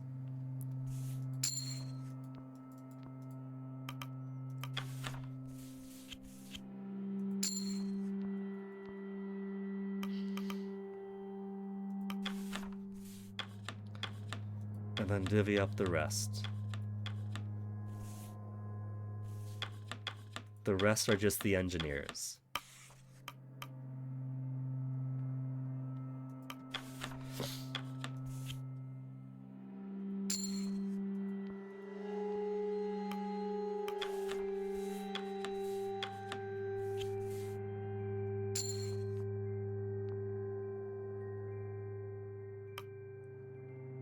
Since lifeboat number 2 has more injured people, I'll put grips on there too.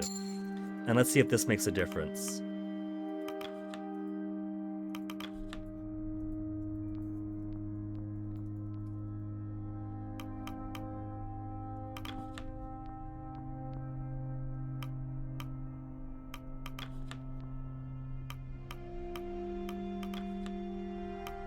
Then comes the strokes again that Chud and Chum is so fond of. Stroke number 1, stroke number 2, stroke number 3.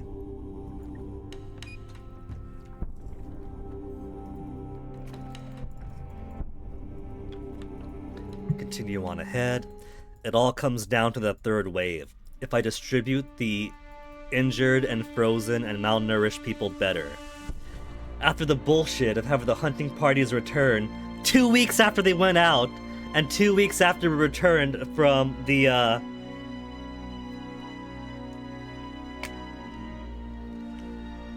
from what is it?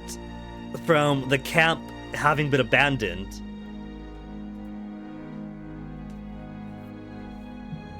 That is a big bullshit. Isn't it? We abandoned camp, and then 2 weeks later they come back from a hunting trip that no longer exists. With seals, except at this point we should have no resources, so all those seals just vanish. At the very least, if I were to do a second playthrough now, it'd be easier to optimize it, since now we know the winter goes at 4-week increments. 4-week increments that only have the resource needs of 1 week at a time. So it's pretty easy if you've stockpiled, and we've definitely stockpiled. We had the ability to get more seals, and in fact we did. And with how much research we had, even more seals of the elephant variety for fuel. So we could have pretty much gone a lot more liberal on how much fuel we use and food we used, because it was all going to disappear anyway. Even the ability to bring in 1 extra penguin every night because we slaughtered every single penguin of the colony, that didn't really matter. I kind of expected a bit harsher survival.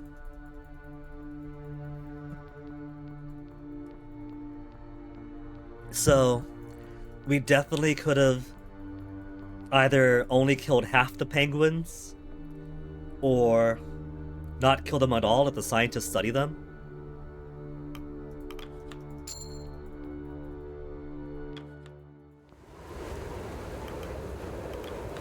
Join the blasphemy.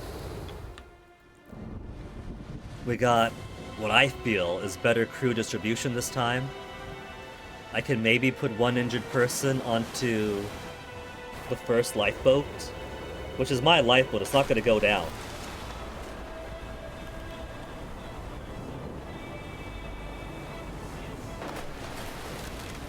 I'll sing with them this time. Don't know the words, but I'll never forget the tune.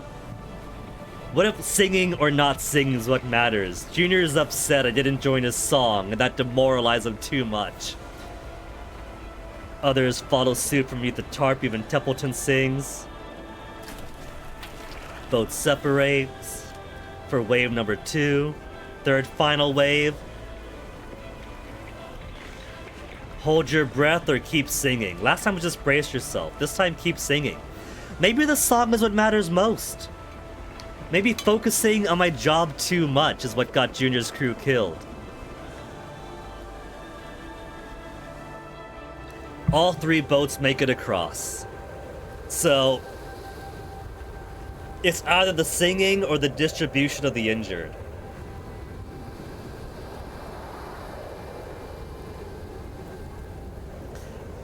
My feel was, see, what it comes down to again, I think, is that with the exception of scientists do science and engineers cause heat, it doesn't really matter who you assign to things.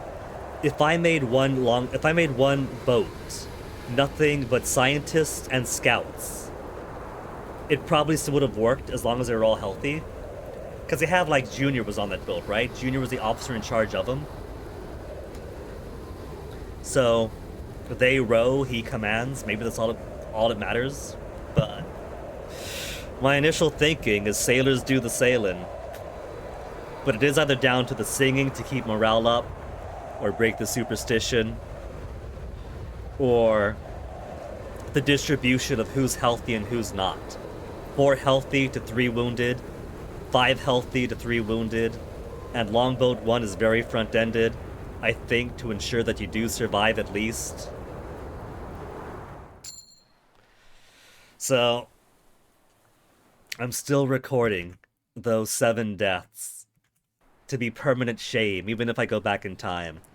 Mostly because in lieu of doing an entire second playthrough over 2 or 3 days of skipping through, I want to finish this tonight. So, we'll take the losses, add them to our permanent record, see if we can make a change, and we did, and then proceed to a better end from there. We finally make land. The navigators are first to step on solid ground. Turns to rest of you sodden. Made it, ladies and gentlemen, not at last. This time without everyone hating me and having to ready a funeral. Stokes brothers are together and happy.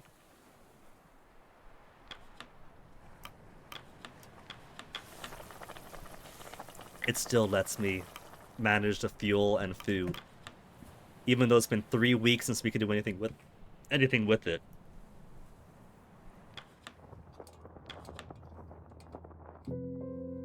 Hammond, Carpenter sent me, putting some sort of marker. Can't say I disagree. We've made it farther than anyone else. Something to take pride in. I'll get onto it with your order. It may be in our interest to hold a small encomium, Captain. Encomium? Encomium.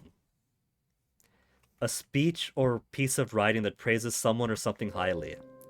We've come so far. We should praise ourselves for accomplishing such an impossible task.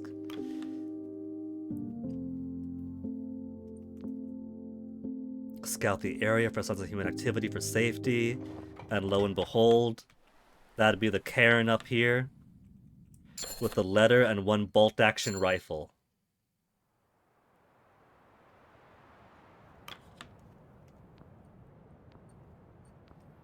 Which we've already read.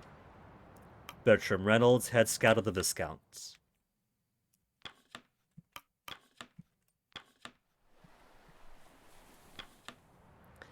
Engineer trying to fix his equipment. He can't. Could be the environment. Kurt comes up to apologize.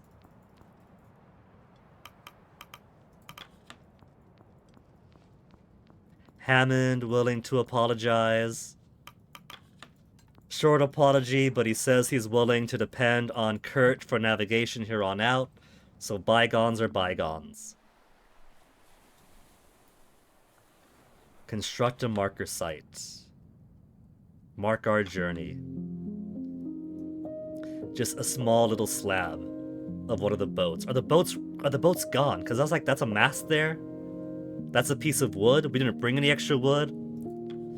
We honor the crew of the Temperance, who ventured beyond the Pale Passage and arrived safely. Robin Shaw, Richard Templeton, Clive Hammond, Kurt Darling, Grimley Stoke, Junior Stoke, Lady Cordell, Dr. Arthur Nutley, Kasia Belford, Andre Isaac, Dwight Glossley, Harriet Glossley, Vern Sheridan, John, Timmy Ward. That's why he's called Two Johns, because he's John. Skylar Pleck, Harold Turner, Tulson Higgs, Rafe Zoom, Doug Ward, Gareth Forrester, Ricky Flogs, Hadrian Kilsey, Yorick Moore, and Soren Kiliper. Okay. Dinner time then. Not that we have any food. A wave of ease and rest falls over the crew, safe and fed. The crew look to you, tired and bruised. You consider what words will bolster them. You all make your way to the marker. Could we tell them about the cairn, the rifle we found, or the fact that there is enough food for a year? Captain, we've escaped the ice. We're on land. We are so close now, Shaw. So very close. We both saw the Karn, Captain. Traces of the expedition which came before us. Shaw, I believe we can still find the Viscount. Our mission can continue. Do you really think there's a chance we could actually find it? He's at baseline, I don't want to upset him. It's not a matter of if, it's a matter of when, surely. I know that after all this time, the specifics of our employ may seem inconsequential. But tell me, Captain, do you think the Appertons would pour all this effort, put this many lives at risk, if they didn't think there was something truly paradigm-shifting at the end of it? We may have a mountain to ascend before making that choice concretely, ask me then. Don't think for a second. We aren't going to finish what we started. What if whether we do or not depends on how healthy our crew is, how much food we have?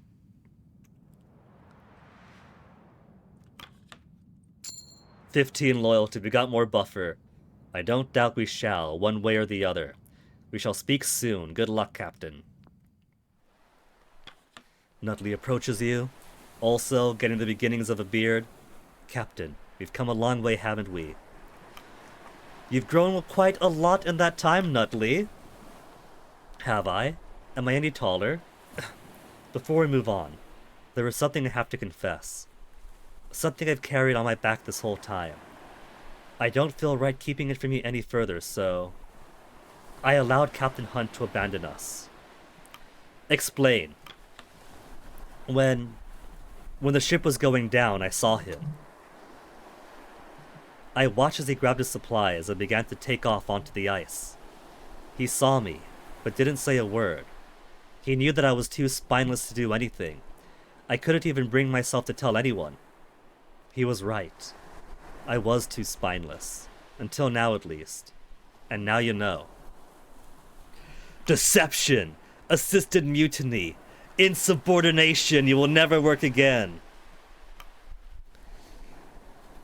I don't care about the mistakes of your past. Learn from this and move forward. Having to go on this whole expedition is punishment enough. I should have known better before, but you're right. I'm sorry. The truth had to come out. Do what you will with this information. I'll accept anything you decide, Captain. Nutley walks off. Kurt and Kasha. Kasha's lost her hat too. Also, I love the clothing damage everyone has. Some mended. Some never gonna be repaired again. Captain, is there something I should be made aware of? Is it about the Apperton Company? The tinned food? No. Mr. Templeton has been snooping around, interrogating me on my report. It seems as we approach rescue, he's taken upon himself to approve what lies in my writings. He has taken it upon himself, correct? You didn't set him up to this. Templeton is acting of his own accord. Good to know. I'm no stranger to people who want to omit parts of my work. I saw it plenty when covering the riots, but I have no intention of censoring this report. A story not based in truth is worthless. If I have to leave parts out or fabricate others, then was it a story worth telling in the first place? You could always gloss it up a little. You turn and see Kurt approaching, apparently having eavesdropped on the conversation.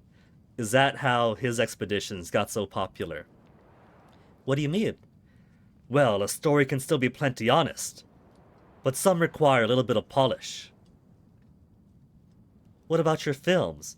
Weren't they the honest accounts of your expeditions? Ah, well, more or less. More or less?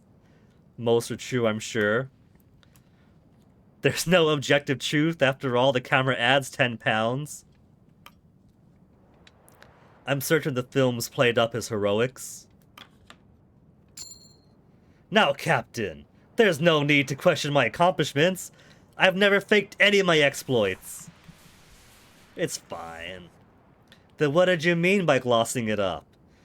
Well, we would sometimes wait for the shot to line up before performing some actions, or recreated some events the film crew missed in the moment, but it was all genuine. Perform? I thought you of all people would understand the tricks a coward can pull. You're right. Kurt shouldn't suggest you lie about this expedition. Don't be so naive, Kasha. There's so much of this expedition. I don't intend to be hurt by anyone. I thought you of all people would understand camera tricks. -5 loyalty. Oh, I'm well aware of how others go about it. But I won the Thentler Prize doing it my way, and I'm sure to win it again my way. I'm sure Kasha has no need to lie to paint the crew positively.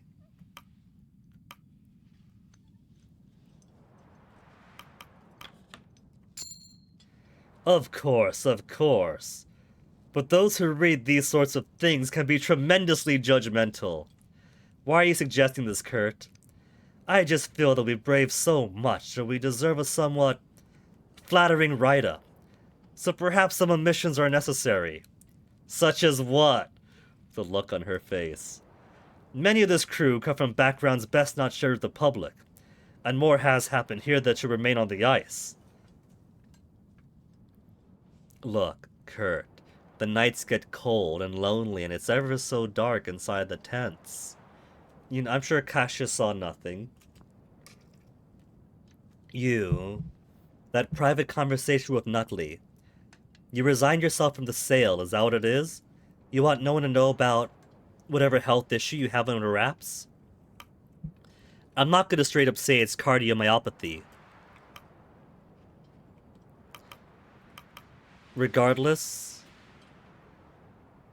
I mean, it's his health issue. I shouldn't be the one to bring it up. Regardless, it will remain under wraps. It's not for the public to know, right? I'm simply stating that for this kind of story, people reading it want to be inspired. There's no reason to saddle them with the nitty-gritty. But I'm here for the story, the full story. I mean, all you have to say is that under Nutley's guidance, or you don't even have to say that. You could just say that Kurt took an advisory role for the sailing and navigated from the sidelines, that we all made it out alive. Not a single solitary soul wants to hear the full story. Nobody got into an Arctic expedition because they heard about the rest of us having dysentery. You just want to protect your own image, don't you? What? Well, no, it's nothing of the sort, but I'm no fool. I see exactly what you're trying to do. Let's not debate the matter. It can wait until we're on our way home. No, this is important. I didn't think you'd be so concerned about your image, Kurt. Well, that's your mistake. Mistake? You can't expect me to be the perfect role model you see in the films. I'm only human. This is what Kasha was trying to avoid, not meeting her heroes. I've been married thrice, hobbled once, and been plagued with every vice there is. What do I have? What I do have is my exploits and legacy. I would wish you not take that away from me as well. Kasha looks at you, her usual upbeat visage melted away into disbelief. I cannot lie on your behalf, Kurt. You don't understand the power of optics. Every part of your report puts my livelihood at stake. Your livelihood or your image? The cold truth is, there's no difference between the two. And you, Captain, do you believe this as well? Kurt, leave us be. I will speak with Kasha. Please, Kasha, take it into consideration. I can't believe you. It is simply a matter of painting a more flattering picture. That is no difficult task. Maybe not for you, Kurt. Kasha storms back to her tent as Kurt gives you an uncomfortable glance. The man looks shaken by the response, and above all, appears to be deeply embarrassed. Without a word, he staggers back to the heart of the camp. Well, all that's left is to visit the marker and hold an encomium for the crew. The crew are called together before you. You tentatively lift yourself onto the crate. Hushed whispers roll through the audience. Kasha readies her ledger and pencil. They once again await your next words. How would you deliver them? As if nothing has changed since you last did this? with renewed optimism befitting of slotted land, with implicit confidence in the impossible results you've achieved so far. Optimism or confidence? Confidence. Some arrogance in this world is justified, especially when lives are being saved. The crew look to you. Now, I'm not one for grand speeches, that much should be clear by now. I'll keep this short. To be honest, I never want to be captain. To be honest, I never expected to be captain of this expedition. We can breathe a sigh of relief. We have made land. There are indeed several heavy breaths released among the crowd. A silent moment of reflection passes. Only sorry Cordell's kennel cannot make it with us. We should all be proud. The end is in sight. I'm only sorry Cordell's kennel cannot make it with us. Cordell gives a small nod to you in thanks. Where's her dog? She was allowed one more dog. Kurt speaks up. Our work's not finished yet. We still have a mountain to scale. We all saw the cairn from the Viscount. Across that path is safety. A cabin with enough supplies to last us until rescue. Templeton clears his throat. What is our current priority, Captain? We must reach that cabin. We must reach rescue. We're heading home. Templeton wants me to say the Viscount were so close now.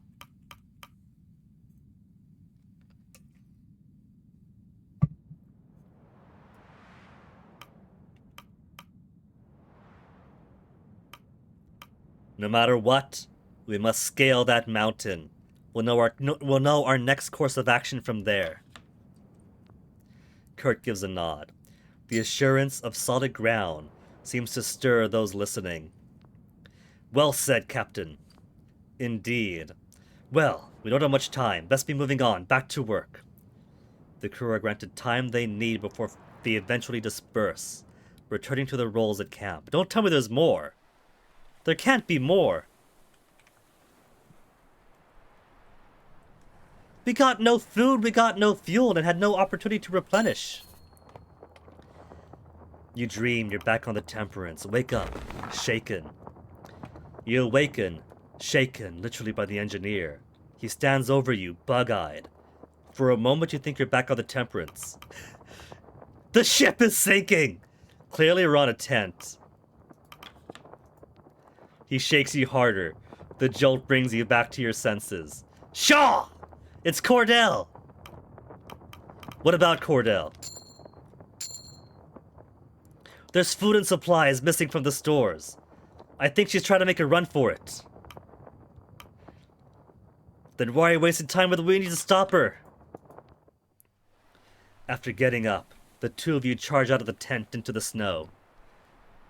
I found her tracks leading up towards the mountain pass. You follow the tracks away from the camp. She's going to shoot her dog, isn't she? No, she's gonna try to make it on her own. She had no loyalty for the crew. If she only took the rifle, then maybe she was gonna shoot her dog. But she took supplies with her. It's half an hour before you finally spot her, ascending the dead mountain. Shh, there she is. Go back to camp, I'll handle this. I'm not letting you screw this up by yourself. That's an order. Fine. He departs whence you came. You creep up toward the silhouette.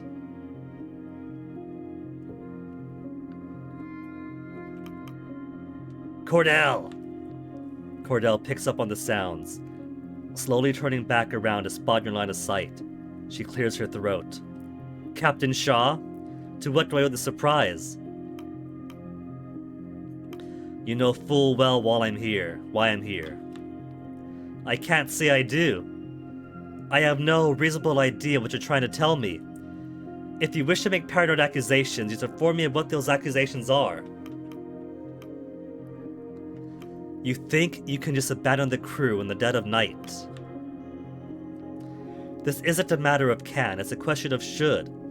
And for my position, you've really left me with no alternative.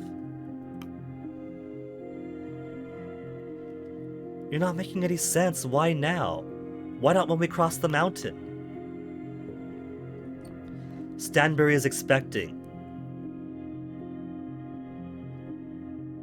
We're puppies? Then you should be doing what's best for those pups. What does it look like I'm doing, Robin? If you leave, you're ensuring their demise. Perhaps. But there's more of a chance out here than with the rest of you. I'm not going to allow Stanbury and I to be part of this expedition any further. Do you think the two of you will be better off without the rest of us? I do. Those puppies will be my new litter. I'll start over. Certainly not the first time I've had to do that.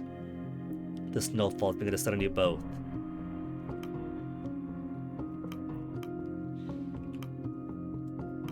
It's not the leaving I'm concerned with, it's the theft of this expedition's supplies. Should have come to me first, Cordell.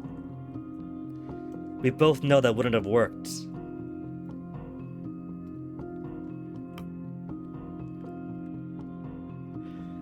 It's not the leaving I'm concerned with, the theft. Let me convince you now. I'm listening. Stanbury here, girl. You might feel you don't need us, but we need you, both of you. This isn't about the mission or the money for me. You can have my pay. I just want to see us home. She wants to see her in the puppy home, too. We need you, both of you.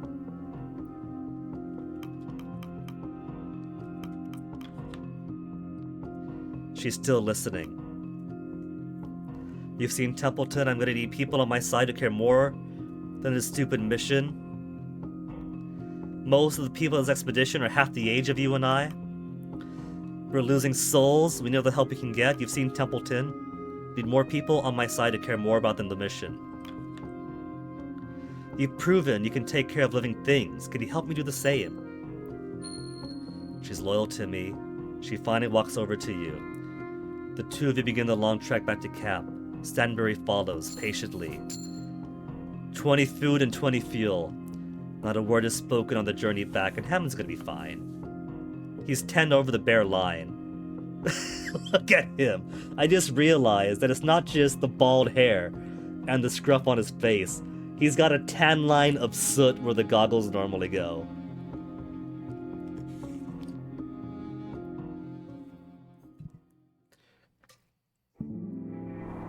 Week 39. This just keeps on going.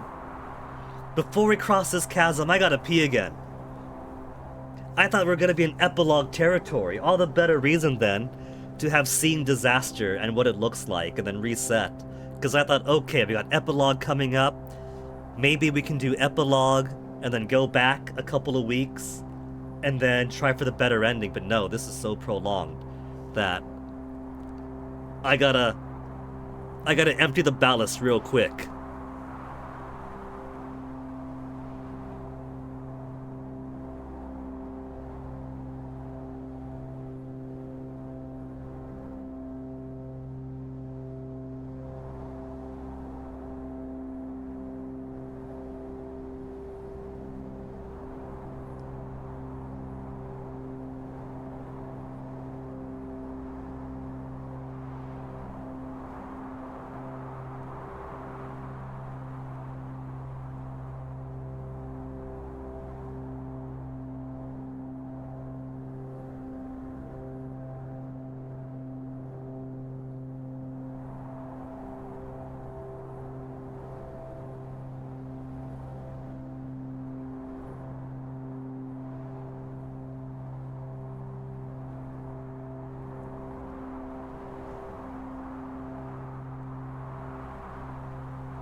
Alright, back onto the ice.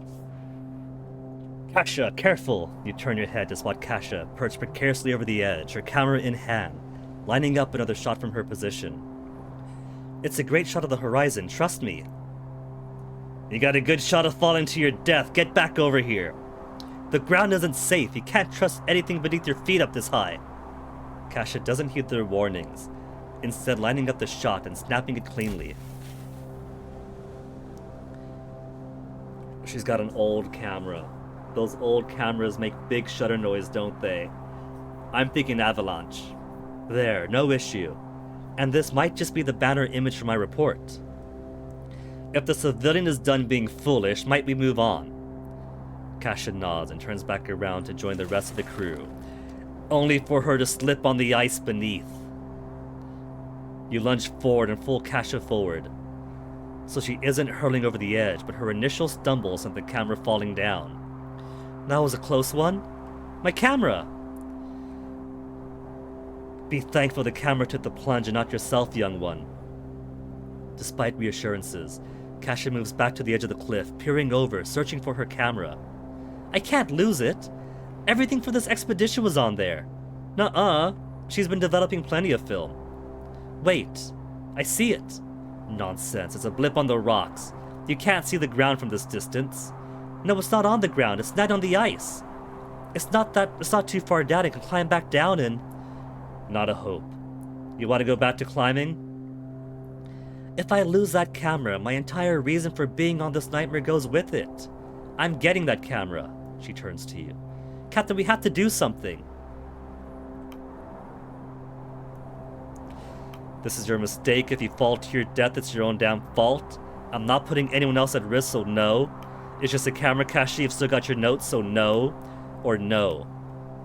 It's just a camera. You've still got your notes. My notes aren't enough. The world needs those photos to believe this. Aren't they? You'll have the testimony of the rest of us. The story comes from you, not that machine. The kids these days with their cameras and their pouches and their photo development. Kurt steps forward. I'll do it. Have you two gone mad? No, you won't. I insist, Captain.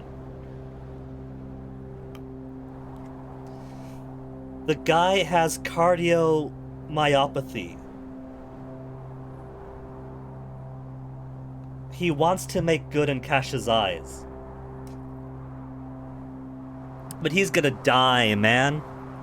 He's done some icing before. But he's getting on.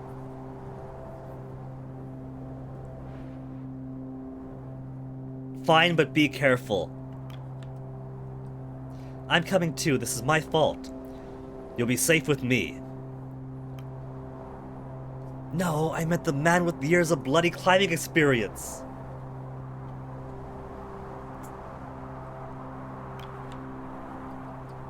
They don't listen. Kurt affixes a rope to Kasha. One of them's gonna die here. Kurt's gonna die. Locking her in tight with the climbing gear. Leave the climbing to me. As a civilian, your safety is top priority. I would suggest rethinking this plan of action. We cannot afford to lose our navigator. It is because I'm the navigator and going down. If I can't save that camera, no one can. That would be the preferable option. Kurt pays no heed to the protest of Templeton, continuing to climb down with Kasha in tow. Thank you. Don't thank me until the job is well done. Bad luck otherwise. They're risking their lives for a bloody picture box. You should stop this, Shaw.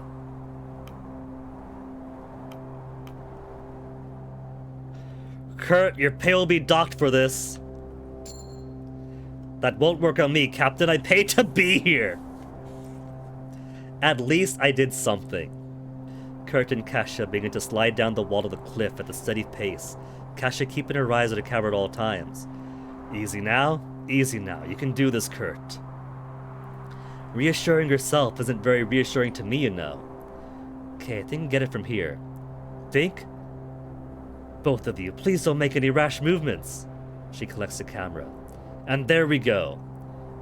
Now, get back up here, you madman. Job well done. So much for bad luck. She says that now she's gonna slip again. Yes, now let's climb back up. Kurt begins to adjust the lines of his climbing gear, prepared to lead Kesha back up, but the extra weight for the camera causes the rock beneath Kurt's feet to crumble, and the former film star goes hurtling back. Yeah, one's going down. He snaps to a standstill, the line between himself and Kasha still intact, but the weight of the big man's fall pulls Kasha back from the face of the cliff. Blast! Kasha, you're alright! I can't see the cliff. This blasted line won't hold me. Pull us up! The rest of the crew hang back lest any added weight of the cliff's edge cause even more dire incidents. No, just pull him! As you look down, you see the pair flailing helplessly. Kasha spots you. Captain! Command the crew to pull them both up. The crew scrambles to start pulling the rope up. No doubt the dangling weight of Kurt is also putting strain on the back end of the rope as it's tied to a jagged rock at the peak. You notice the rope begin to fray at the edge, so does Kurt. The navigator pulls out his knife. Kasha! She looks at the man as he shouts. I always promised myself I'd lose a few bastarding pounds. Bit late for that, I suppose. Take a photo. What? Take a photo of me for posterity. Once in a lifetime shot. No! Do it. Drop the camera. Drop the camera so you can make it. -1. It's only -1 research. She reluctantly drops the camera into the void. Everyone heave! Kurt and Kasha pull to safety. As they reach the peak, Kurt bursts into relieved laughter. Don't laugh, that was terrifying. We made it out all right, I think. Still, that was, well, just like the movies. Yes, it was all quite daring. Might we move on? I'm glad you both made it out. I was so worried. Can't believe the show business fake would actually be daring. I barely believe it myself. But it happened, and believe me, this will be a full page of my report. I don't require the credit. Stop the faux humble, Kurt. You're allowed to be proud right now. You're a real hero. Okay, we'll bundle up the rope first before we go to the peak of the mountain.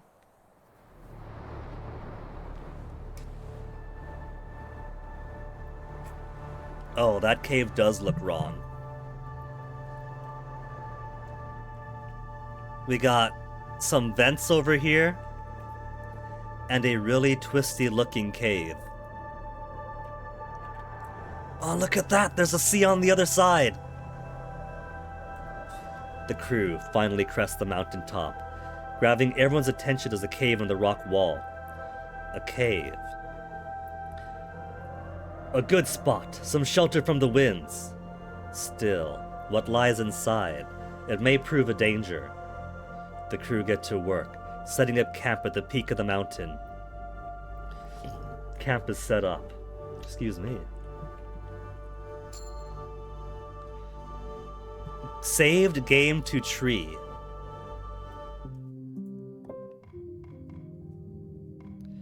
So there's multiple spots for week 39.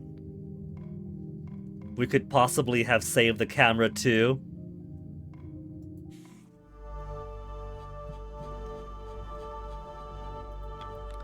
Captain, it's just my luck, isn't it?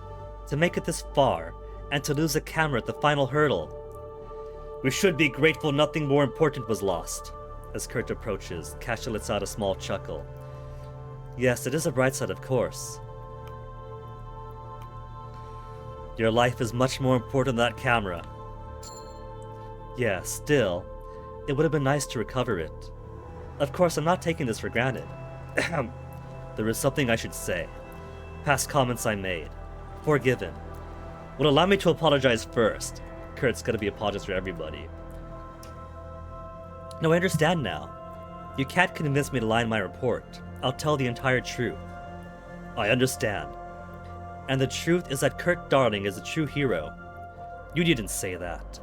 I've caused my fair share of trouble on this expedition. Yes, and I don't intend to hide that from anyone. But your heroism is more important to share. What did you tell me about inspiring others? Thank you.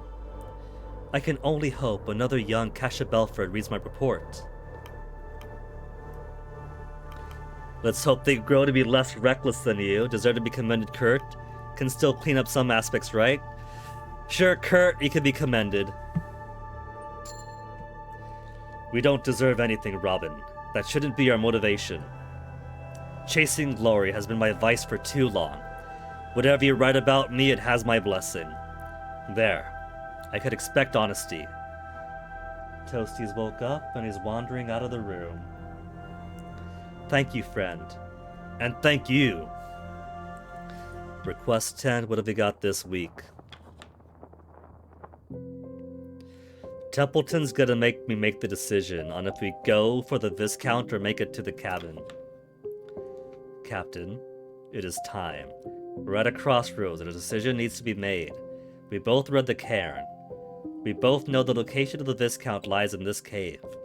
We are this close. Our mission's end lies in wait. What if pursuing it causes us to miss our rescue? They can always set another ship. The Appertons won't stop at one. If what we read is correct, the shore cabin should hold enough rations to last us a full year. We could afford the risk of missing a single rescue ship. I think it's worth it.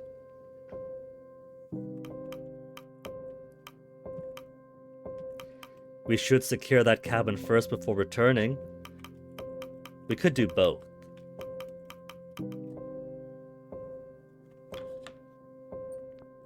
Right, of course. But this mountain is perilous, Captain. Can we survive a second trek? You should inform the crew of our movement as soon as you leave this tent. I know you'll make the right call, Captain. We got the save here. So if it's disaster to go in the cave, we could always come back. There are hearts. Is there love on the ice after all? Or is this for loyalty? Nutley and Kasha. What did I say? Doctor and the journalists being cozy in their tent. You pass the tent and are quick to notice what's going on. Kasha, the interpretive photographer, is standing close to the doctor. Their faces pressed closely together.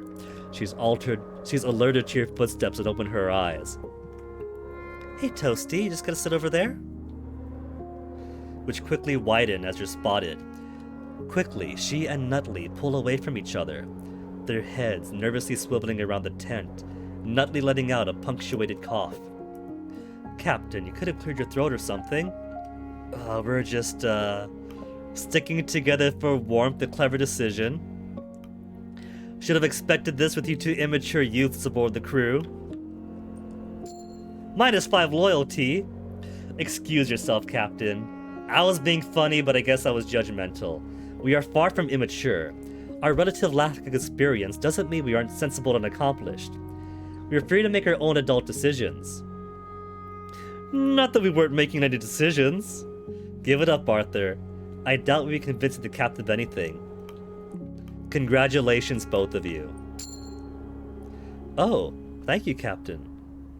We should be thanking you, Shaw. Placing us together in one tent for a year certainly fostered conversation.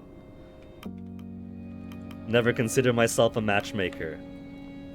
We spoke at length, at first about his expectedly vast knowledge of ice fishing, and ending with casual conversation about our favorite newspaper strips. Well, it wasn't entirely casual. What do you mean? Aha. I knew you didn't notice it. Notice what? Kasha clears her throat, before putting on an affected voice, dramatically quoting her past statements. Why, Doctor, I think it'd be a great subject for my next report. I'm sure you wouldn't mind a write-up on your interesting life. A handsome young medical prodigy? You must have a bevy of suitors. Doctor, there is this excellent seafood restaurant in the capital. We should absolutely eat there when we return to land. She chuckles to herself. I used we for goodness sakes. I was beginning to think you were oblivious to all the flirtation. I recognized some of it, I was just too nervous at the time to respond. Though it's true, I did think you were just passionate about seafood. And then? But we couldn't help ourselves. Honestly, I deeply admired her passion for her craft, Her headstrong way of thinking, how she was so focused on the future, everything I wanted in myself. And I admired his courage when up against his fears in possibly the worst situations possible. That's the kind of thing they make films out of. Toasty, come on over, baby, you big troublemaker, you. And just as I thought we were winding down, I told her I wanted to see her again after we returned to civilization. Suffice it to say, I was surprised he would just blurt it out. I surprised myself. Before that, I had long since stopped considering that we'd make it back. Of course, that led to a new conversation all through the morning. And before we knew it, we were having a romantic embrace at the south of the world. That is, until you walked in, Captain. Yes, it was rather inopportune of you. Kasha pauses for a moment. You don't take issue with this, do you, Captain? Fraternization might be forbidden, but that's for the sailors. When will we be holding the wedding? Excuse me? Ha! Good one, Captain. Presuming all goes well, of course, not for another year or 2. Or 5?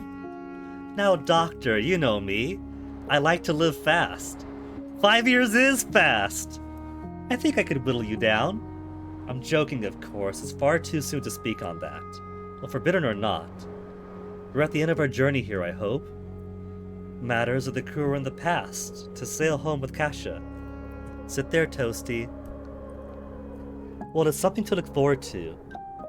Been quite a while since we had that. Agreed. Don't bother the rest of the crew with this. Not back on land yet. Go confident. Wish you both happiness. It's what you deserve. Thank you, Captain. Now if you'll excuse us. Arr! So that's what the Find Love on the Ice achievement is.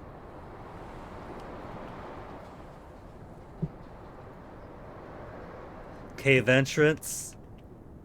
View of the shore. Brothers. You overhear the Stoke brothers engage in what sounds like an argument. What did you say? I'm sorry, Grimly, but I can't fool myself any longer. Let's face it. Hunt abandoned us. Wrong. That's all you have to say? Grimly, we've been out here for so long. He left without a word. He left us to die, to be torn up in a blizzard, to be eaten by a seal, whatever else. He didn't care, did he? You don't know what you're saying. Toasty, come sit on my lap, baby. Come sit on my lap. I know Hunt better than you, Junior. The captain would never. He's not our captain. What?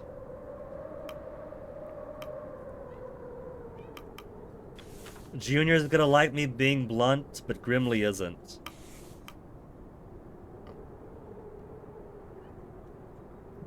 Hey, baby. Leave them be. I'm gonna leave them be. Best not get involved in the squabbles of siblings. If it wasn't for Hunt, we wouldn't be stuck here. He did this to us. Fine. Grimly storms off, marching towards his tent. Junior only lets out a sigh in response. Toasty on the ground, I see him crawling in the window, and here he comes again. Toasty! Come here, baby. Come sit with your dad.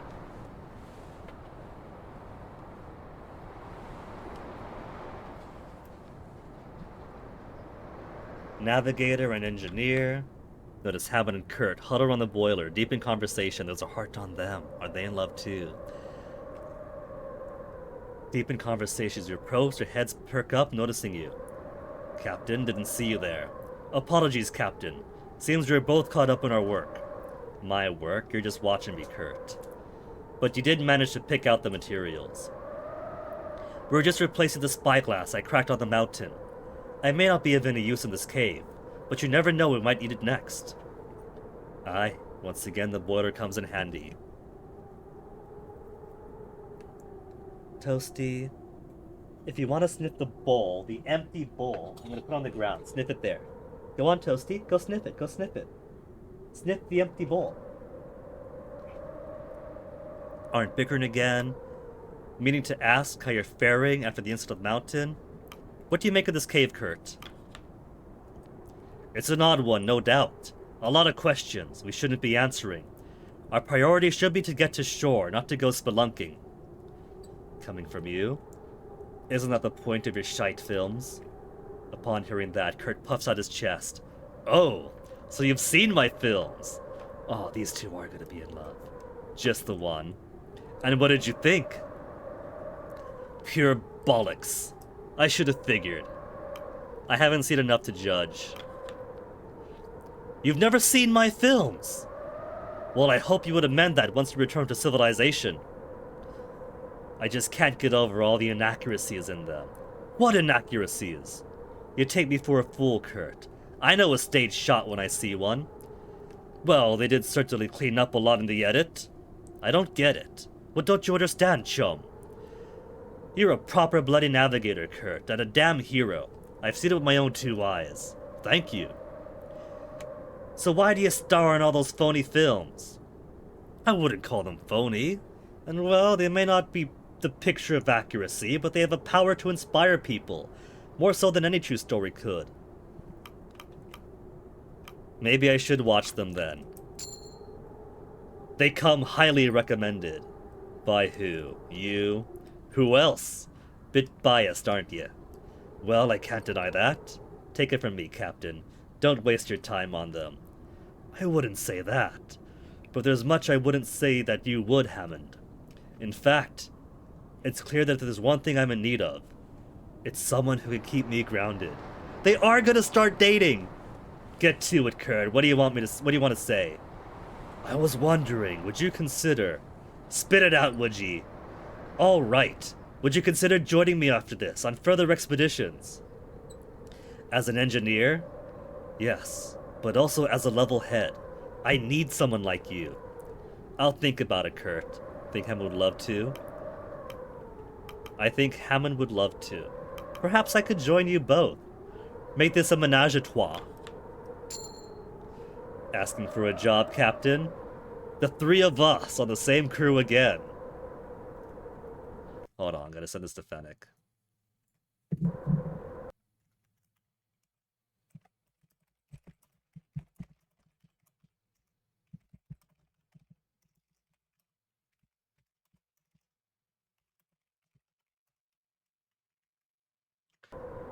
$3,586 words.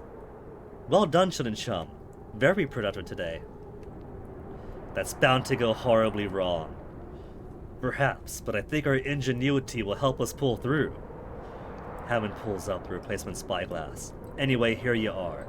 All finished. The game is silent. It's got ambient audio, but it's kind of soft. It's just howling wind. There's no music right now. Incredible. Great work, Hammond. No problem, Kurt. Karuhangi. What? My real name. Kurt is for the media. It's Karuhangi Tuhoro. So, I was curious about Kurt and his crew referred to as islanders, whereas everyone else is saltborn, landlubber, or muttwash. And his island, he says, is known for its peaches. I didn't really think that if he was in the islands, right, that the Channel Islands, or Orkney Islands, or even the Hebrides are especially known for peaches. So that explains a lot for me. Alright. Karuhangi. See you around, friend. You too. That means Kurt and his crew. They're Pacific folk. They're a little bit closer to my own representation. Scientists. You find the crew's science officer overlooking several petri dishes containing various materials picked from walls of the cave. Curiouser and curiouser. What's curious? Captain, observe the materials you've uncovered in just the entrance of this cave. Copper, tungsten, antimony. These are deposits more likely found in lakes, not all in a cave. Hey, Hordian. How was your movie date? Let alone a mountaintop cave in the polar region. Nothing about it seems natural. Toasty, where are you going? You're gonna lay on my buttons. Could this be why the Appertons were looking for this area? Perhaps. Captain, may I ask you a question? Go ahead. I've assumed you must enjoy my questions at this stage. You keep humoring them. Passing by, doing the rounds for bedtime? Aw. Will I appreciate that, Hordian? If your rounds continue, enjoy the bed. Well, regardless, we've been working together for quite some time now, and in that time, I've been able to evaluate you. After assessing your abilities and your decision-making, I can safely conclude that you are more than capable in your role as captain. As such, I would like to offer you a job. You wish to work with me again, Templeton? My wishes are irrelevant. You are more than qualified for the role. I can easily recommend you to the company head. It's time I told you the truth of who we're working for. There's even more you haven't told me. It's beneficial to keep cards close to my chest, until you were fully evaluated. Templeton reveals a tin can of rations. He passes it to you. The woman modeling on the front stares back at you before back to Templeton. Yes, the Apperton Company. I already knew that. Don't focus on the name. On the face. Her. Her name is Minerva Apperton. She is the president of the Apperton Tinning Company.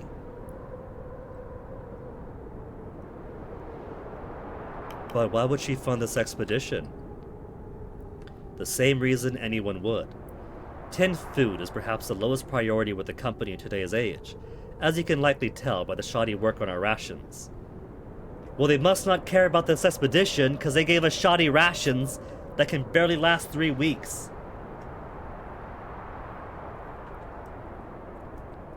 Instead, Lady Apperton is focused on turning her company into the only option in commerce, which is why she sought after the expedition of the Viscount. She's interested in what the Viscount found in the ice. And just what did they find?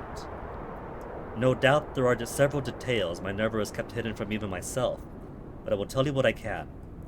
The original expedition of the Viscount was carried out by the government, a race to find the southernmost point in the world, charted out in the name and glory of science. But upon arrival, it appears they discovered the same strange environment as we have, and so they chose to investigate instead of heading back. And contrary to legend and hearsay, it wasn't the cold and starvation that drove the crew mad. It is what they found there that took their minds. And just what did they find? That part remains a mystery. But what we do know, there was a witness, a survivor washed ashore. Half mad, their tongue cut out. They lived only long enough to give us a hint of what we're looking for. It is unknown what exactly lies in wait for us should we find the Viscount, but from what we know, the crew of that vessel found something world-changing. This is no mere treasure. What they found was unnatural in nature, a paradox existing at the southernmost point of the world. They found the Predator ship, didn't they? And whoever can retrieve it, bring it back to civilization, will shape the path of human advancement for the next century.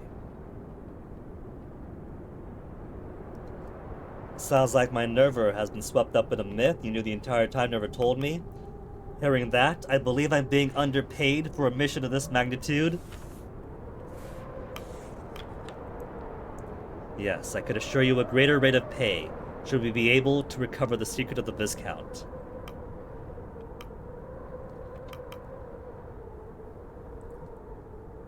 I feel like I don't want to help a corporation that wants to become the sole monopoly of commerce in the world, to include biopiracy, gobbling up everyone else's resources for itself.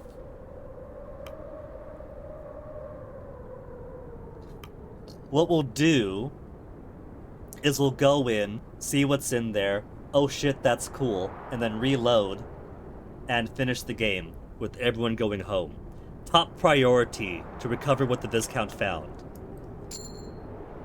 Precisely my thoughts, Captain.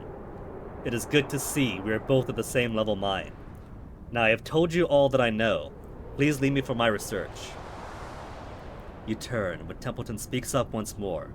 Oh, and Captain, you never officially responded to my offer. Do you wish to work with the Appleton Tinning Company after this? Most certainly not. Toasty, come on, baby. At least lay on my lap. You can be close to me here. Look at Onyx. Where did Onyx go? The cats are awake!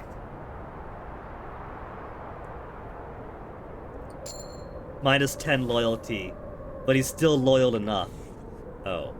Well, I hope that you still reconsider. The Appertons have much to offer you. Kennel Master, you. I wish to speak with you on a matter. What matter? Concerning your report. Put simply, I have a story for you to include regarding who I am. You're a Kennel Master. That is true, but not the whole truth. Well, this is sudden.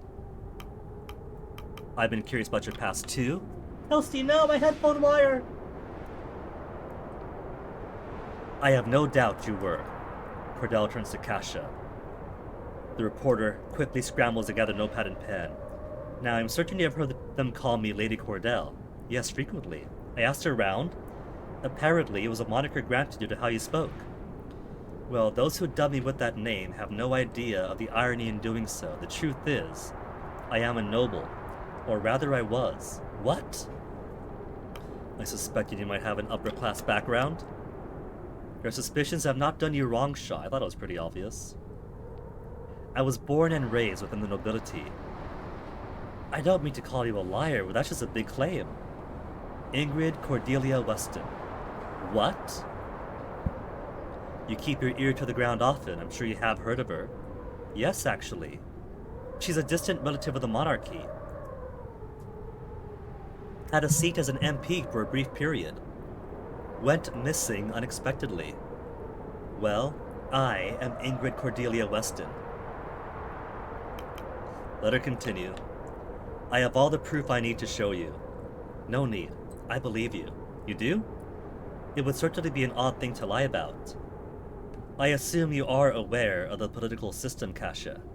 To no end. Researching it was possibly the most dull and harrowing part of my last report. And yourself, Captain? Vaguely. Then allow me to refresh your memory. Well, as a distant cousin to said monarch, I was placed in one of those parliamentary seats. As you could imagine, I had no interest in being an MP. My aversion towards human interaction was no different in my youth. From the age I received my first dog as a gift in my childhood, I have much preferred their company. Surely, there was once a time when you weren't such a recluse. Well, you have encountered and interviewed many of the nobility in your time, correct? Correct. Would you choose to spend your time amongst those people? Fair point. So this whole time, we've been traveling with a runaway MP. Yes, I suppose it does sound quite unusual. Shocking you never found is fantastical. Will Hammond reveal himself as an actual mole yet? I've learned not to be surprised at this stage. But why did you leave? The reasons for that are quite simple. I refuse to live that life any longer. In that world, in my position, certain things are expected of me. Act with decorum. Attend every social event. Keep your real self hidden. Until you're considered suitable to be shipped off into a political marriage. A grim reality. One I wanted no part of. My choice was clear, and I didn't hesitate in my thought for a moment.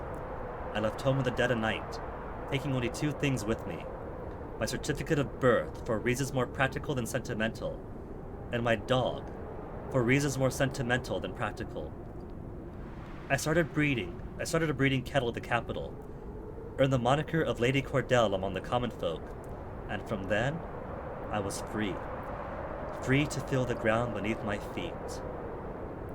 As Cordell speaks, Kasha intently takes notes. I see. So, trapped in a restrictive role in society, you broke free of your chains, yearning to be independent. I suppose yes. Just like a wild pack of dogs, able to roam free. Please do not include a surface-level poetic interpretation of my actions. Poetics are my calling, but okay. It's good, keep it. So don't believe it.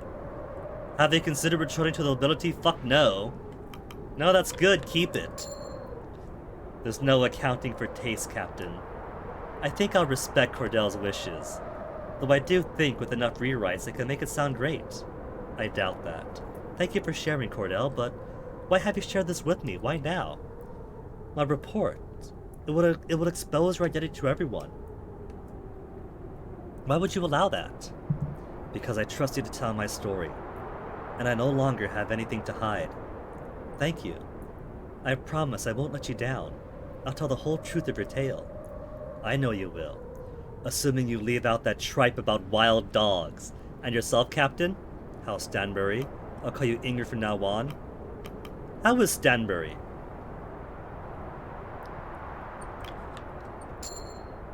Faring well, still pregnant. What? Stanbury's pregnant? Yes, quite fortunate for me after what happened to my kennel. Cordell would bestow us each with a puppy to commemorate our journey. What do you intend to do with the litter? I intend to replace the kennel I lost, piece by piece. Stanbury will birth the new generation of sled dogs. So you'll be continuing your line of work? Yes. I'd much rather sooner begin as a kennel master than return to the nobility. Agreed, so that's your entire story. More or less, yes. I'm sure Captain Shaw has no objections to this tale. What say you, Captain? I never would have expected. Thank you for sharing. I appreciate your listening. I can't believe you would trust us with this. Thank you, friend. Do not mistake this for closeness. I simply trust your credentials enough to consider you a professional. But you're welcome, friend. Okay, all that's left is to make the decision of returning to the cabin and awaiting rescue, or seeking what's in the cave. Onyx's turn to come up to the desk. Hey, baby. At least Onyx is content to go into the window. You notice the compasses are pointed directly towards the cave. Forego rescue, or abandon mission and seek the rescue ship. Let's go in the cave. Let's figure out what all this is about. Knight Hordian, thank you for dropping on your rounds. What would it be this week, Shaw? No, not that. Cave. Commitment kept, achievement gained. The dark cave network reveals itself into an opening.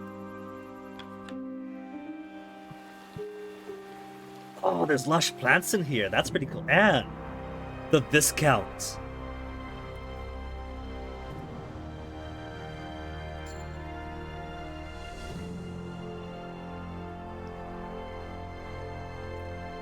I had watched the... What is it? Hold on. Full title is what again? Birth of Kitaro, Mystery of Gegege. Watch that in October, so I see an underground pink blooming tree and I get worried. Why does it smell like poo? The cats have 2 litter boxes. Toasty was in trouble this morning for using the elbow and Nebo pads as a pee soak.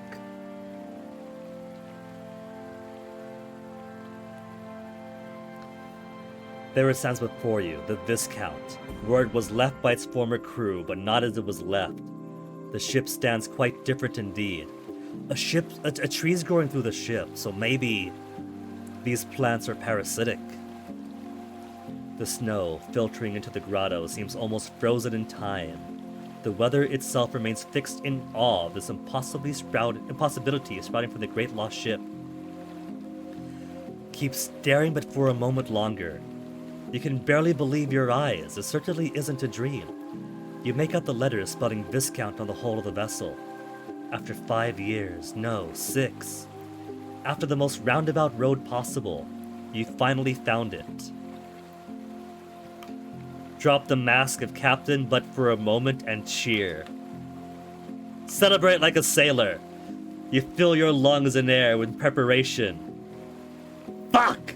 Yes! God's fucking yes! That's +5 loyalty from the Stoke brothers. So close, Grimly, only 10 away! You throw your arms into the air, flailing uncontrollably in manic celebration. Junior soon joins you in celebration, throwing his own arms into the air and yelling at the top of his lungs. To your surprise, even Dr. Nutley joins you in expletive-soaked glee. Templeton clears his throat in an attempt to keep focus. You realize the others are now staring at you. You cough and straighten yourself before turning back to address the rest of the crew. My word, it's... Kasha appears to be lost for words. Instinctively, she reaches down for her camera before her eyes widen. Oh no, damn it. If I want to save the camera, I gotta sacrifice Kurt. Are you okay? What's wrong? There'll be no pictures! There isn't a soul who'll believe this off photographic evidence. Well, there's at least eyewitnesses. They can't think us all mad, right? My goodness, would you look at this? In all my years, never have I seen something this remarkable, beautiful, amazing. It sure is something. The impossible lies before our very eyes, a reward for those who braved the land of no return. Shaw, could it all have been worth it to find this at the end of our road? I wouldn't celebrate too much yet. The ship and all her crew was lost after all. My goodness. Shaw, despite the vegetation, the Viscount looks to be intact. I shouldn't hazard to get my hopes up, but... Remarkable. Truly remarkable. Captain, we must study this at once. I was concerned, Shaw.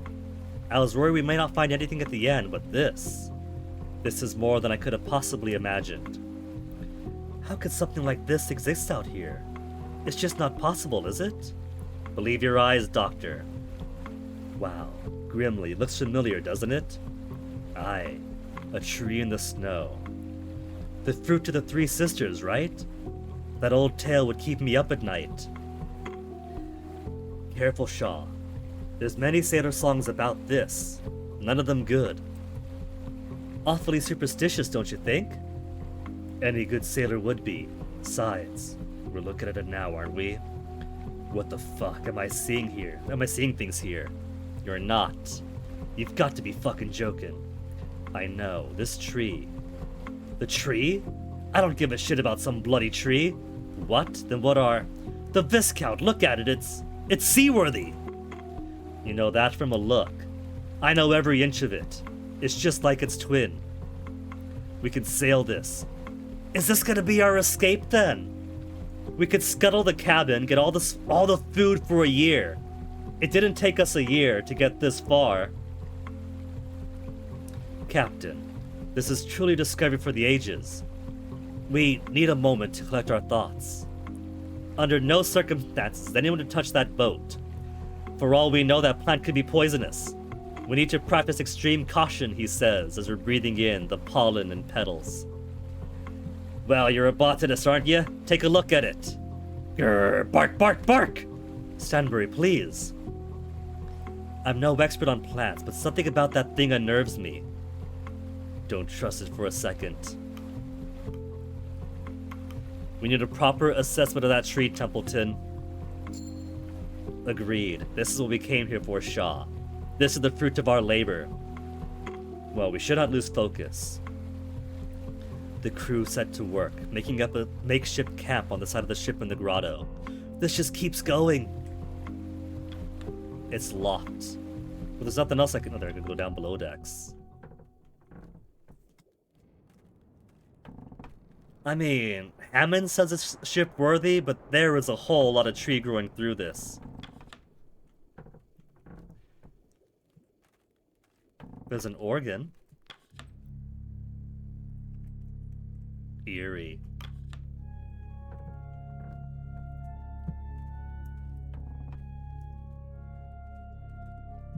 I guess Robin Shaw knows a bit of organ music. Boiler room. The heart of the Viscount, but first a corpse. Is that the previous captain? An old skeleton in what appears to be a captain's uniform. Their bones have fused to the roots around it. They've clearly been here for some time. Inside their coat, you find a ship's key. The captain's cabin. The engine of the Viscount. The classic retrofit steam train model, twisted among the roots of the tree. I don't know if we're gonna be able to sail this. Hammond's confident, but he hasn't been down here. You unlock the door with the captain's key. There's no way that Captain Hurt is in here. You enter to find a ghost sitting before you. Littered around the room are countless familiar scrawlings. We can't talk to him. They're just notes, though. Crew wanted, able-bodied crew wanted for dangerous expedition.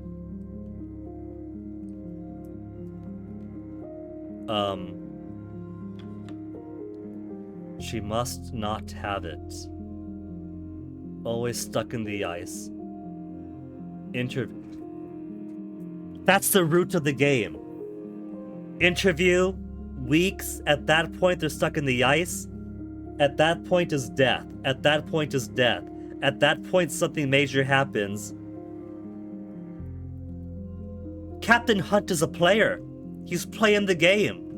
Wait. Was all this fake? Were we Captain Hunt the entire time? And all this is him going through his memories over and over again as it reaches this point.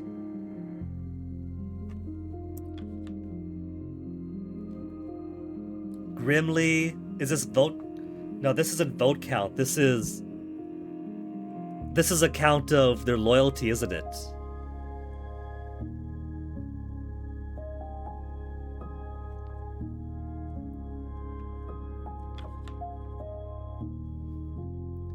You wouldn't happen to have a light, would you? I thought you were dead. Not dead. Not quite alive either. Somewhere in between, I think. Is that you? In the flesh, my friend. That's Captain Shaw now. He looks up at his hat on your head. Yes, I suppose it is, isn't it? This isn't happening. This has got to be some sort of trick. He looks up at your head. You seem to be wearing my hat. It served me well. Good. You should keep it. I never liked that hat anyway. A bit aggrandizing, don't you think? How's my ship? Right where you left it, give or take a few leagues beneath the ice. May the seas soothe her spirits. I hope she put up a fight. I suppose it's wrong to call her my ship anyway. Which reminds me, Templeton told you about Minerva, no doubt? And what exactly do you know about Minerva Apperton? Minerva's story is a rather tragic one. Are you sure you want to hear it? Yes. Beautiful beyond reproach. You'd swear you'd never seen someone so idyllic. Anyway, the young star originally found herself at the helm of an illustrious stage career. Following that came business offers, modeling, advertisements, and of course, love. Well, doomed love. She was widowed, you see, but not before winning the heart and hand of the son of a little tinned foods company. How did he die? Not important? There were rumors she killed her husband, but I'm not so sure. Maybe he choked on a peach. It might have taken Minerva the rest of her life. Well, let's just say the Appertons have their hands on a lot of more than tinned peaches these days. Why the secrecy then? The Viscount's expedition was a government affair. Deduction would say that Minerva would like to keep whatever she finds for herself. Get ahead of the game, as it were. When we first met, you mentioned the Viscount was a research vessel. What was it researching? I have some questions of my own you'd answered first, Robin. Now, I want to know, which Shaw is speaking to me right now? He knows about the time loops. Robin Shaw, who else would it be? How are the Stoke brothers faring? Alive and well, no thanks to you? That is good to hear. You made land after the sale, I assume? How's everybody else? How did you fare on the ice?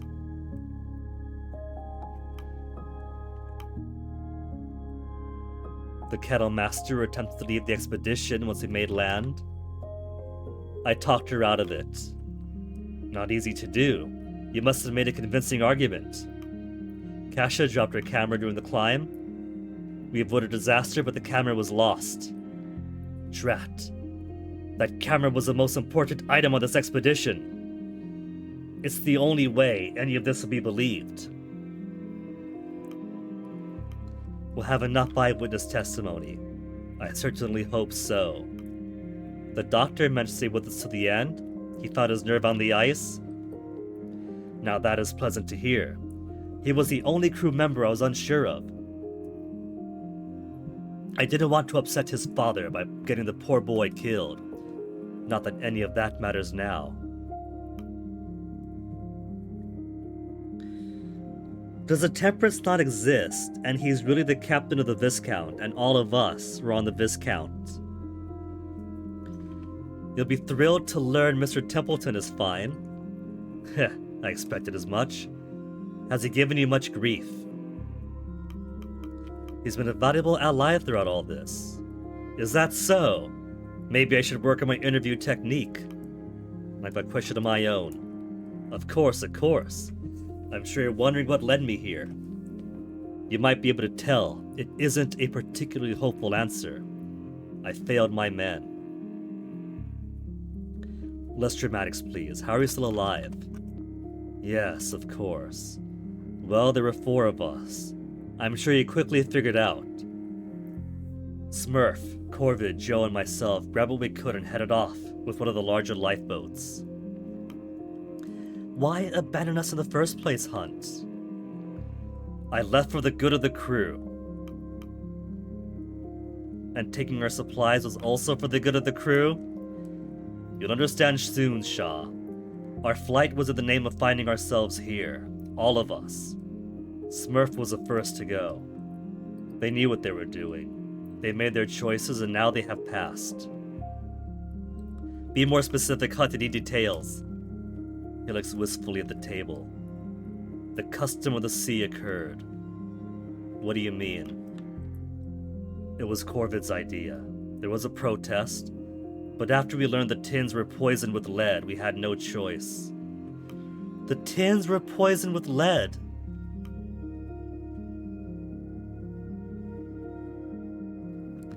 I mean, that's fitting for the era. You did what you had to, but it never should have come to that in the first place. The other 2 argued over partaking. Smurf refused, instead subjecting himself to further tins. He didn't last long after that. He turned sour by the 4th day and attacked us. Lead poisoning. Then froze himself. Corvid and I made it to the mountains. We've been eating those tins for weeks before they expired. Did we all go mad? And then she made the impossible choice. She offered herself to the mission. I can't get the taste out of my mouth, Shaw, no matter what I do. I think I'm going to be sick. You don't understand, Shaw. All my options were the negative. Every time this happens, my road always leads here no matter what. It always leads to this. You've seen the tree outside, haven't you? He's holding a fresh peach. A fruit? This is all for fruit? Huh. You know it's not just that, don't you? This is what the Appertons have been after. We're here for this. All roads lead here, Shaw. All roads! All roads. I have eaten of this fruit countless times, and yet I'm still here. We have heard this conversation countless times. A different me, a different you, but the same. We keep coming back here. Do you regret your choices, Shaw? I remember you told me the sign of a good leader is willpower. Do you still stand by that? I do. That's commendable, Robin. The worst thing any of us could do, Robin, is become the consequence of somebody else's plan. Maybe you've been the best Shaw you can be, maybe not, but you still can be. With this, you can go back to change the path to me. Is this actually not the end of the game? Do we take the fruit, and by consuming it, we wake up on the interview table, and we just legit do a second playthrough, and somehow change things to an even more golden ending? You speak like you've been in this cave for years. I haven't, and I have. Every time I've eaten this fruit, every past loop comes freshly back to my mind, and then I send my mind back once more. It's zero-time dilemma, we're loopers. You can do the same, Robin. You can go back again. You won't really remember, but part of you will want to try something else. Some things will stay the same. We always get stuck. The temperance is always lost. But you can save lives, save rations, perfect your leadership. Honestly, the only thing I got wrong was the need to eliminate the entire penguin colony and setting a hunting expedition out on that last week. We had enough seal blubber to last us the entire rest of the winter. We were good. Penguins were optional, we could have done more research, and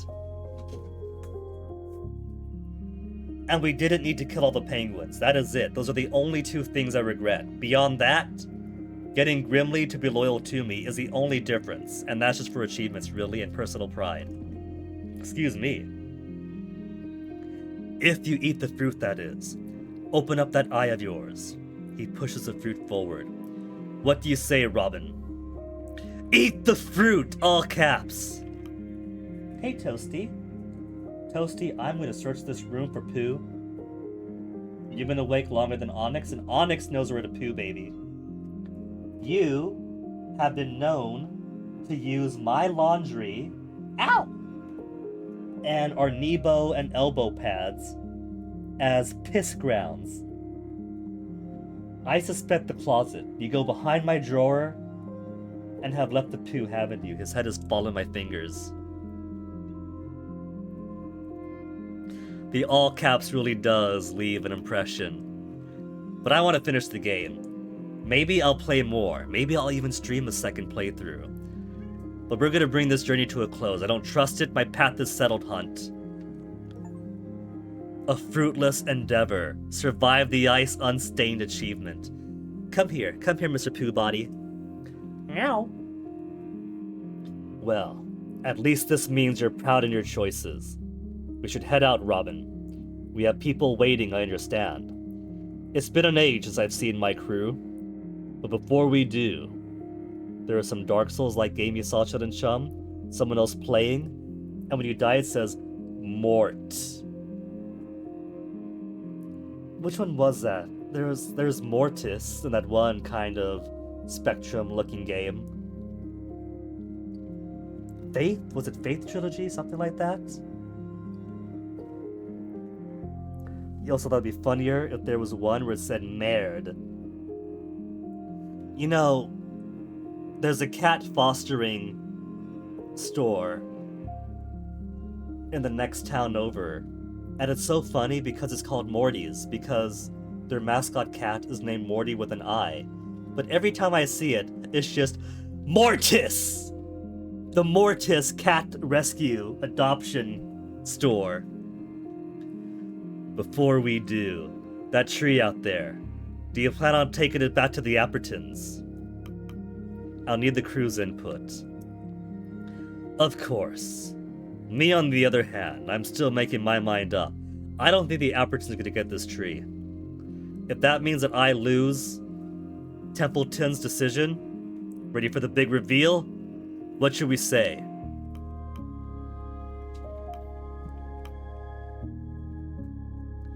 Yes, I'm ready. Come on, Toasty. It's the tail end of the game. It's 7:44. I'm gonna be a little late to making dinner. But that's okay, is it a kitten? What do you say, Toasty? Toasty? Mwah. Mwah mwah, Toasty. Here. You get to be my scarf. See, Toasty, how's this? Is this a cool place to be? You get to be with your dad? Look at this guy, look at this cutie. This little troublemaker. Yes, I'm ready. Here we go. I'm eager to see the look on Templeton's face.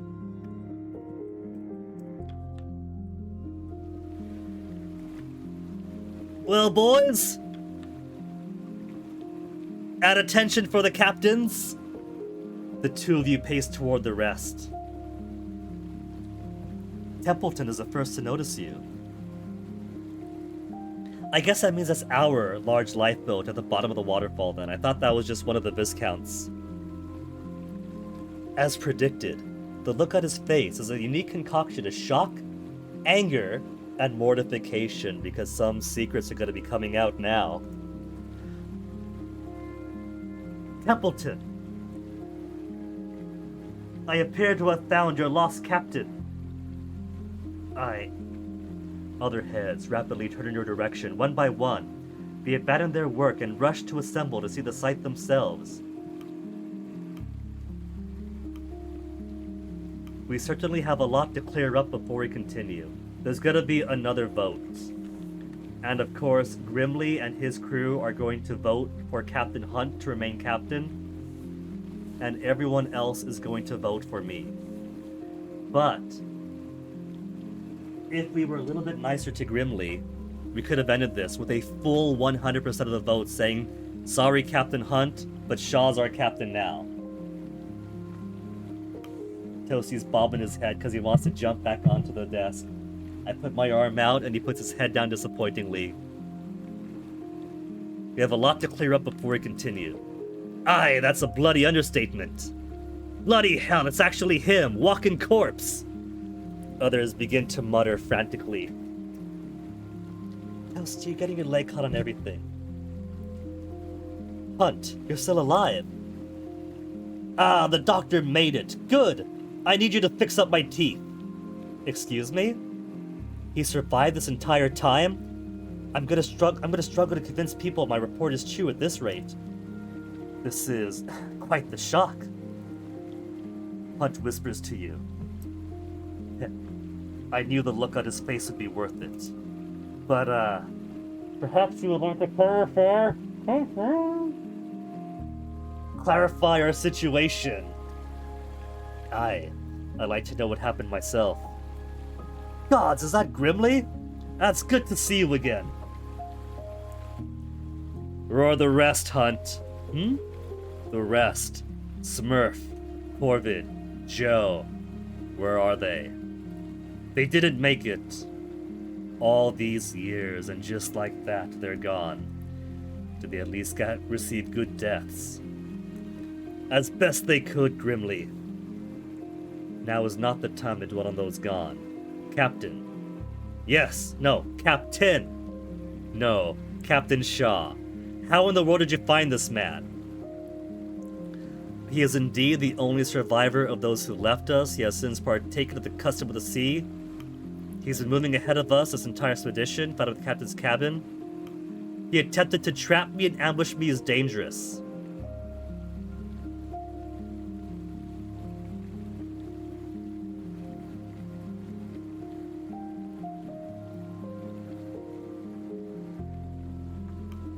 He is indeed the only survivor of those who left us. He has since partaken of the custom of the sea. Those who know what that means exhibit reactions. Others are left confused. Hunt looks at the ground ashamed. To clarify, that means he ate them. Those familiar should need no further clarification. Murmuring shoot between the crew as those aware whisper the meaning to others. Has he enlightened you as to why he left? Aye, you said the bastard was missing. Why the hell did he leave then? Hammond's right. Why'd you leave, Hunt? Show some respect. He didn't tell me. Simple cowardice.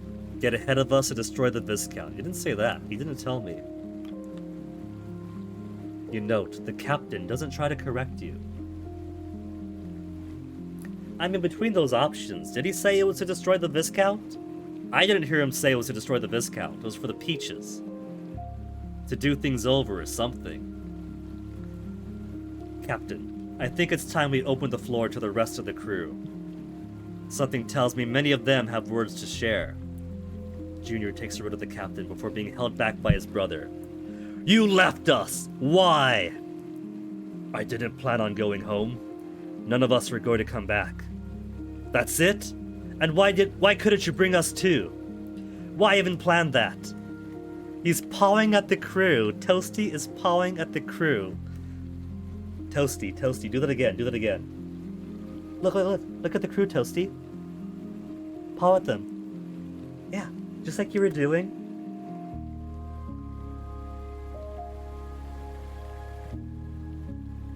They're not behind the computer, Toasty. He was swiping at the crew earlier.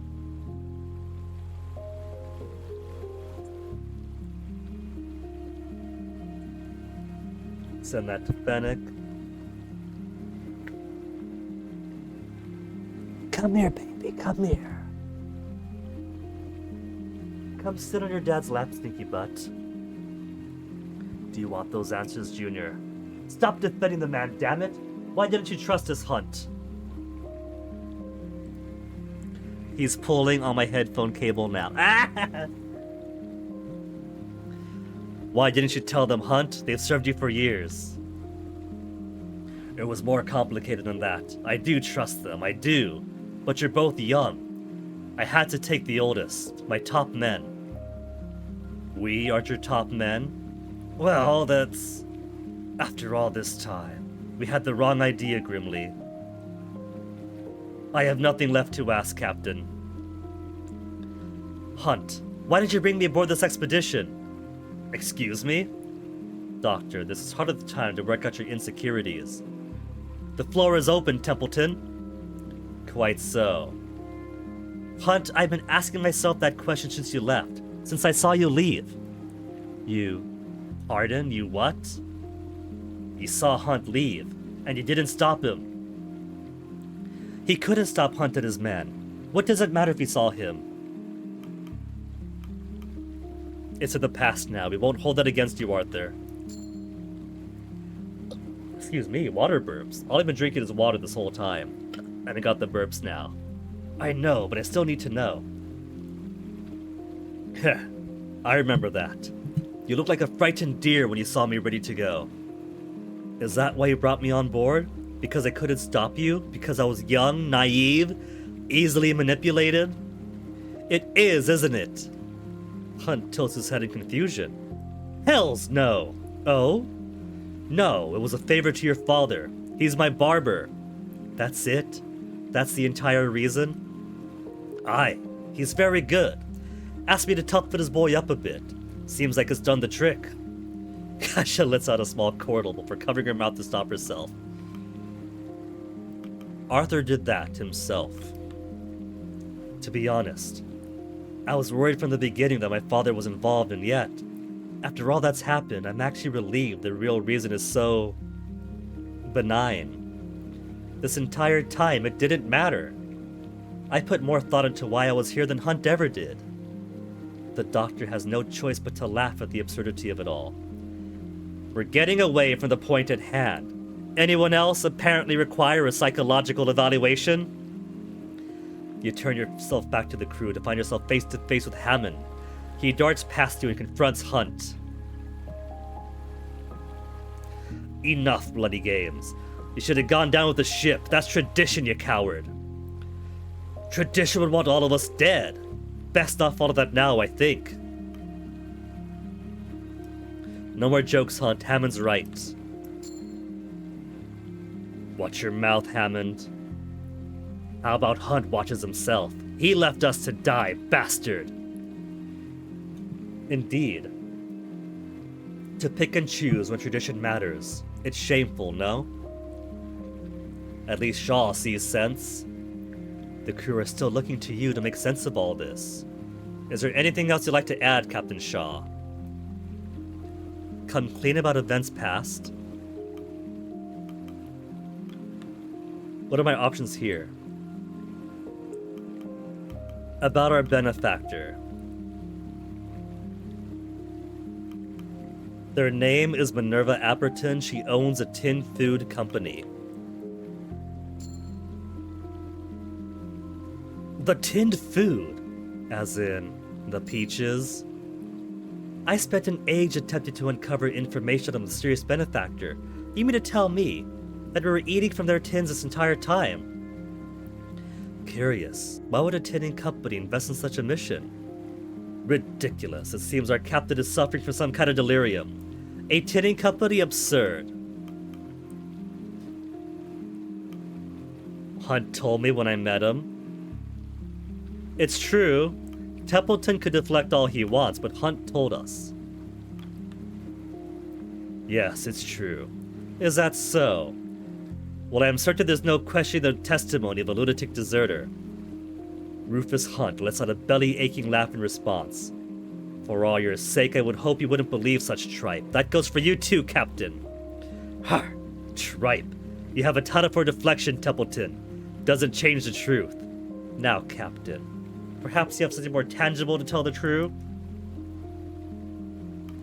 If no one else has any qualms to settle, we move on. We cannot wait around forever, Captain. This ship, this tree. What is our next course of action? Isn't it about time you told them about the tree? Hunt, what do you know of this? I'm sure you're very interested in knowing, Richard. Anyone would be. This is what your employer seeks. The fruit of this tree, it changes everything. It will change the world. The fruit? Yes. I have tasted the fruit countless times, and I have seen countless paths to this moment. My word. He's truly gone insane. No surprise that the man has lost his mind. Isolation out here would happen to anyone. If I had eaten the fruit and reloaded, do you think that we'd be able to back up his claim? I assure you he isn't delusional. What? Shaw, have you honestly been convinced by this man's ramblings? Listen to me. To hell with the Appertons. They can't be allowed to have this. Nobody should. What are you suggesting? It needs to be destroyed, burned to the ground. What, Hunt? This is quite possibly the most important discovery of our age. It needs to be studied. Barring that, you were hired by the Appertons to retrieve it, not to decide your own ethical judgment. Men, calm yourselves. Take some time to think this over. I doubt we'll reach an agreement here, Shaw. Regardless, I am captain of this expedition, and my word is final. A long silence falls amongst the proceedings. Rufus Hunt, you are not the captain of this expedition. What? Then who is? Shaw? Bah! Shaw's first mate! That was a temporary agreement. I've returned and reclaimed my role. Unfortunately, Hunt, I have read our contracts quite thoroughly. Templeton produces his copy from his jacket pocket. Ahem. In the event that the captaincy is held in contention, the correct course of action is to hold a vote. Any officer of the crew may put themselves forward to claim the title.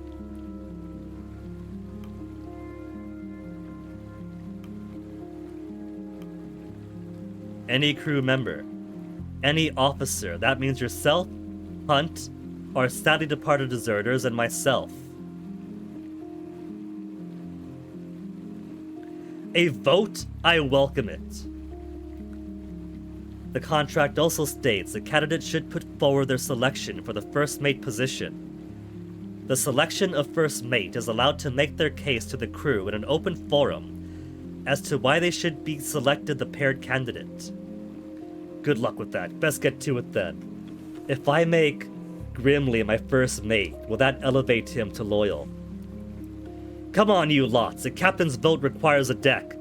Board now and let's end this. The crew tentatively board the vessel. Proceedings commence. Even the captain's here now. Screenshot! These cursed purple petals, these pink petals are in everybody. No need for introductions. We're far past the point for that. There's so much I've seen in all my days leading vessels like this. The sort you lots would hear songs of, and doubt every word of. But what I've seen here, it goes far beyond any of that. What stands before you is so much bigger than any of us. I've walked this path before so many times. Half of you could attest to that. I understand if you look at me as a deserter, a coward, a traitor. You have every reason to. But you should ask yourselves where you stand, where your road took you. Always here, with me. Even in my absence, I've always led you to where you needed to be. I think the tally marks is less their loyalty and more how often he took them on the voyage. When he says half of you know that, it's because not everyone was on the crew. Hunt clears his throat before pointing to the tree. This thing's an abomination. The power it holds is too great for any one person to possess. Hunt holds up the fruit. Do you wish to hand this, the quite literal fruits of our labors, to the employer who would have us die out here for their games? The employer who would not even entrust you their name. An employer who would leave us to die on the ice, that would refuse to send rescue. There's a murmuring between the crew with the implication that a rescue ship was not sent. Templeton looks so pissed off right now. Robin Shaw was a fine officer, but Shaw could only hold down the fort in my stead. Shaw did not weather the seas. Shaw did not discover the Viscount. I did. You should judge Shaw in the officer's own words. When we last spoke on the Temperance, Shaw told me that the mark of a leader comes in willpower. I ask you, what has willpower gotten you over a solid, proper plan? Do you think the will of Robin Shaw can carry you any further? Now, I believe it's time my first mate said a few words. I think for full impact, the game should not allow you to reload to previous weeks. You certainly can, and that's certainly part of the looping process. It should allow you to fail to the end, and make it in here, and eat of the fruit if you choose to, and then that opens up the timeline. You're picking Grimly! I was gonna pick Grimly! Grimly steps up. We'll keep it short. Captain Rufus Hunt is a man who I would trust with my life. Always has been. When Junior and I were but lads, he took us in when we had nowhere else to go. Since then, he's been the best captain we could have worked for. Shaw couldn't live up to that standard. If you trust me, you should trust Hunt. Grimly steps down. Thank you, Grimly. I believe it's your turn to speak, Shaw. You step forward as the crew awaits with bated breath. Hunt has already had his chance to speak. Now is your chance to refute his words. There was a stillness in the air. You have traveled so far with this crew, and now they stand. All seem to be hoping that your next word will instill in them a confidence, an assurance that all this time spent with you has been worth the trouble. You pause, collecting yourself for a moment before making your first statement.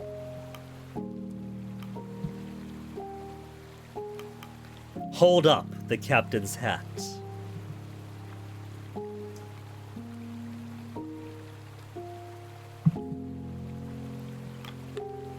Which you have carried with you all this way and displayed before your crew. A promise was made the day I took this hat into my possession, to all of you and to myself. Here you see the objective symbol of the captaincy. Who holds it now? Who has carried it this far? Or throw it away? A promise was made to me the day I took this hat into my possession. To all of you and to myself. The key to leadership is a great sense of willpower. Our journey is plain proof of this. Once believed a true leader was one who exerted great willpower is mistaken. Or whatever you want in a good leader, irrelevant. We cannot expect the ideal. Key to leadership is a great sense of willpower. Our journey is plain proof. Everyone has survived. Some a little worse for wear. Through it all, I pressed on for the sake of the crew. I can only hope that in doing so, I inspired many of you to do the same. It was not me who displayed this great will. I owe it to my crew for pushing me forward when I would falter. Shout out to the crew, or to keep marketing myself, it is an election. Inspired many of you to do the same. I see many different faces from different backgrounds, set on the precipice with the greatest discoveries of our age. Cannot have in good conscience consider my opponent. Through it all, have always had your best interest at heart. I see before me many different faces from different backgrounds. As a mutt-wash, I never felt I belonged anywhere until now. These divides have never mattered to a mutt-wash like me. Whatever issues you carry, you drop them for your own good. And yet look at you here and now, all stand side by side. Nah, we'll make this personal. As a mutt-wash, I never felt I belonged anywhere until now. I have found my people amongst the Saltborn, treat me as one of your own. I have found acceptance among the Landborn, my home lies away from the sea. All of you, this community, this crew is a community unto itself. The crew look around, examining each other, taking a moment to consider the souls who have traveled with them to the ends of the earth, the souls they intend to travel back with. I haven't a bad word to say about this lot. Frankly, their music is of the finest I've had the honor of hearing. Thank you. I've had my views on these people for some time, but I see now I was wrong. Here, we are all brothers in arms. Aye, whatever I thought about the landlubbers and imperialists, he's got opinions. That shit doesn't matter anymore. We're all the one crew, aren't we? Your thought turns to the Viscount and the tree sprouting from its back. You must make your intentions clear. The tree cannot be allowed to exist, burn it to the ground.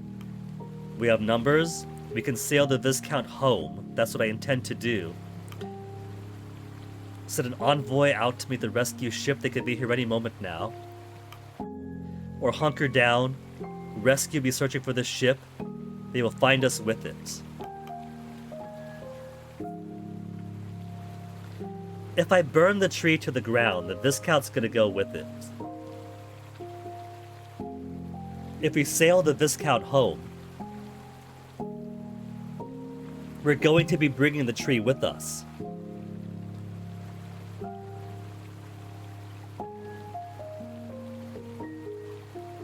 I want to burn the tree, but I want to bring the crew home. If I bring the crew home, we don't necessarily have to bring the tree back on Apperton's terms, right?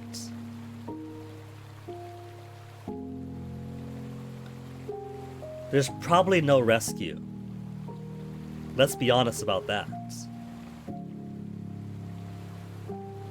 And if there is, then meeting with them, they'll find this eventually. Let's sail the Viscount home.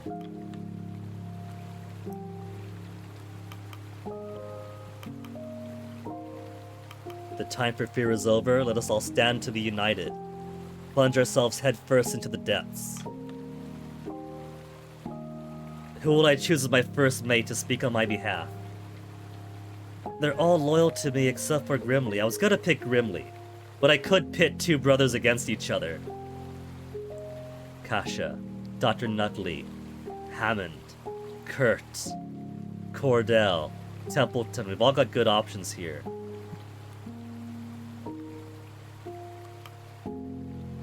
None, I'll stand alone. I'll pick Hammond. They nod back at you. Hammond steps forward. I'll keep it short. Not one for speeches. Sure, you're all bloody bored by now. Look at these. You're still alive. Despite it all, you're still alive. Simple as that. Do you have Hunt to thank? I didn't think so. Hunt took you this far. Hunt can take you further. What? Hammond steps back. Start the voting process. We have the numbers, though. Templeton votes for me with the scientists. Netley for me. We need to get a full sweep, though. Stoke for Rufus Hunt. Those are the only 5 votes he's getting. Stokes with me. Hammond and his crew with me. And the 2 individual girls. Bring it on. Bring it on. Give me your support. 5 to 19.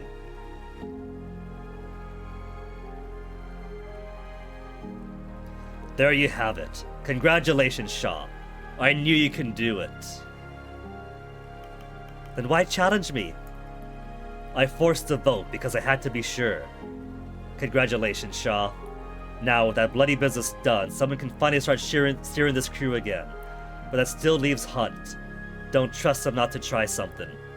Up to you. What should we do with him? I'm curious on that myself.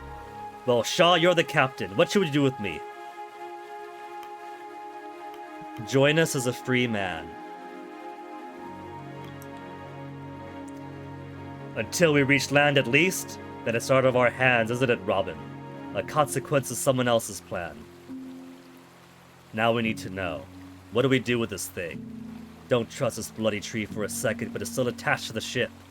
It's up to you, Captain. Take samples from the tree for private study. The tree cannot be allowed to exist. Burn it.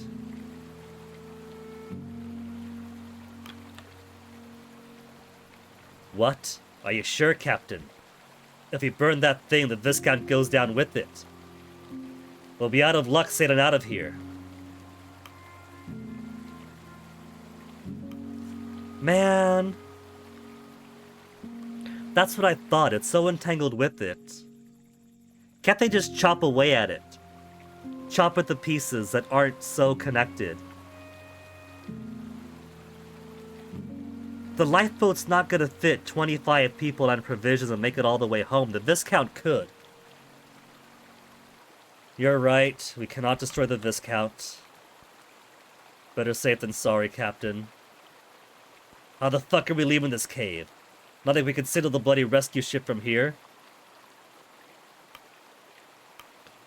Ready up the Viscount. We're all sailing out together. So, okay. So we could have burnt the tree and then signaled the ship and then on back home. We could have done that. Terminus. Convince Hunt to sail with you home on the Viscount achievement. The Viscount will see the salt air again. Your final decision regarding the ship and its fate must be decided. Burn the tree. Sail home. Send an envoy. Stanbury? Good girl, Stanbury. Good girl. Playful bark. Well, let's talk to everyone then.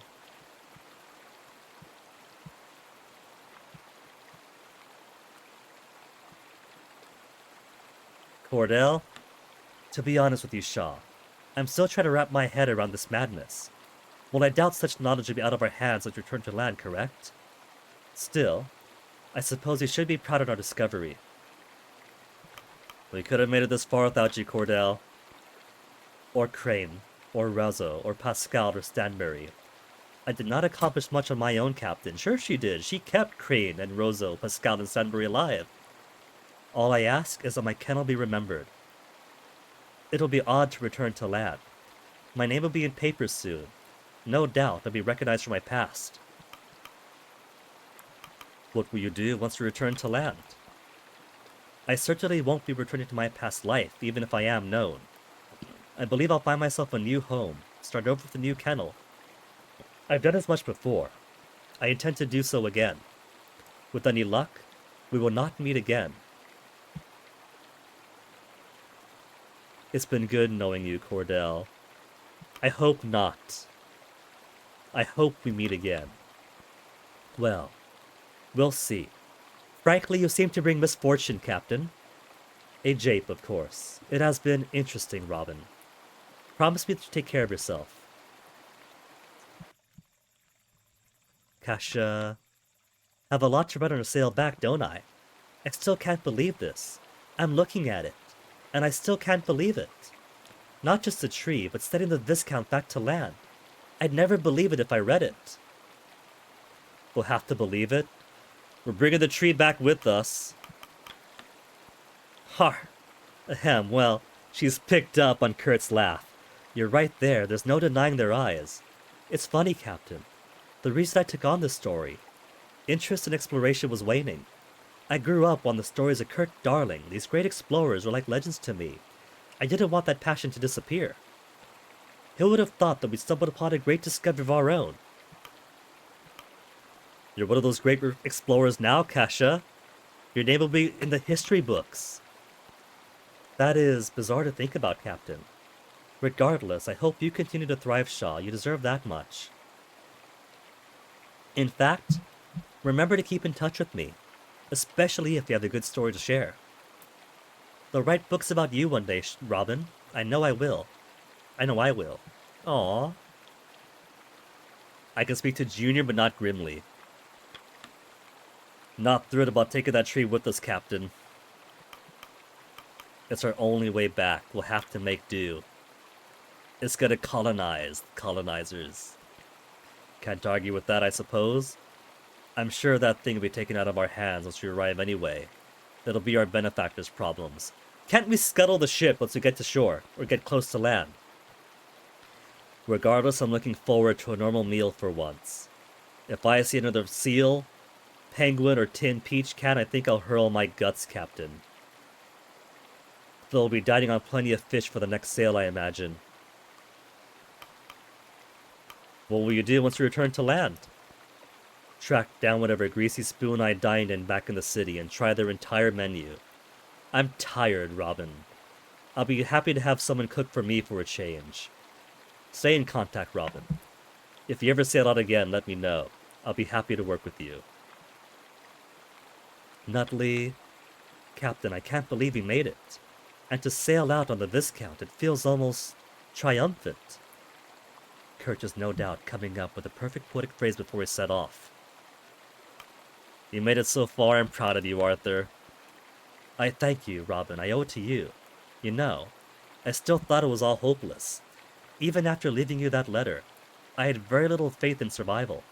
And yet, people were relying on me, Captain. I can only hope I didn't let them down. You're a good doctor. You've proven yourself several times over. Yes, but there's always room to improve, isn't there? I certainly don't intend on becoming complacent. I never felt good enough to carry my father's name, but now... Your father was a barber! Well, thank you. Keep in contact. He's acting like it's some grand tradition to be a Nutley. If you need a haircut at any time, I'll tell my father to treat you for free. Hammond? This is it, eh? If you told me when we first got trapped that we were sailing out of the Viscount, I would have decked you. Turns out, what do I bloody know? Not much. You know better than the rest of us, you've proven that enough. Aye, sure I have. But it makes me wonder, what else am I wrong about? What else are you wrong about? Always had a clear head on that sort, you know? Never thought a bloody tree would ruin it. It's okay to be wrong sometimes, Hammond. Probably, I didn't think I'd agree on that. I've served on a lot of ships in my time. Never once liked the one in charge of them. Military captains range from self-important and useless to drunk, self-important, useless, no offense to yourself. Didn't have high expectations for Hunt, and lower expectations for someone he'd hired. Another thing I was wrong on there. You're all right, Shaw. What will you do once you return to land? What else? I'll be going back to work. No rest for me. Hopefully more boring work next time around. Might take Kurt on his offer. Working with him seems a better gig than the Appertons. Robin, if you ever head a ship again, let me know. I'll be right on board with you. Everyone knows you'd be a goner without me. And about Kurt? I might as well throw any script I've been working on out, Captain. This is far more fantastical than any film. To sail out on this ship we came to find, with this mysterious plant attached, my word! I never could have imagined it. What do you think this tree is? Whatever it is, it's something special. Oh, I just realized. My career as a navigator is just about over, isn't it? We just reached the last great uncharted part of the world. You know, when I grew up reading about great explorers of old, I always had dreamed I would be the one to plant that final flag. I may be an old man with a limp and no flag to place, but I managed it, didn't I? Har! There's always more world to discover. Better get to selling your stories then. Ahead of you by 15 years, har, who knows? Maybe my exploration days are over. Now's as good a time as any to call it a retirement. I'd still raise funding for the field. I don't want to leave the folks like Hammond behind there. Maybe I'll move to theater. There's some stories I want to tell, not about this expedition or any. About home. The items I left behind. Kurt. Don't suppose there'll be an opening for me? Har, maybe. I should take all this as a sign to wind down, shouldn't I? I'll always be in contact if you want to work again, Robin. I'll make sure we do, no matter the medium. And finally, Templeton. Oh, Captain. To think, we'll be bringing home such an outstanding discovery. On a ship that had fallen into rumor and legend. It all seems so unbelievable, like a dream. I have to commend you, Shaw. We've done something remarkable here.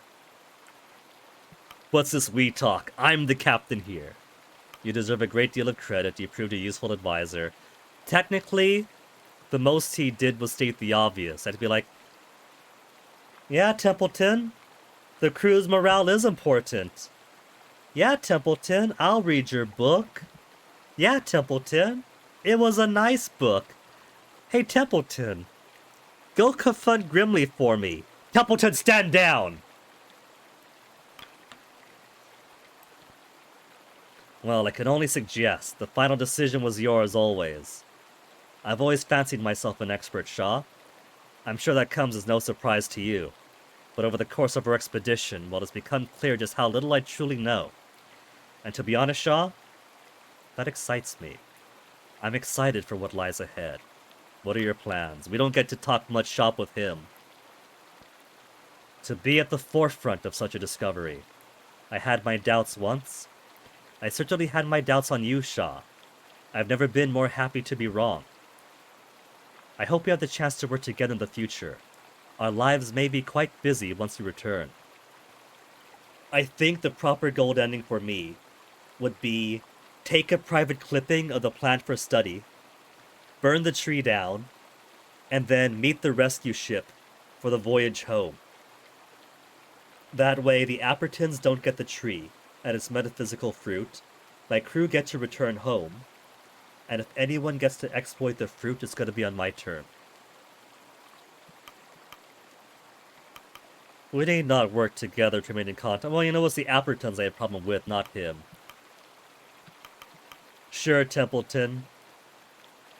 If you really want to work together, if the opportunity presents itself, well, I can say one thing with certainty. The future is unknowable. Take care, Robin. No matter what happens from here, take care. Burn the tree or sail home. Foolishly, I still have the Chattel Point redemption. For chat to demand, I take a singular point of action. There's still time to burn the tree. Sail home. The tree stands proud, the ship ready to sail. Sail out of the grotto with the Viscount of the tree intact.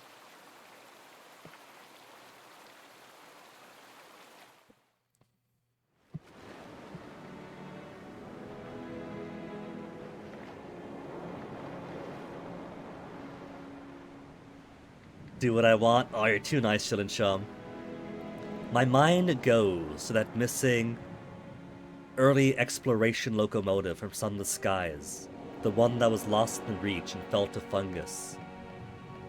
And as the phonograph plays a patriotic war song over and over, you discover that the ship and the crew were overtaken by the fungus. And the captain remains, not quite alive, not quite dead, but colonized. And you have the option to destroy him and everything on the ship. Or you could take him aboard and drop him off at New Albion in London. In London. And there's the implication that while we might not see the consequences, that fungus colonizing the found captain is going to colonize the rest of London and the stars. I'm hoping, if this tree drove everyone mad, that it's going to be a poison fruit, and not exactly the peaches of immortality of the Celestials that Minerva hopes for. You'll save that redeem for something more amusing and less consequence? It's the end of the game. At any moment, I can go to the save tree system and go exactly back to where we were inside the ship, inside the cave. Junior? Nothing like the ocean air to raise an appetite, eh, Shaw? Was starting to think I wouldn't smell it again. And on the Viscount no less. I need to make sure I'm not dreaming. I'm sure you're eager to find your hand on some new ingredients. I'm eager to eat a meal I didn't have to cook for myself at this rate. Finally, some variety. Junior turns his attention to the tree. Shame that thing comes with the ship. Wish we could have burned it. I know Hunt went mad in that cave, but on this I still believe him. I don't know why, but I do. I don't like it either, but it's out of our hands. We needed the ship, that's what it comes to for me. Aye, shame that. Suppose I don't have to think about it the moment we make land again. There's that at least. Junior looks to you. Never thought I'd serve under anyone but Hunt. Life on the sea, part of his crew. It's all I've ever known since I was a boy. If things are getting as industrial as they are, and all the world's explorations are coming to an end, they have film. The era of sailing ships in general is coming to an end. Wait! We do have sails, I see, but it is kind of blocked by the tree a little bit. The idea of you acting in his stead, well, I was more polite than Grimly, but it sickened me to my core. I was wrong, Robin. You're the good sort, and a great captain. We couldn't have made it without our cook. Aye, you're right. You'd be lost without me. Can you imagine anyone else cooking? For a full year, you should be grateful. No one tell Junior that solely because of crew composition, he did die once. Thank you, Robin. I'm sure you're sick of my cooking by now, but maybe I'll get to whip something up for you again before we're dead and gone. If not, have a good life. Nutley, Captain, I could not be more pleased to inform you that my seasickness has returned. I never thought there would come a day that I'd be thankful for such a thing, yet here we are. This was a difficult journey. I'm glad to be done with it. You've grown a lot since we first met, Arthur. I'm going to keep on hammering that point home, even though I can't even press tab. The loyalty system no longer matters. I wish my growth had come through better circumstances, but no matter. It's behind us now. It's finally behind us. Nutley looks to the tree.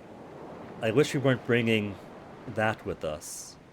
A tremendous discovery, no doubt, but what it frightens me. It'll be out of our hands soon. Frankly, that concerns me more. If what Hunt said is true, he takes a deep breath. I wonder, when my father sees me again, what will he say first? What expression will come to his face? Ultimately, I don't know, despite it all. He'll be proud of his son. I can assure you that. Nutley gives a slight smile. You're probably right, Shaw. I suppose I'll know when it happens, won't I? We're going home. Thank you, Robin, for everything. If I never see you again when we reach land, I hope you remain happy and healthy until the end of your days. And then his girlfriend next. Captain, a perfect sky, don't you think? If I still had my camera, I would have the perfect photo to bookend my reports. Alas. To think, my initial report was a simple celebration of explorers past. I never would have imagined it would become this. I doubt anyone expected this journey. The truth could be stranger than fiction. Exactly why I don't deal in fiction, Robin. I find this so much more fascinating. Kasia looks towards a tree before letting out a sigh. A shame I couldn't grab a photograph, lasting proof of this thing. Whether it be burned or taken by our employer, I doubt most will see it with their own eyes. Now we can only hope my report proves convincing enough. I do worry the Appertons will attempt to bury this story. Templeton has tried to. I was thinking much the same. I hope not, but if they do, I'll fight it with my last breath. She's got to make sure to get publishers outside the country, too. There's got to be independent countries outside our own imperial nation remaining. I won't conceal the truth, Captain, not for anyone. Kasia pauses for a moment in thought. You know me, Captain. I've always been one to take risks in search of the story. But I want you to know, that doesn't mean I don't feel fear, I do. Frankly, I was terrified throughout our journey, but I tried to hide it. I couldn't be a helpless civilian, could I? So thank you for helping me get home. While Jerome bravely helped the crew, her bravery cost her her camera and almost cost us Kurt.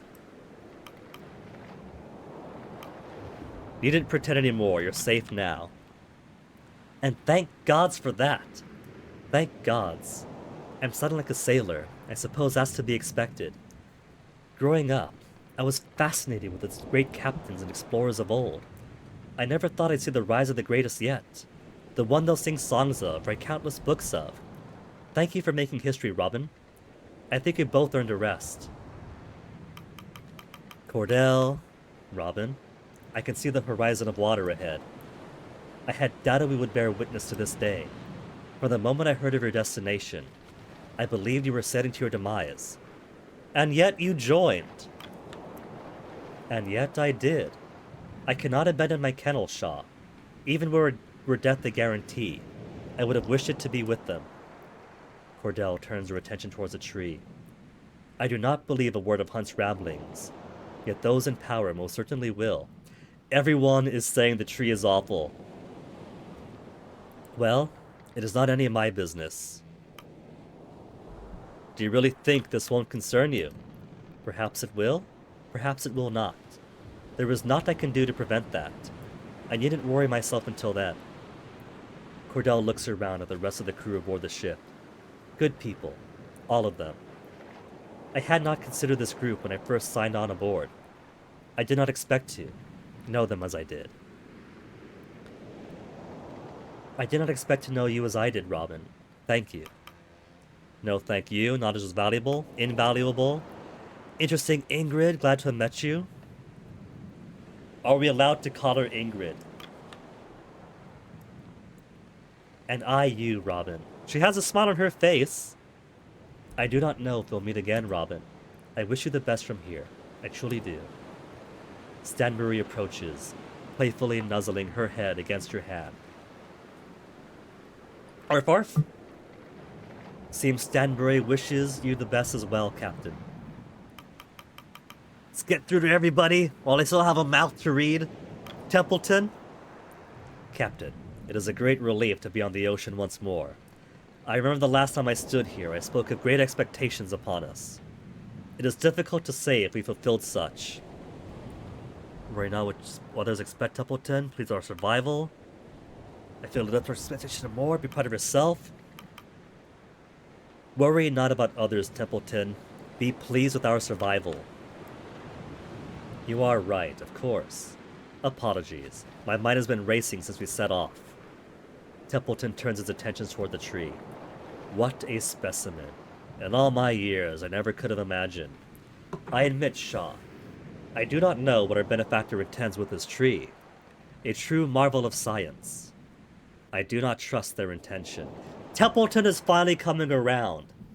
He was very much willing to stomp on anyone and their cultures and their cultural ownership.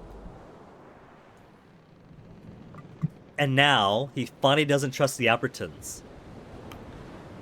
Neither do I. The Appertons have not earned my trust. Is this our avenue? Templeton is still loyal to us. Will he agree to burn the tree as we get closer to shore? Oh my goodness. Fire. Everyone overboard. We're like 2 feet away from the dock. An understandable outlook. I cannot blame you. Then again, we'll get into the dock, land, tie some ropes, everyone gets off. It's not like the tree is going to disappear that night. It might. Maybe they want to disappear it as fast as possible. But we can burn it once we get to shore. Say, the boiler in the bottom of the heart of the ship, if you light that on fire. My priority has been to get my crew home. I could not trust in the rescue ship, if it exists at all. What if they want us all dead for seeing what we saw? And we were supposed to be the rescue ship for the Viscount. We were sent out with shit canned peaches that were lead-lined and spoiled fast anyway. They couldn't even give us good cigarettes. The rescue ship, if there even was one, would not have had enough supplies for 25 additional crew. And the lifeboat? I doubt the lifeboat, even a large one, could have brought us how many thousands of miles home. Ship was the only realistic option. Bring the crew home, then destroy it. I must truly commend you, Captain. When I first bore witness to the crew, I felt it an impossible task to handle them, to keep their impulses in line. Not only did I find one capable of such a thing, but I found that my own impulses needed to be handled as well. For that I thank you. Not that difficult. You're a level-headed man. This crew is more capable than you give them credit for. They've proven as such time and time again. You're right. They truly have. When I first saw you, Robin, I had made a strong judgment. I had done the same for the rest of the crew on first meeting. I proved to be completely and hopelessly wrong each time. I have much to learn. I hope this will not be the last time you and I work together.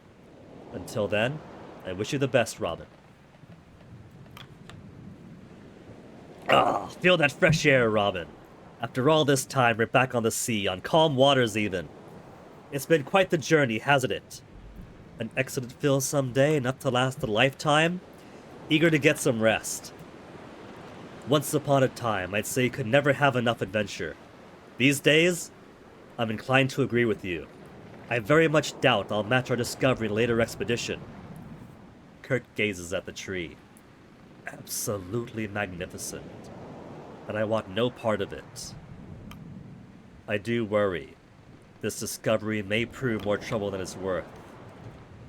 That can often be the case, Robin. Yet a discovery is what it is. We cannot hide from it, can we? Kurt pauses for a moment, gazing up at the clouds. I have to thank you, Robin. Our journey together has been humbling me. Thank you, Kurt. Experience and wisdom has been invaluable. It has. He didn't always have to be at the very front of every sled dog team. He was still providing very, very useful skills here, so couldn't have done it without him and the rest of his crew.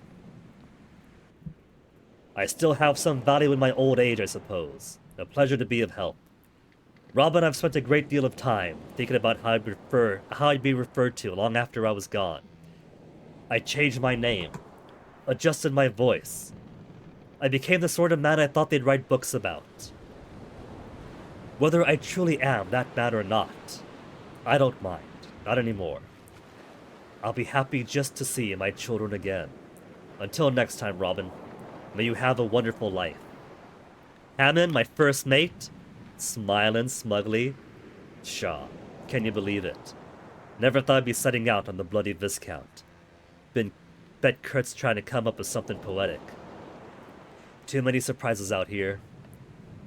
Hopefully we don't see another. You've somehow managed to be prepared for each one. Hammond, as far as technical expertise is gone. He's been top man, basically. You've somehow managed to be prepared for each one. All part of the job, Captain. He eyes a tree. Don't like the look of that thing. More than anything, don't like how excited Templeton was. I see a connecting to chat message on... There it goes. But just for paranoia's sake. Not bad, not bad. 0.0% dropped frames as far as percent goes. There's been 52 over the course of the stream, but there's been so many frames by now. Good bit rate across 6.5 hours.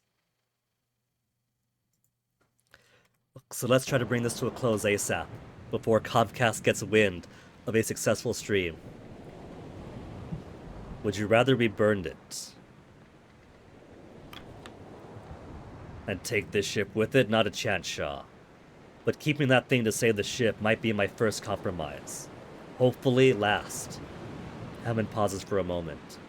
I'll be honest with you, Robin. I was so focused on keeping us alive. But I didn't think that we'd actually make it out of here. I thought I was just delaying the inevitable. You kept me going, Captain. Kept me busy. If you hadn't... All part of the job, Hammond. Hammond smirks.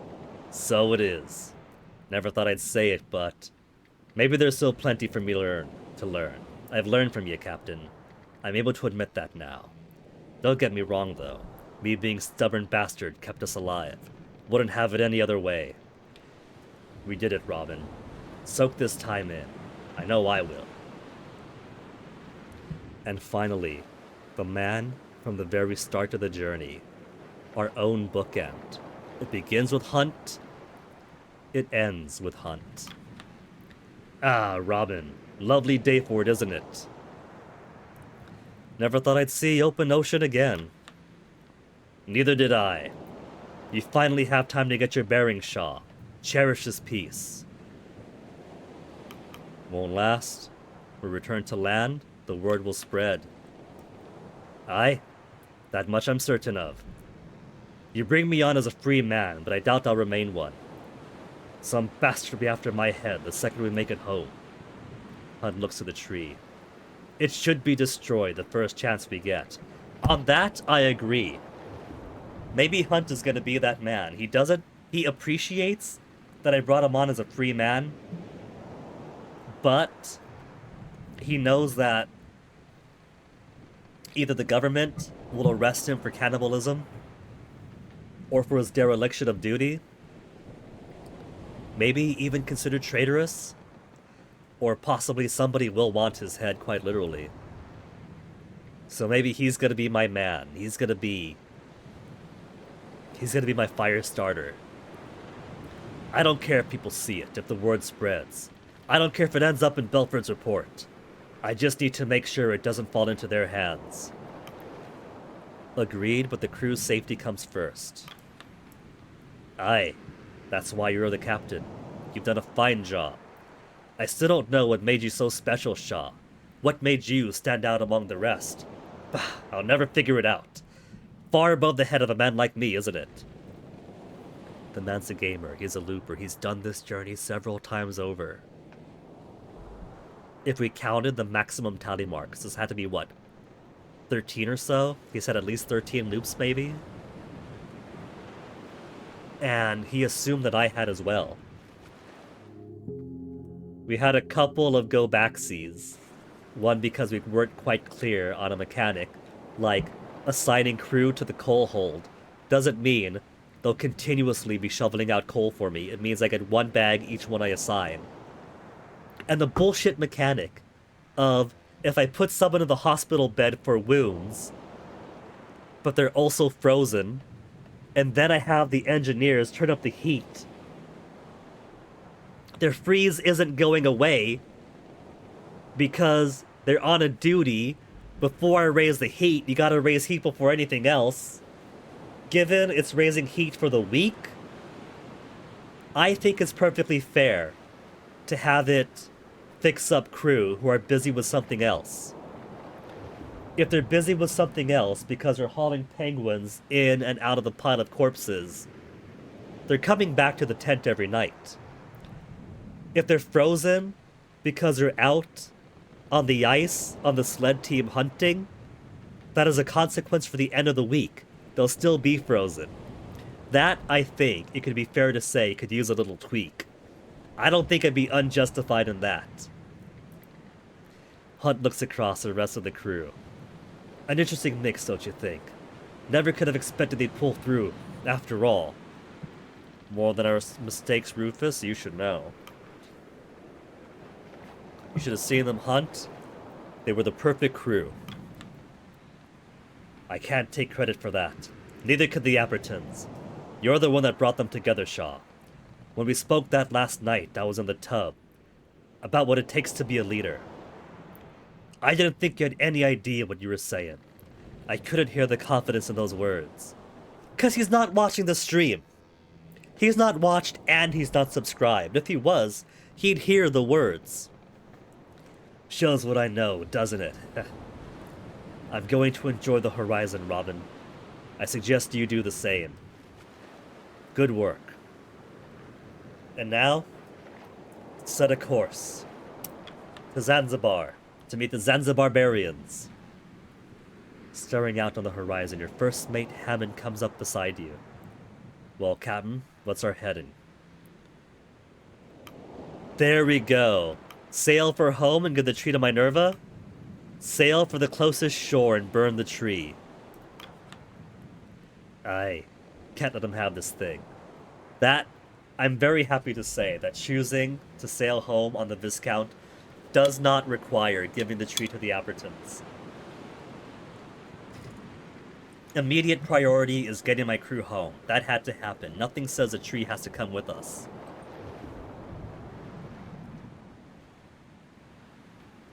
But I still bet you that there's a golden ending out of my reach. Grimly to max, so everyone is loyal. That'd be a golden ending material. Killing off all the penguins is probably more important in hard mode when the survival elements are more extreme. But if I'm playing on normal, I don't have to kill the penguins at all. We had so much seal.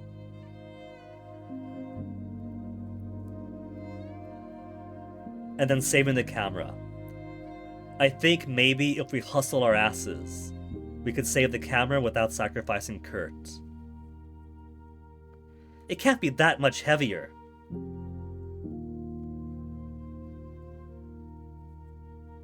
Cause Cash is a grown woman, Kurt is a massively grown man.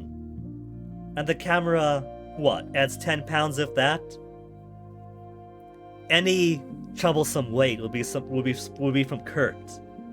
If the rope could hold Kurt and Kasha, it could hold a camera too. So maybe shout at Kurt not to cut the rope, and then hustle to pull the rope like we did. We managed to pull them both up. We could do the same with the camera, I bet. I'm out of water. Some weeks later.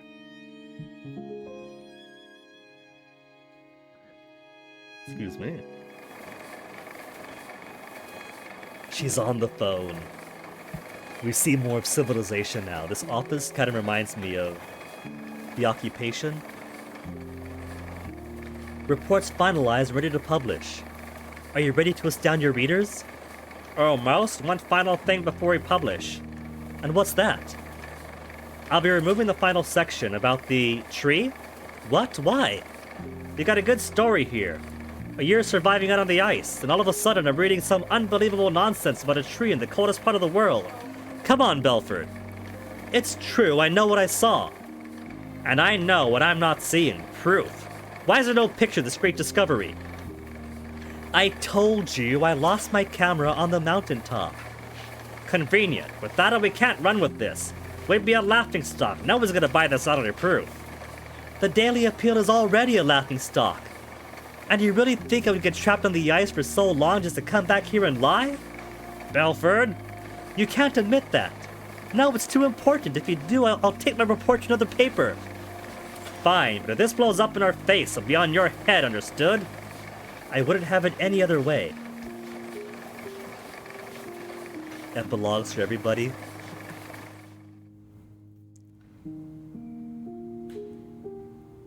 Hammond's joined him on... No, that's gotta be an actor portraying Hammond. Not to mention, Kurt doesn't have dreads, and that man is of a much smaller stature. These are actors for... He's taking a directorial role. He's writer, director, but not star. Kurt, you bloody Egypt! What is it, Clive? I'm left-handed. I throw a punch with me left hand. Wait, is this Hammond? No, this isn't both. Even Hammond's taken to the stage then. But with the current blocking, it looks way better if they throw it their right. Then change the bloody blocking then. Wait, Hammond's left-handed too. Hey, lefties unite. Ah, right you are, Clive. Your attention to detail is impeccable. It's what you pay me for. Can you believe it, old chum? 2 weeks and the Tale of the Temperance, our tale, will be on stage. Look at this. Our old scrap-up, just as I remember it. The way you remember it's got more holes in it than cheese. Har! Perhaps. I am getting up there in years. So he really is writer, director, and star actor. Maybe he's even producer to get more of a cut of the pie. A good thing to grow old, as I've learned. A good thing to grow old, I've learned. Don't you think, old friend? I do. Oh, that's cool. I thought that Hammond would have taken to another ship or something. Okay, Chillin' Chum. The restaurant customers have taken the eyeless NPC approach. Oh, that's cool. So it's not just that Junior is either the proprietor or has joined a cafe. And Grimly gets to join him playing music. That's so sweet. Alright. Who ordered the full fry? A patron raises her hand. Here, Junior. Who's a musician?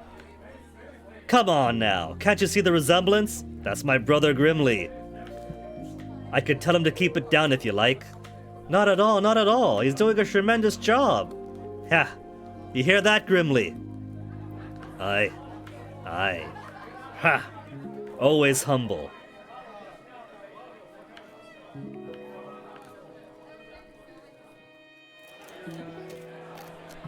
Please welcome Lady Ingrid Cordelia Weston. Cordell enters the gala. To the shock of many, a dog follows by her side. Oh, don't tell me she has rejoined society. The woman gently nuzzling the creature's head. At least she's always got Stanbury, no matter where she goes. Arf, arf! Try not to get too excited, Stanbury. It's only a gala. Lady Winston, what's the meaning of this? Sir, you can call me by name.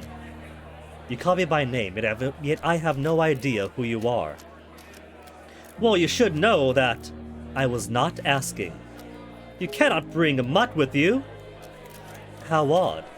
I seem perfectly capable of doing so a moment ago. Arf! Yes, this way, Stanbury. Many hands to shake, names to forget, that sort of bother. I would prefer to be home before late. The pups need fed.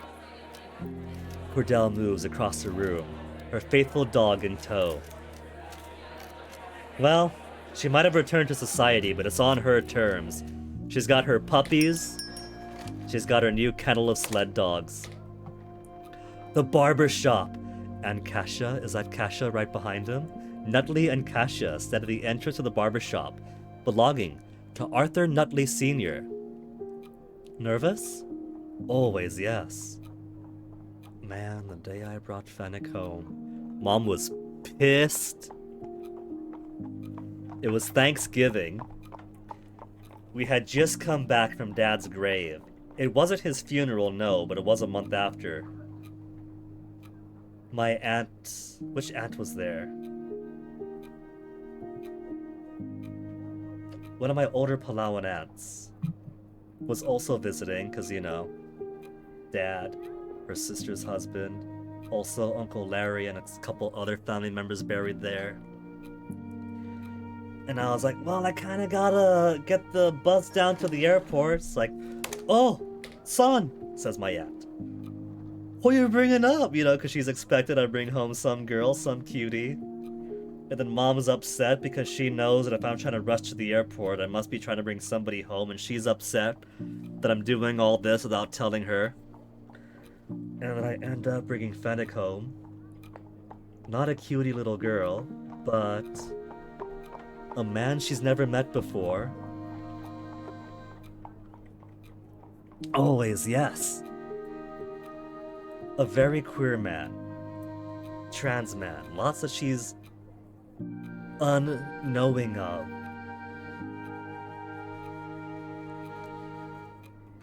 Ha.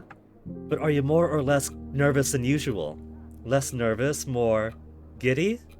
A good sort of nervous, I suppose. Nutley enters, followed by Kasia. Is that him? He's coming this way. Arthur Nutley Sr. spots his son from across the shop. Arthur! My goodness, is it really you? Father, The doctor isn't able to begin his sentence, interrupted by the barber throwing his arms around him, granting him a constricting hug. It's you, my boy, you're alive! The younger Arthur hesitates, surprised, before returning the hug from his father. I am. Wait. Wrong Arthur, there's two Arthurs talking here. Does your mother know? Your sister? Okay, so Arthur is Nutley, and Dad is Arthur. Unless you've read in the paper, speaking of, I wrote something for you. Nutley hands his father an envelope. Please, read it. Sometime when I'm not here. Of course, I will. Kasia clears her throat. Pleased to meet you, sir. Kasia Belford. Ah, don't think I didn't notice you. How do you know my son? I hope he hasn't gotten himself in trouble. You mean his pregnancy? Arthur in trouble? Hardly. Father, Kasia and I are... Well, I think you see that we're... an item. Yes. Arthur Sr. pauses for a moment, before a grin appears at his face. I just realized those are a lot of red stains on Nutley Sr.'s apron. Do barbers still perform surgery here? I see barber chairs, I see a shoe sign area. I don't think he does surgery. Maybe he gets a bit close to the ears sometimes. Maybe when people want their fade to skin, he gets a bit too close. Son, you have been busy. Come, sit. I have much to hear.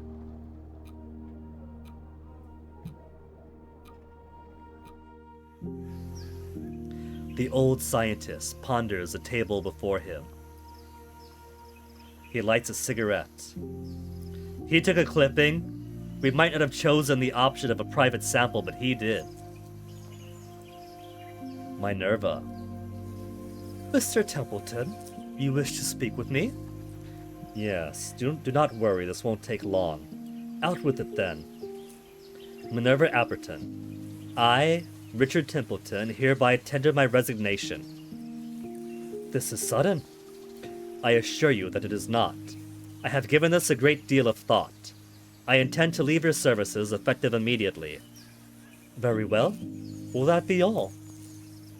Will that be all? Is there anything else you need of me? No. On reflection, there is nothing else I need from you. Minerva Apperton exits the greenhouse, and it explodes with Templeton in it.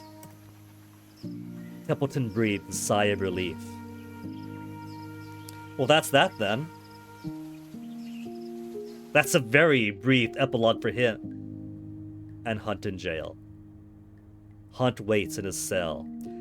The days have passed as the once captain of the Temperance awaits his trial. This is horrid, isn't it? Not even a neighbor to keep me company. Hunt knows things. Is he going to address the player directly? Hunt speaks to himself at his empty hold, his own voice echoing through the walls. Oh, the stories I could have shared with them would turn your hair white. I wonder, could I do it all again? Suppose it's too late now. Hunt continues his ramblings, not a soul around to answer his pleas. Achievement, Act 5, earnest attempt, survive the ice, all cruising alive, the doctor, the journalist, the science officer, the navigator, Survive, alive, and loyal to you. Engineer, kettle master, cook. Survive, alive, and loyal. The achievement's just gonna keep on coming. Captain Shaw, win the vote at the Viscount and survive. Internship, bring the stowaway back and again. And one other that I missed. Oh, the air was cold. A flake and white. A captain made a pledge. To the ice I pray that lays revealed. Out of the ice I made a claim. That in the dark I lost myself. I mean, if we want poetics, we could go all the way to the beginning. No, we can't! I can only go as far as week 17. Is there an achievement for perfectly recreating the little prayer or poem from the beginning? That in the dark I lost myself, now changed for life instead. Of homes I'll reach, of warmth near found, through sail to comfort's bed. A hunger drew the desperate here. Such lonely souls were led.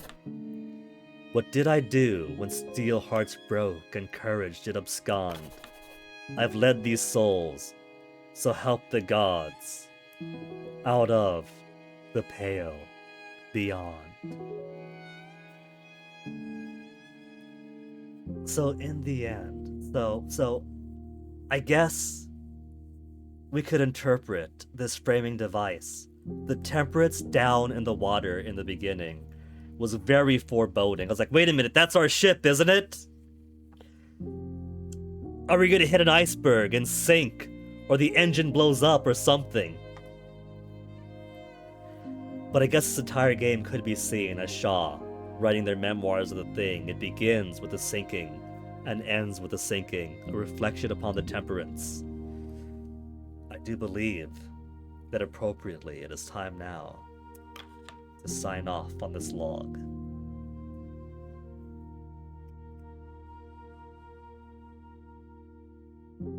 I keep trying to drink from this empty bottle. Just a little bit left.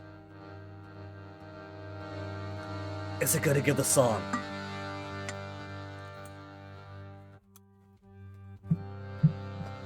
Nah, this is a much more somber farewell to the game than what I was imagining. We'll let these credits roll.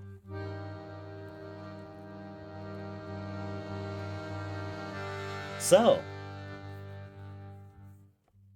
hey Onyx. Onyx is staring at me from the window like, Dad, you finished the game. You gonna feed us now? Good boy Maya, good girl Maya, good boy Jojo, good boy Blue. Even the dogs are credited, I think that is. So, I've enjoyed this. The only real bugbears I have with it are a few technical things. Like clarity, that if I assign crew, they're not going to constantly be shoveling in penguins, coal, tin food, whatever. You're only getting as many crew as you assign, and technically it does say that, right? It gives that little +1 if you assign them. Maybe I'm naive, but I thought that'd be +1 over time for the rest of the week or whatever. So maybe a little note that says, if you assign crew, you receive a resource equal to the crew. Written in ink. Well done, Inkle. Your little engine. Very robust. Developed in Northern Ireland.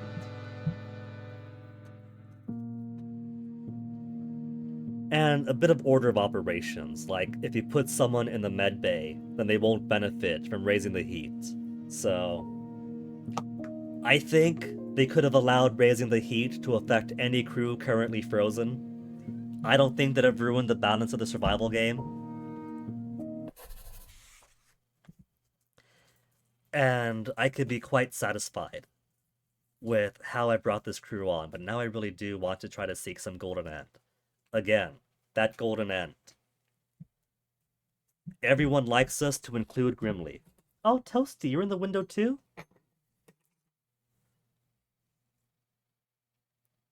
Then Don't kill off the penguin colony. Do my research instead. Then camera. Gotta save the camera and Kurt, if possible. If that's possible. And finally, an appendage. If it's possible to not have Captain Hunt in a jail cell at the end. He's eaten of the fruit. He's gone quite mad at the revelation. But because he's eaten of the fruit, he's tried time and time again to play the game. He's actually played the game. Tried time and time again to play the game and do things differently, save everyone. So I gotta give him some credit for trying, right? Though I do think it's interesting that the whole research mechanic, one, to get more seals if you don't have any. But also, it says that my employers will consider my voyage more successful for every 10 research. I had like 39 or so by the end. But it never really came up. Maybe the choice to burn the tree down eventually and not hand it to the Appertons meant that's it for my employ. Then again, there was nothing in the contract about trying to get to the to bring a tree back. It was all about discovering what happened to the Viscount. I got the crew there and back. We discovered what happened. We burnt a tree. If they want to send someone else to harvest things in the cave, so be it. But I think we managed to satisfy our contract. I think the fact that Hunt was alone in the jail and not us there with him means that in the eyes of the law and as far as our contracts are concerned, we had satisfied it, and at the very least we finished. And whatever happens to Captain Robin Shaw after that is up to us. Do we sail again? Do we retire from the seas? Do we join Hammond and Kurt on the stage? Our interpretation. The important thing is, everyone got back, and we all know that they're in good places. Even Hunt has a warm place to be. But unfortunately, that does mean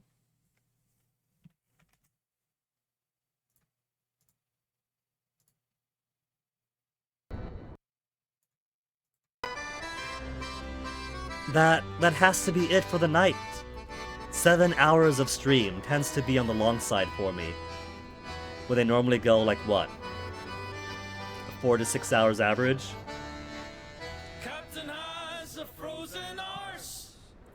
But I did enjoy this a lot. And I may be keen on playing this again, sometime, someday. Because my golden ending possibilities, almost toasty, almost, are maybes. Like, getting Grimly to like me by the end. We know the pitfalls. We can make him like us, it's just a lot of work. Not killing the penguins? Doable. Plenty of seals. But I don't know if I could save both Kurt and the camera on the mountain. And I don't know if we could keep Captain Hunt out of jail. So, if I do a second playthrough for what I find would be golden endings, I'll just do it on my own time. Maybe post about my findings and triumphs. But for stream project purposes, we can count the Pale Beyond as successfully accomplished. But I do see that Macaw 45 is online. It's so rare that I get to raid him. He's promising dignified and picturesque, heroic fantasy.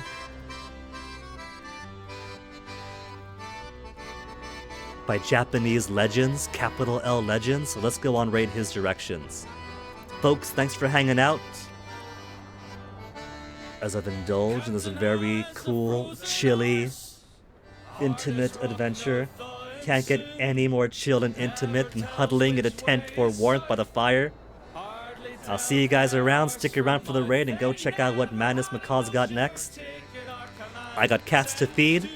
Even you too, Toasty. And then I got a cutie I love with all my heart to feed. I'll see you guys next time, possibly Friday. So see you then. Take care of yourselves. Further than his fingertip, Captain Shaw can't move a pace. What a waste of hauling space. They never had a notion for taking our command. Send us to the hells for biscuits we eat out of their hands. Also, I love this song.